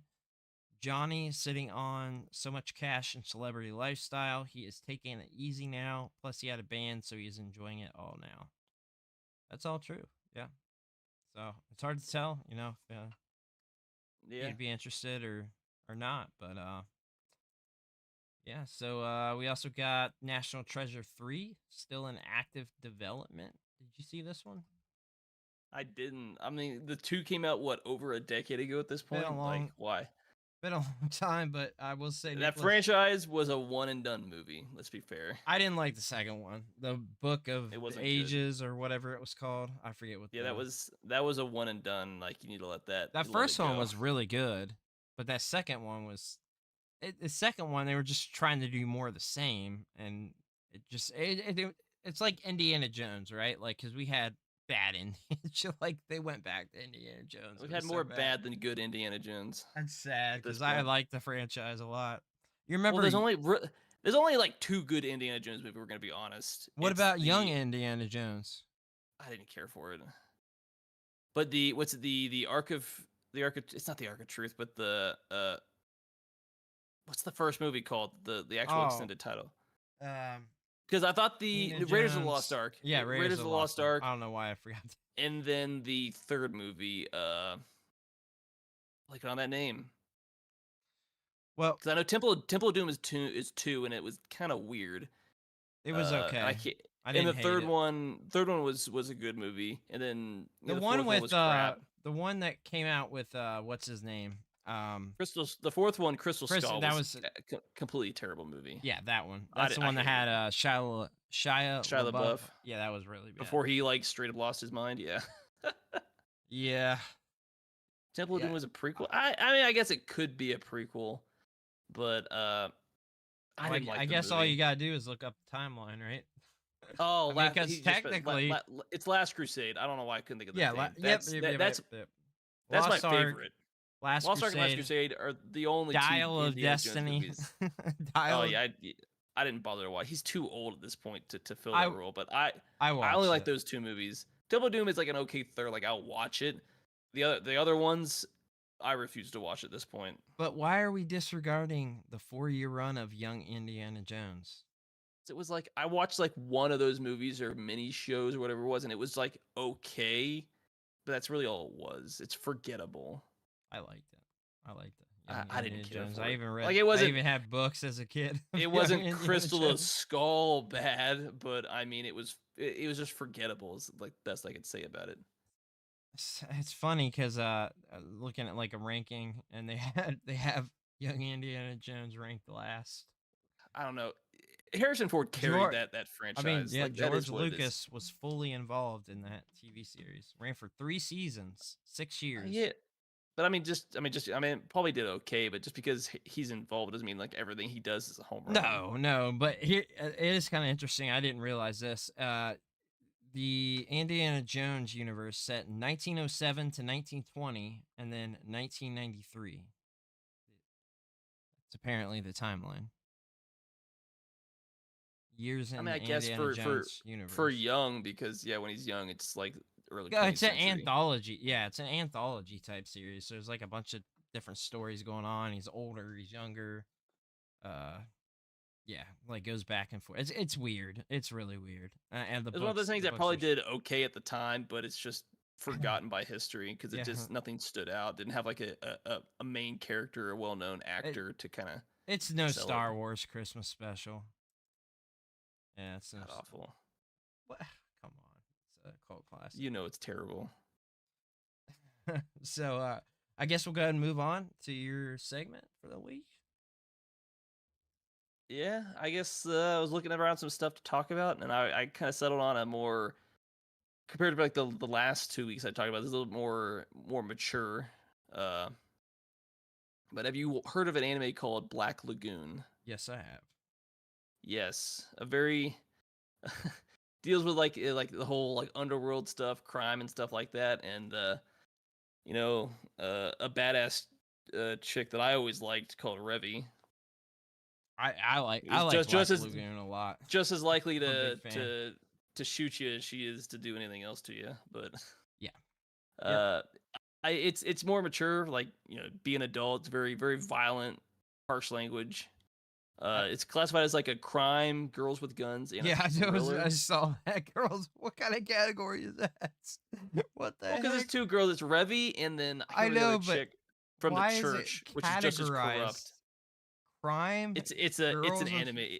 It's an anime genre thing. I did not know that was a real genre. I've never heard that before. It's like a super niche subgenre, I guess. Oh Lord, I do like Black Lagoon a lot. I think it's great. Black Lagoon is amazing. Makes X-Men '97 look like a high school artwork. I think I could admit that. I used to read the manga. I read the manga before I watched anime. I maybe read like 6-7 volumes and stopped, but I don't know when it ended or anything. But there's technically there were 2 seasons in an OVA, so 24 episodes over 2 seasons that both came out in 2006, and then the OVA, it's like 5 episodes, which technically it's an OVA, but it's 5 episodes for an OVA.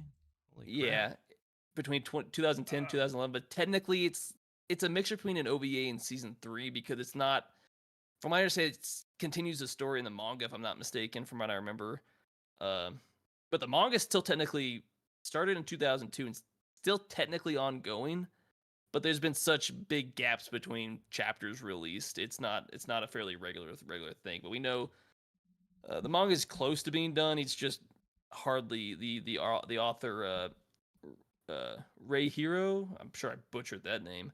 It's not like his like main work, from my understanding. He's been working on for a while now, but I mean, it's still if you like crime and a innocent Japanese businessman turned criminal, you can't go wrong there. You've got the other another chick that I like, Balalaika, part of Hotel Moscow, which is in the series. They're part of the Russian mafia in this fictional Southeast What? Asian town. Can't say that. They're like the big. They're like one of the big like players in the like the town is called Roppongi, if I can't remember, which is, I don't know if it has Thai or Filipino influence, but it's South Pacific type stuff. The fictional town is kind of based out of. And then a lot of other stuff. There's some of the episodes are kind of like this is the bounty of the week, because they're kind of like not bounty hunters for hire, but you hire them to just smuggle this thing or take care of this person type thing. Yeah, they're kind of like Lagoon Company. I don't know how to explain. Like they just do all kinds of stuff, tasks, things they're paid for. They're just people for hire, essentially. I mean, that's like a dream job right there, because I bet they get paid. Not necessarily. Not when the risk of death is constantly around the corner. But you're watching it, so obviously there's some interest there and potentially pursuing that career. There's no threat to me. There's a threat to being in that line of work type thing. And apparently there was also, between 2008 and 2011, there was a light novel run for it. Oh, okay. Of course there was. Don't know. I know what happens. I don't know anything about the light novel, so I can't say whether it's based on the manga or if it's like a spin-off thing. There's a good chance it's a spin-off. There's some of the manga throughout the years have been kind of like semi spin-offs. Whoa, the manga's still going on? Yeah. Are you kidding me? Holy crap. I think I read like 6-7 volumes or something. I bought them all together. We went to some store, I don't remember, in Columbus, and that I bought them then. That's when I bought the what else did I buy?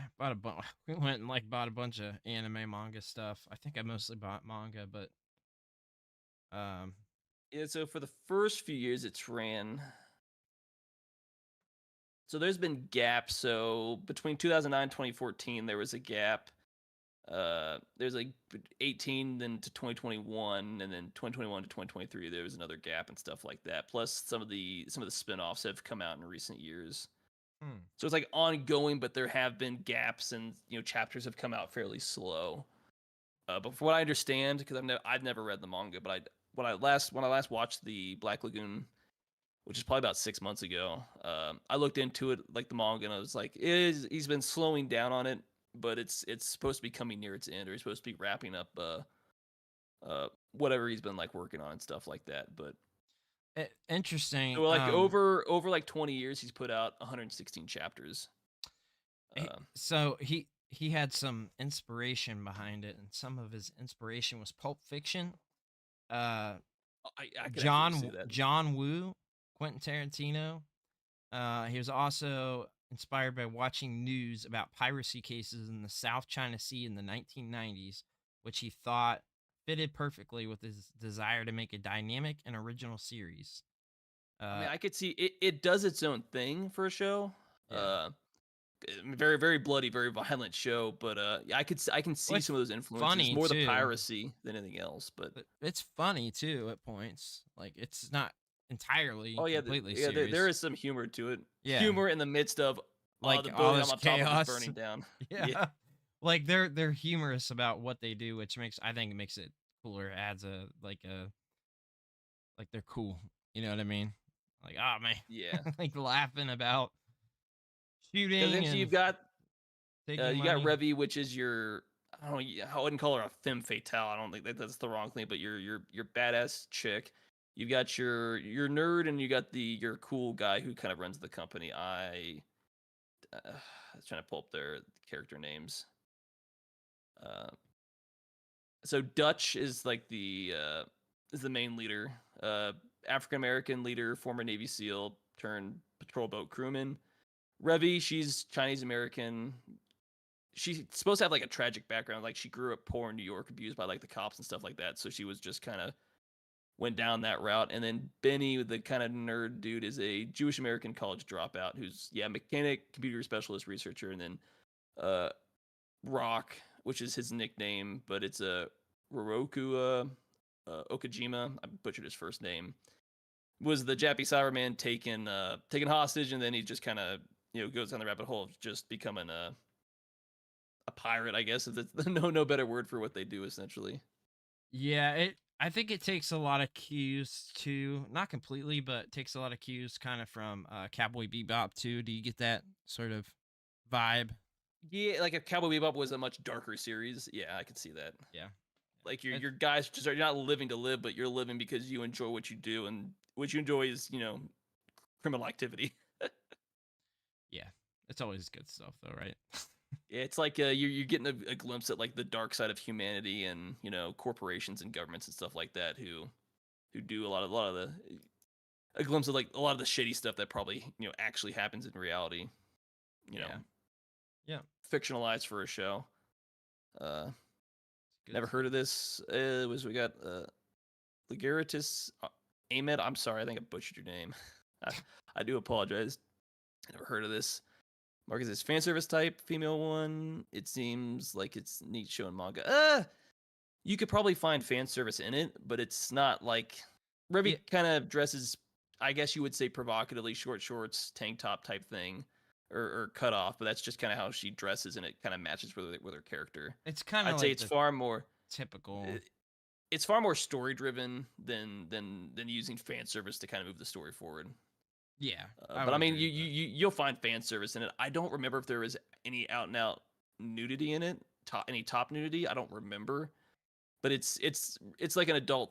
There's adult themes, smoking, drugs, violence, people die and stuff in the show. So that's definitely the route that the story actually goes and stuff like that. Yeah. Plus, it's got you don't think about it, but it's got really good music that goes along with the show. Yeah. That really fits the theme of like a dark, gritty, depressing world. Yeah, much. Mr. Coffee sets the typical for that era of style. Yeah, early I would like agree. Mid 2000s, right before you get to the 2010s, which is, and it's a rare anime that definitely deals with like your main character isn't like a high school age, right, school kid. So that's what I like about it for sure. But it's definitely not for younger audiences. And then I've had it for a while. This is both like the Blu-ray and the DVD combo. But I don't remember when I bought it or not though. Oh yeah, I remember. I got the double pack. The problem is this doesn't have the OVA. It's just the first 2 seasons, which is I'm sure those are sold separately. I wonder if they're on Blu-ray or only on DVD though. I think it got to be on Blu-ray. I mean, the OVA it's a guarantee it's on. Don't get brought. It's a guarantee it's on Blu-ray. It's just I don't know if it's a Blu-ray in the US. The OVA, like both seasons, the OVA came to US because it has a proper dub for it. Yeah. But I think it got releases when they were doing that Blu-ray DVD 2-in-1 type pack. Yeah, it's got a full release with the OVA, $70 on Blu-ray. It's a American that's release. Not the one I have. It's got seasons 1, 2, and OVAs, $70. That's frustrating. I think when I watched the OVA, I just streamed it instead. But I bought this years ago, so the OVA they probably separated it to try to make more money. Oh wait, hold on. They've got a copy of it on eBay for $27.99 right now. It's used, but it's the OVA copy. Yeah, it's got some. If it was just me, damage I already have the case, but I mean, $27.99 versus $70. If you care about the problem with used, and I have bought used shows. This one I bought new is you got to make sure the digital is included. Aren't scratched. Yeah, it's assuming they didn't redeem the code. I don't care when DVDs come with a digital copy or whatever. I don't. That just goes in the trash. Oh, well, throw it to me if you start buying any with it, because I'll build up a collection of it. I don't care if it's not the digital version that I would like. No, I'm not necessarily. If I go digital with shows with my shows media or something like that, it's digital in which it goes on a hard drive and I can play it on anything. No, I get that, but just like PS Plus and anything else, I'll redeem anything. I mean, you never know. You never know. Yeah, but it was made by Madhouse, which I think they've done a lot of good stuff. Interesting. It's the same studio that did Death Note, which I didn't care for. Yeah. God, I love Death Note. One Punch Man, No Game No Life. That's No Game No Life is a good one. Yeah. Nobody talks about that one. High School of the Dead, which is a show I really liked. It's one of the early shows that got me back in anime. They did a lot of good stuff. I don't want to like just literally name off everything. Hellsing Ultimate, which I know a lot of people really liked. That's the remake. They did some movies too. The Wolf Children movie, The Girl Who Leapt Through Time. I like that one too. They did those movies. Summer Wars. I have that one still actually. A movie that I actually really liked. If you've not seen it, it's worth it. It's weird for an anime movie too. It's a movie called Redline. It's about a race. Yes, I have it. It's the bike, so right? over the top. Yeah, it's like he's got like a car type thing. It's so over the top, so crazy, so entertaining. Yeah. I actually first watched that movie on it's really good on a flight. Like I was on a flight, and I was like, let me watch a movie and download some stuff, and I was like, I don't know, I never watched this before in my life. It's like, you know what I saw the other day? There is it's a full desk like mouse pad, but I don't know what you call like those layouts that you lay on your desk, but it's God, the old anime racing series something 9. It's that really old one. It's got a manga from like the I mean, I'll just put in Racing 9 anime. Racing. I can't remember. The only one that comes up is the only one. I mean, I think of Initial D. That's the one. Initial D. That's what. Is that what you're thinking of? It's Initial D. Yeah. I don't know why I said 6. Initial D. Absolutely love that series. It's 20. Me too. It's $20, but it's like a full desktop mat at Walmart that you can get. I don't know why. There's just that. That's the only option. But worth it. They have like a little anime section there now. It's like never had that before, but yeah, it's like a whole desktop. I think I might get it for my desk because like it's like weird, just like super random. Because I as far as I'm aware, Initial D doesn't have any popularity anymore like that. Mr. Coffee commented, Redline is the best Mario Kart type anime. Like I could see it in the way that what they do with the races, but anything goes. One of my favorite movies. I use that movie to test my sound systems. It's definitely with all the noise and stuff like that. Sound system's really good. Yep. Ahmed was saying best time I think. Mark, what is your animes you like to watch now or want to? I don't know about you, but I haven't really watched a whole lot of recent anime because I don't really care for the slice of life high school main character to like a major degree. But I like fantasy, science fiction, like space science fiction, mecha stuff. I told you the latest thing that I want to watch was that last Gundam, not the one that I think is still running now, but also I think it's called Chainsaw Man. I think that's what it's called. I've heard really good things. Yeah, but other than that, honestly, like they all look the same to me. I look at these like release, and it's unfortunate because I feel like if we dove a little bit deeper, that there probably would be a little bit more. Like there's probably like some good stuff in there, but I follow it, and there are some good shows. It's just like, but when am I gonna find the time to sit down and actually watch it if I don't like force myself to watch it? That's the problem. Like, which is the other problem. I had to force in Roadhouse, and I woke up super early. My daughter woke me up at like 4 a.m. So that was the reason I could watch it, because I watched it before she had to get on the bus, and I had to leave. So I was like, I was already up. I turned it on. It was the day it came out, and that was the reason I got to watch it. I'm like forcing in Godzilla. It's like a pain tomorrow to go. I have so much to do. Yeah, I'm sure that there's some stuff in there if we like ever dug deep into more anime stuff. But unfortunately, just a lot. What I see is a lot of the same. I will say though, Demon Slayer I like, and one that I've never checked out, but a lot of people love, is My Hero Academia. I hear a lot of good things. It's a decent show. I don't have a whole lot to complain about it. I mean, it's a standard shonen show, but it's the super. It is unique with a mixture of like school and superhero, like a Japanese take on like a superhero society. Yeah, it looks really cool. Have you ever watched Black Clover? I know what you're talking about, but I haven't watched it. I say that and like, let me double check. I watched season 1, but I never watched anymore, and I enjoyed it. I was thinking something else. I know what it is, but I haven't watched Black Clover. I like the first. I don't know. I just maybe didn't have time or something. Never watched anymore. But I'm not even caught up on Demon Slayer. That new movie came out like I don't know how long ago. Not that long ago, right? Yeah, like a month ago or something like that. Yeah, I think it came out last month or like in February or something like that. And it, unfortunately, I did not know, but it got a release here in our theater in Columbus was showing it. And I didn't know. I didn't even know. I saw it in the theaters, but I was like, well, I'm not gonna watch it because I'm so removed from where the story's at. It'd be such a waste. Like I'd be so lost if I went and watched it. I know that when Which I went and sucks, watched the though. last movie in the theater, I went with somebody that hadn't watched the series at all. Like you didn't have to have watched anything. And from what I understand, like obviously this is more story, but you could still watch it standalone. That's what I've been told. Like you don't have to have watched anything else to check it out. So yeah, and I think Mr. Coffee, some of those stuff that Magic and Muscles, I've like seen like the first episode because back in what was it, June of last year when I was down in Augusta, Georgia, some of the guys I was there with were watching it. So I saw a few episodes and it seemed interesting. I just never got around to. I didn't know what it was called, but I never got around to like what's it looking called? it up. But it seemed pretty interesting. It's Mashley, Magic and Muscles. I can't pronounce that. Mashley. I that's only way I can think of how to pronounce it. It looks like Magic and Muscles. Yeah. Mashi. It has to do with like I don't know if that's an L or an I. That definitely would make a difference. But Black Clover really picks up after the competition. A real shame it's on hiatus. The manga is a good read. I just saw that season 5 is coming out, so it looks like it might not be on hiatus anymore.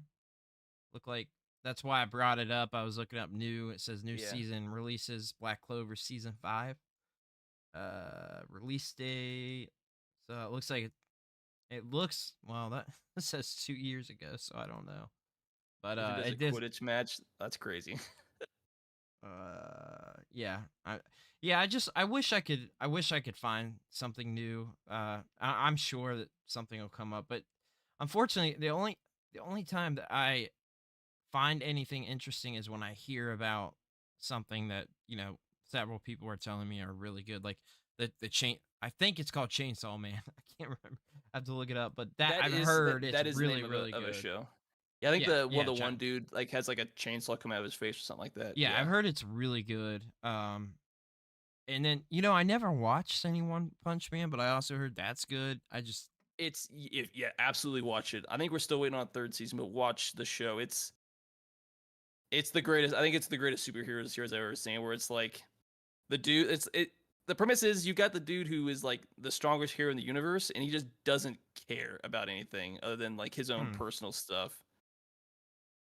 That's the best way to explain it. Is like some dude that's super powerful, but doesn't really care a whole lot about that stuff other than I've got to go buy food or something like that. Like, I gotta go to the store, meat's on sale or something. Get this, stuff like that. One day ago, Chainsaw Man wood carving in Gatlinburg, Tennessee, and this thing looks phenomenal.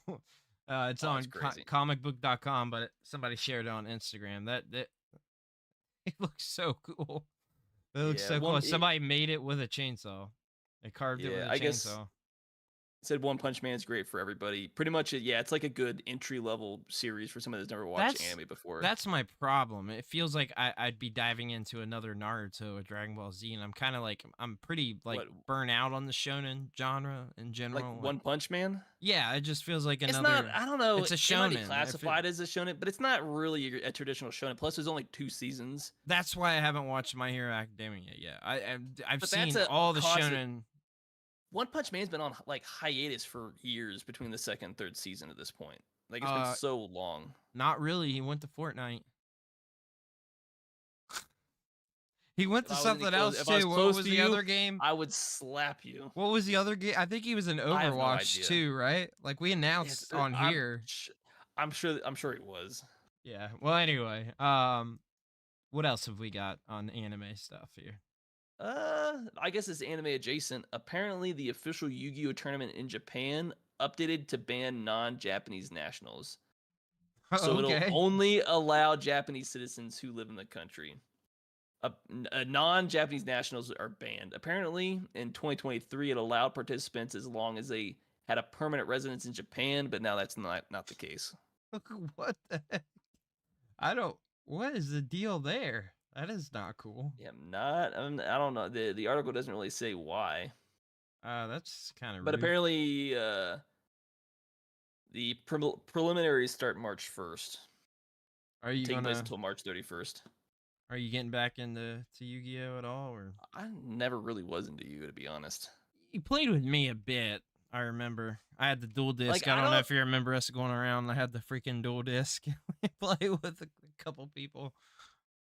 Yeah, but I guess I don't know if this is a thing, but it said apparently the top 4 will represent Japan at the Yu-Gi-Oh World Championship in 2024, which is in Seattle, Washington on September 7th and 8th. So I guess this is a Japan preliminary, but you have to be like a Japanese national. Just because you live in Japan doesn't mean apparently you can't qualify. So if you had permanent residence in Japan, you couldn't register. So I guess it's not as bad as it sounds like. It's a national tournament, so I guess the that Japanese makes sense. championship, and then the top 4 that go to the world championship, I guess. So I missed that part, so it sounds a little bit less, but it's one of those things where it's like, to even enter, you still have to be a Japanese national. Just because you play Yu-Gi-Oh and you live in the country, you can't register for it. We have a national, which still kind of sucks. So I mean, well, the world is happening here from however this works, but okay, interesting. I don't know. I guess it still sucks for those that are into it that just happen to live there, but because they're not a national, they can't join it. It still sucks though. Yeah, it does. Yeah, hey man, that's not cool. I mean, yeah. I mean, I guess because it's still the world, it's not as bad, but it still sucks. Lionheart Gaming, Anime Life, what's up, guys? How's the day been? It's a Friday, so it's not too bad. Yeah, weekend, Easter weekend. I as an adult, do not like holidays. I only if it was just me and I didn't have a kid, I'd be out on holidays. If I actually had a long weekend, I would like it a lot more. But since I have to go back to work on Monday, it definitely sucks. Oh, I got to go back to work too. I don't have any time off or nothing. I got to work this weekend. Not technically a federal holiday, but like if I wasn't out here, I would definitely get Monday off at the very least. But my current job doesn't allow it, and that's why I hate my current job. But apparently, I don't know anything about this, but I saw it. The Ghost Reaper Girl manga has entered a hiatus. So it's published on the Shonen Jump Plus app. Series resumes serialization on October 31st after being on hiatus since May of 2022. Latest chapter release on November 28th. But it's apparently going into another hiatus. So I don't know if that's an issue of the author having health issues or there's just it's just like a side project type thing. Interesting. Looks like it was based I was trying to see if they were saying exactly why it went on hiatus, or it's just they're going on hiatus here. But I mean, for anybody, it might not be my thing. I've not read it, but it always sucks when I know the pain of knowing when shows or mangas go on a hiatus. Because it's one of those things like you just don't know what's going to happen, if you're going to be left on a cliffhanger or they're eventually going to come back and finish the story. But it sucks to hear that a manga goes on hiatus. Especially this one seems like it launched back in 2020, but it's now on its second hiatus at this point. Yeah. Yeah, that sucks. It does suck. Nobody likes when things go on hiatus. Yeah, a little bit more of a popular show. Terraformers manga resumes after a 5-year hiatus on April 4th. And if you're not sure what the Terraformers show is based off of, if you've ever seen the anime where these giant, Martian-looking bugs that just crush people, that's the show.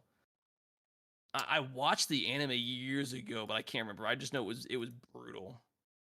Sounds like it. But man, a 5-year hiatus finally ends. Good for the fans that have definitely been waiting, for forever.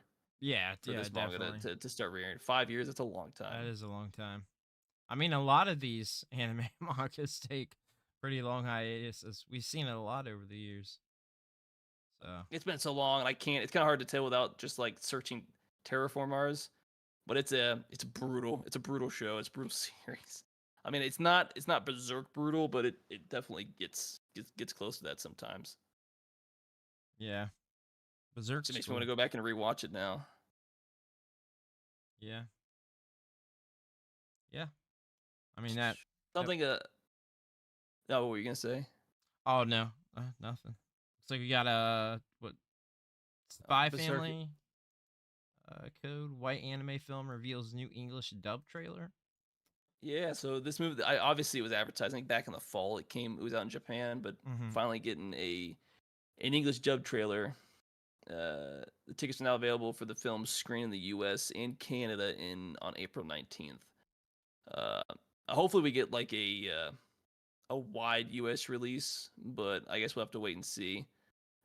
It feels like a movie that I'm not gonna get locally where I am, just too small of a town. But like I went to Salt Lake City or something like that, I'll definitely find a theater there that's showing this movie. This would only show in like Columbus or Cincinnati. Yeah, some of the bigger theaters, because it's not gonna sell like massive tickets. Well, that's how Demon Slayer, the Demon Slayer movie wasn't, and that's why I didn't know. I had no idea it was coming to the theater at all. But if you've never seen Spy Family, and I feel like this is probably going to be a standalone type story, but it's definitely like worth seeing.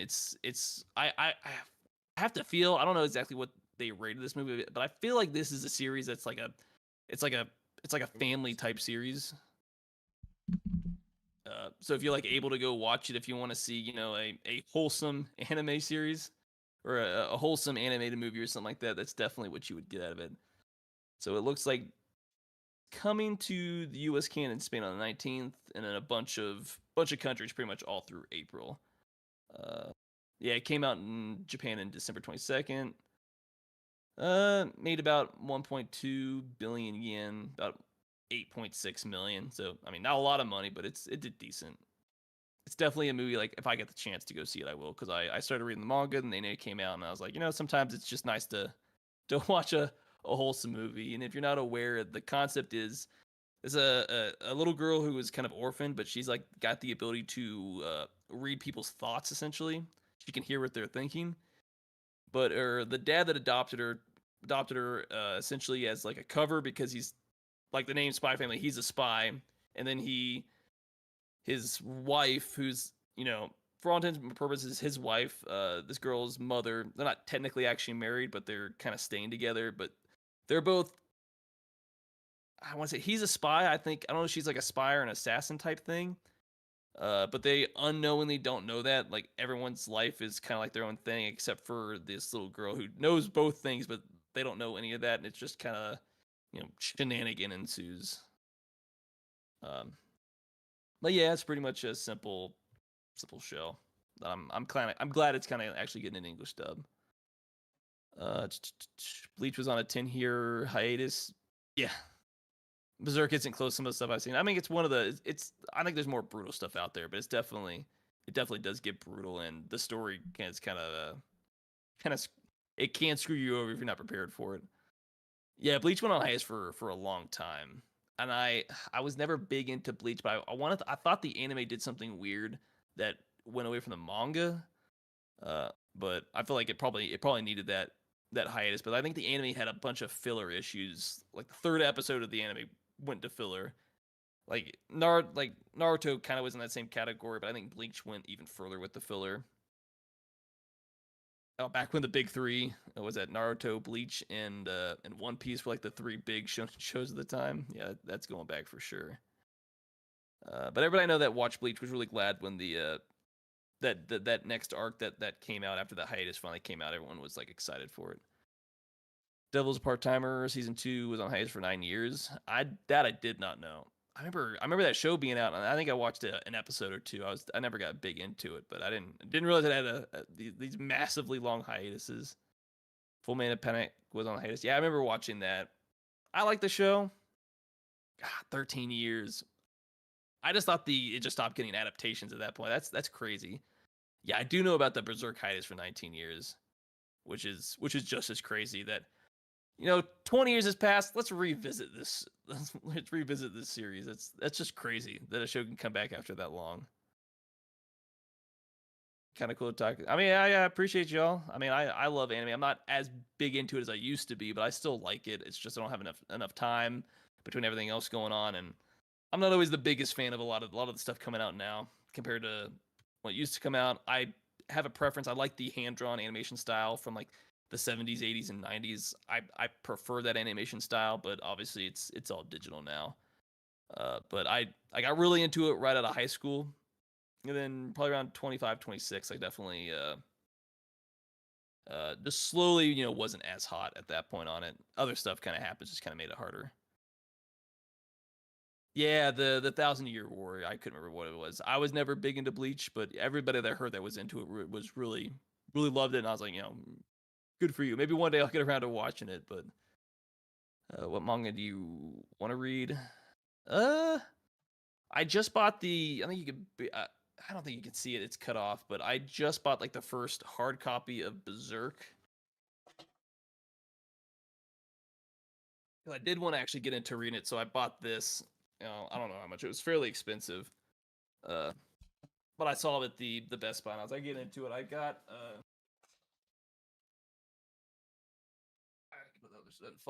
I've got the Neon Genesis Evangelion manga that I still need to read. I just got all the Battle Angel Alita manga that I wanted to read. And then I've been sitting on the Sekirei manga for years at this point. I've only opened the first volume of the 4, like the omnibuses, I think, that I have.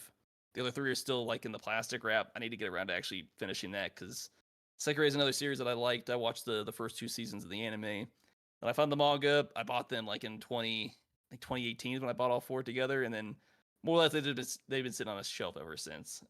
So I need to get back into reading some of those anime games. I don't know if there's like an anime game directly, like some of the anime-esque like JRPGs, like the Trails series that I've been kind of getting into, but like games based off like an anime show, I never got super into personally.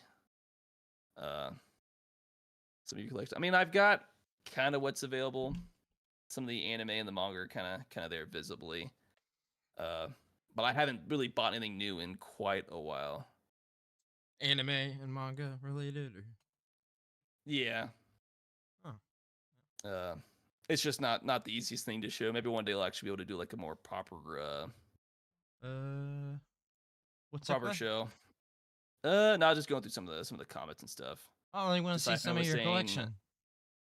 Yeah, it's kind of hard to see just without like mass pulling stuff over. I usually try to pull stuff as we kind of like talk about it.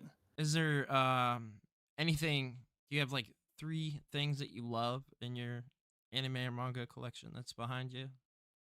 Like three favorites or rare? See, that's kind of hard because I only buy stuff that I actually like. Obviously, we talk about the Spice and Wolf, which is one of them. Yeah, I got most of the Gundam, at the very least, the Universal Century on Blu-ray. It's that's cool. Behind me, it's kind of hard to see, and I started watching through them, and then I haven't watched. I stopped in the middle of Zeta. I need to go back and actually finish it, and then go to Double Zeta and all that other fun stuff. It's no CX stick though. Not quite the CX. Yeah. No, that Spice and Wolf is amazing, and we saw the price of that. I was in shock. But do you have anything else that's like really high end like that, or that's like because that's like meant to be? Which one exactly? Like the Spice and Wolf, because that's like meant to be a collector's item. That's like made to be limited and. Like they knew that was gonna be expensive. I don't know if it's high end, but what's the one above the Spice and Wolf that's red and black? That's pretty thick. You weren't here when I did, but that's the Berserk manga itself. Dude, that's sick. Yeah, I love that. I love Berserk. I mean, it's hardback. It's somewhat like the omnibus. It's not cheap. Yeah, it's like 40, of course. It's like $40 for this one. There's like I think almost 20 of them. There's a lot. I don't know. I might be wrong. I've got all it's way up there, and I have to do it. I've got the whole Ghost in the Shell manga on the on hardcover all in one that I bought, and then I guess it's semi collector. I bought the actual like a collector's edition of the anime Gate, which is came with like a bunch of stuff. There's some other stuff in here. I got both volumes of it's Blu-ray and DVD. I think this is like an actual art book that came with it, if I'm not mistaken. An art book or some other stuff, all in color and some random stuff. That's cool. I like it's a rare like modern military anime in like a fantasy world. But I enjoyed it. Military, I assume. Yeah, it's like a gate to like a fantasy medieval world opened up in the middle of Tokyo, and then the JSDF, Japanese Self Defense Force, essentially went in, occupied, and then I thought it was entertaining. But there's a scene where it's like essentially Roman era military with like dragons and other fantasy creatures versus like a modern military with like artillery and tanks, and it kind of went the way you thought it would. I love it. But I enjoyed it.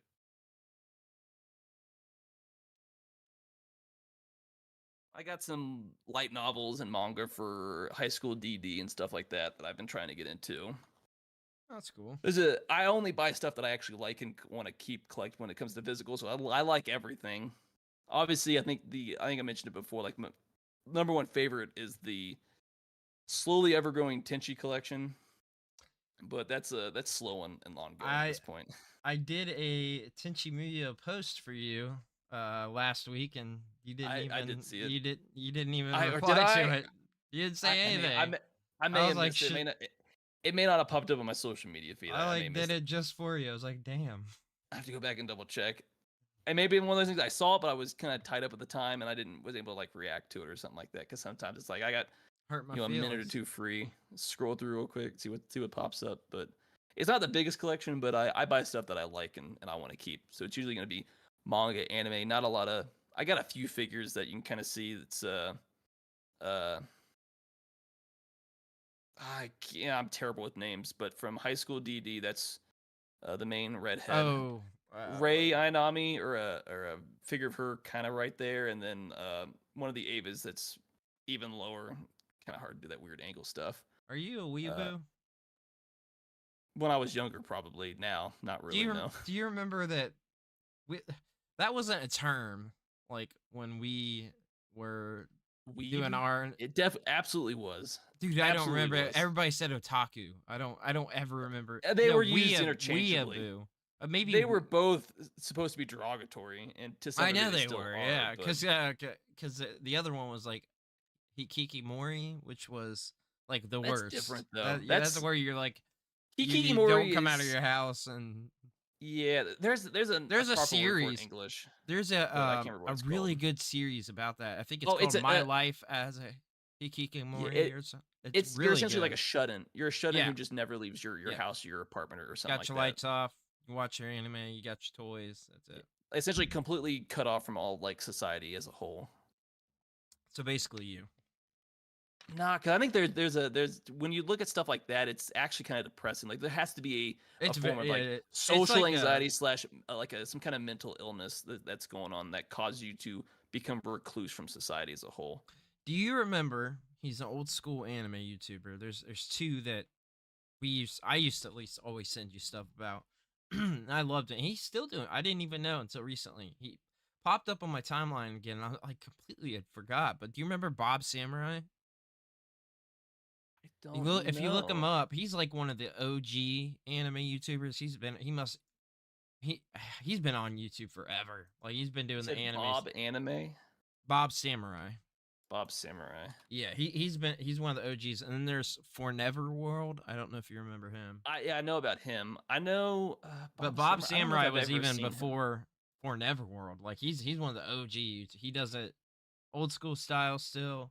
But he like basically back in the day, like he's had videos that he's talked about it. Yeah, because I know like the Anime Man. I know like Aki Dearest. There's another one I'm thinking of that I can't. There's a few other like anime YouTubers that I do know that I listened to at one point. Well, you definitely gotta. I don't know how you don't remember. Oh, this guy. It's Giguk. Sea Dog League I didn't really care a whole lot about. How do you not remember? Nux Taku I know about. I guess Mother's Basement, but I don't really care for him. I kind of grew out. There was I don't know some other dude that I used to watch, but I don't really care for anymore. Most of these old YouTubers, I don't really watch a whole lot anymore. Glass Reflection, I used to watch. Oh, I remember him. Yeah, I remember him. Poohniverse kind of in that same thing. I think he is from what I've seen. Is Poohniverse still making stuff? I don't know. I haven't watched him in forever. I haven't either. Oh man, I knew about Chibi Reviews, but I never watched it. Jeez, yeah, he is. Some of these are old ones. He's 632,000 subscribers. Holy crap! But most of these, like, I don't really watch. Like, I'll periodically, because I see it. Like, I see Giga stuff pop up periodically. Sea Dog VA, the anime man. I see a lot of their stuff because they do a podcast together. So I see a lot of their stuff. But most of the other ones, Giga, the anime man, and Sea Dog do a podcast together. I think it's called like Giguk. It's called a Trash Taste Podcast. Okay. That's really all I see them do anymore. And then the only other one outside of that I kind of watch is Aki Dearest, but I kind of stopped watching her for the most part as well. Like, I don't watch a whole lot of anime related stuff as much as I used to. Just because I'm not as hard into it as I was like 10 years ago. You know who Garnt is? Because he's in his featured channels. He's got 540,000 subscribers. It's all anime. I went ahead and subscribed to these guys at you. BBC. Hey guys, Garnt is Giguk. That's what he goes by on a social media. He's got 3 channels. He has 3 big channels. He's one of the older ones. He started in 2006. Yeah, Bob Samurai started. Because he's sitting there. Because if you look at Gigup's YouTube, he's sitting at like 3 million. Oh, now I subscribers. For some reason on Game Junction, I wasn't subscribed to Poohniverse. Shout out if you check out the podcast. But now automatically a short pops up of him on the feed right away. Oh man, why not? Yeah. But I guess he has another YouTube channel called Garnt, but I know him as Giga. That's like his. He's big got channel, a VOD channel too. That's crazy. I haven't seen all that. Plus the trash taste that he's been doing as well. So he's been around the block for quite a while. It's called the Trash Take Podcast. Trash Taste, yeah.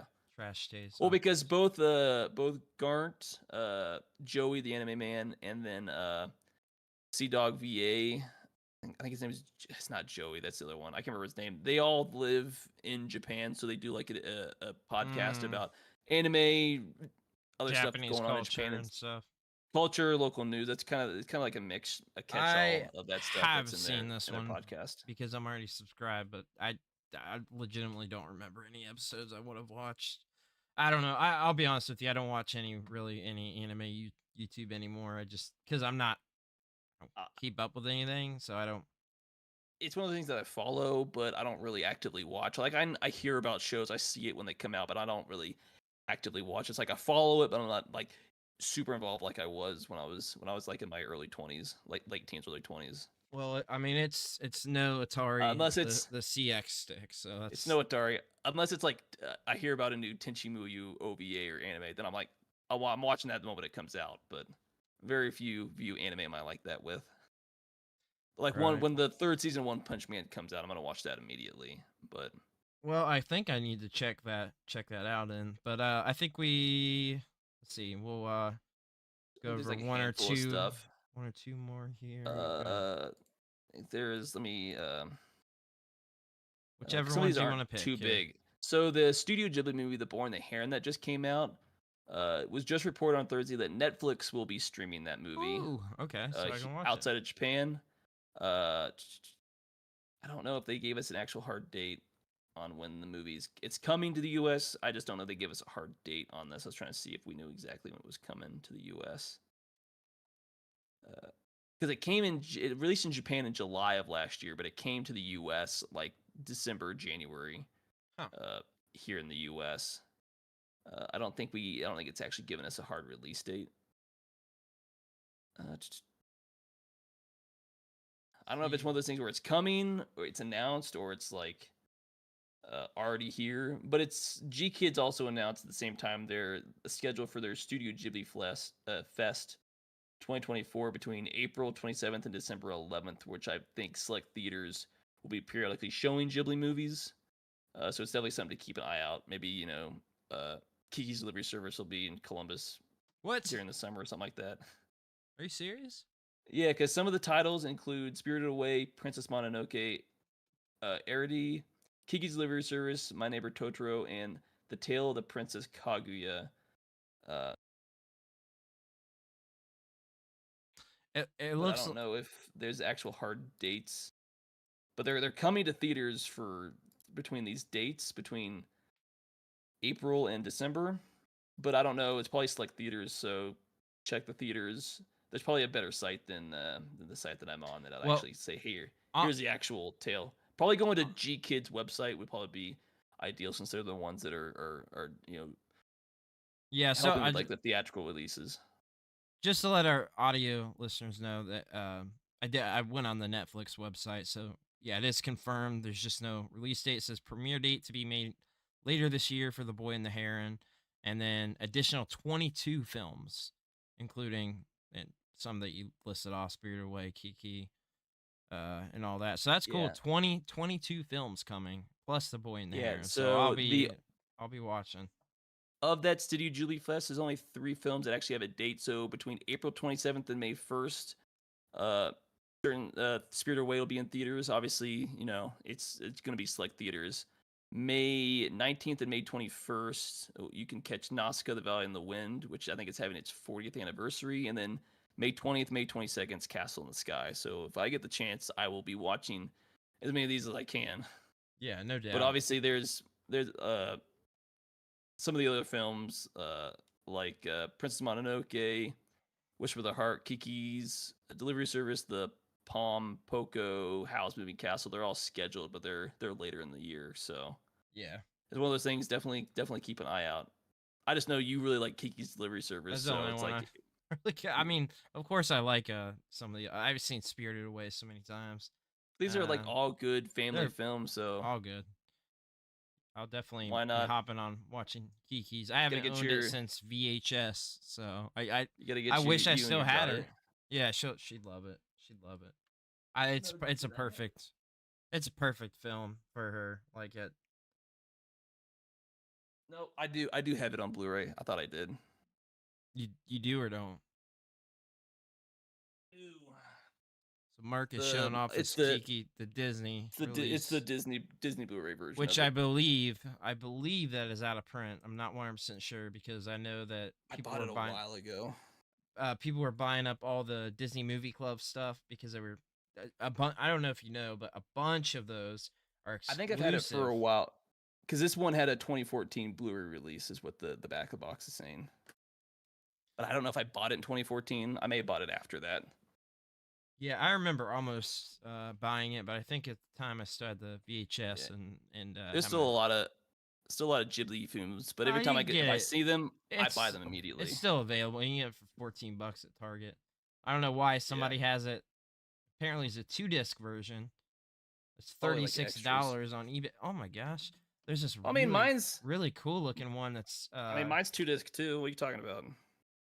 Well, there's this really cool looking one. It's a steelbook, a limited edition steelbook. It's all purple. It's beautiful. Oh, that is dope. Yeah, that's cool. Yeah. And then I don't know if you've ever heard of a show called GTO, Great Teacher. I think it's Onizuki. No, never heard of it. But apparently, the official Twitter for the GTO revival, the television sequel special to the 1998 live action series of the manga, announced on Tuesday that Nanako Matsushima is reprising her role from the 98 live action series as she returns as Azusa Fuyutsuki, which is Onizuka's former colleague who is now a flight attendant, if you ever watched the series or something like that. But essentially it's a 20 years later, they're doing like a follow-up live action series, which I don't know if you've ever watched the anime, which is what I first watched. I absolutely loved it. It's hilarious. I'm definitely going to watch this. I didn't know there was like a live action special the first time. I can do The Rock. But I definitely will plan on seeing this. Because like the main character is like a ex-Yakuza is trying to like become a teacher, but he still has connections. Plus he's like a pervert. So, hilarious comedy ensues as well. Herbert. But I didn't realize they had a live action series. Like, if this ever comes to the U.S. or I get a chance to watch it, like, I'm definitely gonna watch it because I absolutely loved GTO. I've never heard of that one. New to me. Might have to check it out then if it does come here. Yeah, and then I guess there's only like the one more major thing. Apparently, the Gundam Requiem for Vengeance animation's first trailer reveals fall debut. So the trailer put out on Netflix, and as like a Gundam, like a fully CG like series or movie, I think it was. Whoa. It looks really dope. It looks whoa. Yeah, apparently it's supposed to be taking place during the 1-year war between the Earth Federation and Zeon, but it takes place in a theater we haven't. It's supposed to take place in the European theater, a section of the war that we've never actually seen before. So, like, if you're ever, I saw that, and as a huge Gundam fan, I'm like, this looks good for Japanese CG. Like, I absolutely want to watch this. Oh my gosh, yeah, I'm watching. It's gonna be on Netflix, which sucks. So if you're listening, check out the Gundam Requiem for Vengeance trailer. Holy crap, does it look good? Really cool. Why do you say too bad it's on Netflix? All this stuff is coming to Netflix. Because I canceled my Netflix. I canceled streaming. If I get the chance to buy it on physical. It legitimately is the only one that I care about. I don't have time to watch, but it's the only one. I got rid of Netflix. I got rid of Hulu. The only streaming I still have is Amazon. It's the Prime Video, but that's because it's bundled together with Amazon Prime, and I use that for some of my shopping stuff. So that just makes sense. I got it. But the first time I used it, a couple of days ago to watch Roadhouse. That's the first time. I didn't even have it downloaded. But I mean, like, nowadays it's so rare to get Universal Century Gundam that I love so much. And I saw this, I was at first I saw like CG. I'm like, it's probably it looked crap, like and I locked. It looked real at first. The beginning of the trailer, yeah, it looked really real. For a CG anime, it looked really good. I was like, this might be actually pretty dope. Yeah, it looks especially impressive. if it's just as dark and gritty. I'm like, I might have to give this a shot. Oh well, it is because the end of the trailer, you can see it's dark and gritty. It's not a movie. It's a 6-episode, 30-minute series that's streamed exclusively worldwide on Netflix. The story focuses on the European front during the 1-year war made famous by the original Gundam from '79. So I saw that immediately. I was like, one of those few shows that it's like, I absolutely do want to see this when it comes out. I am with it. It's crazy. Hard for me to have an anime that I'm like immediately hyped about, but I saw that I'm like, oh hell yeah. We unfortunately don't have things set up to show stuff. But I'm watching here on Anime News Network. I finished it, and one of the suggested videos is our podcast. I swear, right next to Moist Critical. Right next to Moist Critical. Yeah, that would be dope. I didn't get that far. I think I backed out of it, but that's cool. That's funny. That is funny. Yeah. Did we have anything else to cover? Yeah, that's all the major stuff. All right. Yeah, no, we're good. Well, we'll let you guys know. So for audio listeners, obviously it's going to be a little bit different, but we will have a pre-recorded episode next week, which we don't normally do. So it'll be, a kind of compacted episode. I actually was supposed to bring this up in the news, but I will be a guest at Super Cincy Expo. It is next Friday through Sunday, so that is the 5th through the 7th. So I will be a guest there. I believe I'm doing some panels and some different stuff there. So if you are in the area, I already know some people have mentioned it here in the community. So if you're in the area, definitely come out. It's 3 days, so there's some time to go. I will be there all 3 days. So like I said, we'll have a pre-recorded. Be a little bit different. We're probably gonna have to do it more topic-based, just because we're probably gonna have to record it in the next couple of days. So I don't know how much news will be out and things like that. So we might be able to hit a few things. But yeah, we'll be there. Like I said, Friday through Sunday. It's gonna be a really cool convention. First year, but it's big. They've got some like big name voice actors out there and stuff. So we'll share a bit of info real quick. But the guy that runs a few other expos. One of them is an anime expo, so like this is what he does. So this is his first video game expo, and man, he's going big. So we've got Kenny James out there, which we've had on the podcast as a voice of Bowser.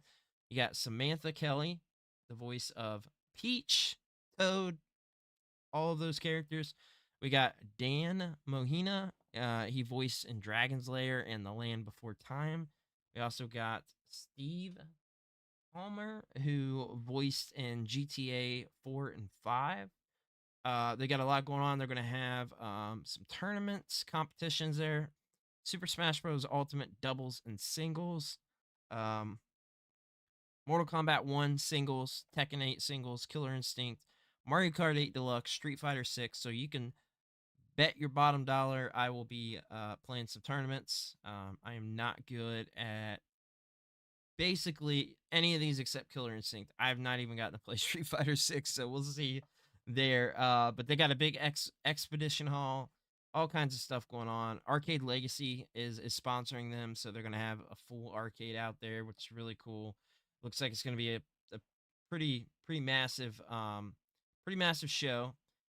Definitely going to be cool for 3 days, and they'll have, like I said, an exhibitor hall. They've got like a costume contest, of course, panels. They got Tecmo Super Bowl tournaments. They got all kinds of stuff going on. So crazy. Like, yeah, it looks like an awesome time. I'm super excited. Friday it starts at 6 to 10 on Friday. Saturday is 10 to 8 p.m. So Saturday goes pretty late. It's a long day. Sunday is 10 a.m. to 4 p.m. And this is at the Sharonville Convention Center. So yeah, it's gonna be a good time. Super excited. Can't wait.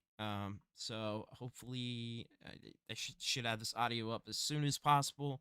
But if you are listening or listen back on this, I would love to meet you guys there. I will also have a table set up of Game Junction freebies, just be giving stuff away basically.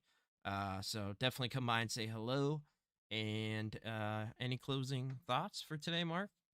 Pretty good episode, a lot of news. Don't forget to tip your waitress.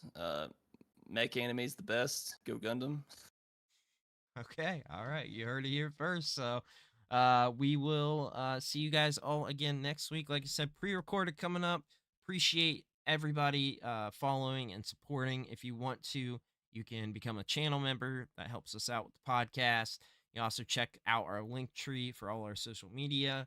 We will be having podcast clips coming soon. Trying to knock that out and get that out there for you guys, because I know it's been requested too.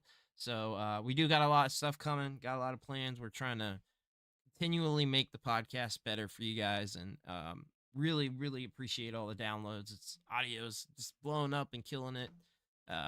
We'll see if this one charts for this week. We got 2 charted episodes. Crazy. So I never in a million years would have thought that. So appreciate all you guys. Everybody have a great Easter, or hopefully you had a great Easter. This will probably be coming out right after, and we'll see you guys all later. Peace out.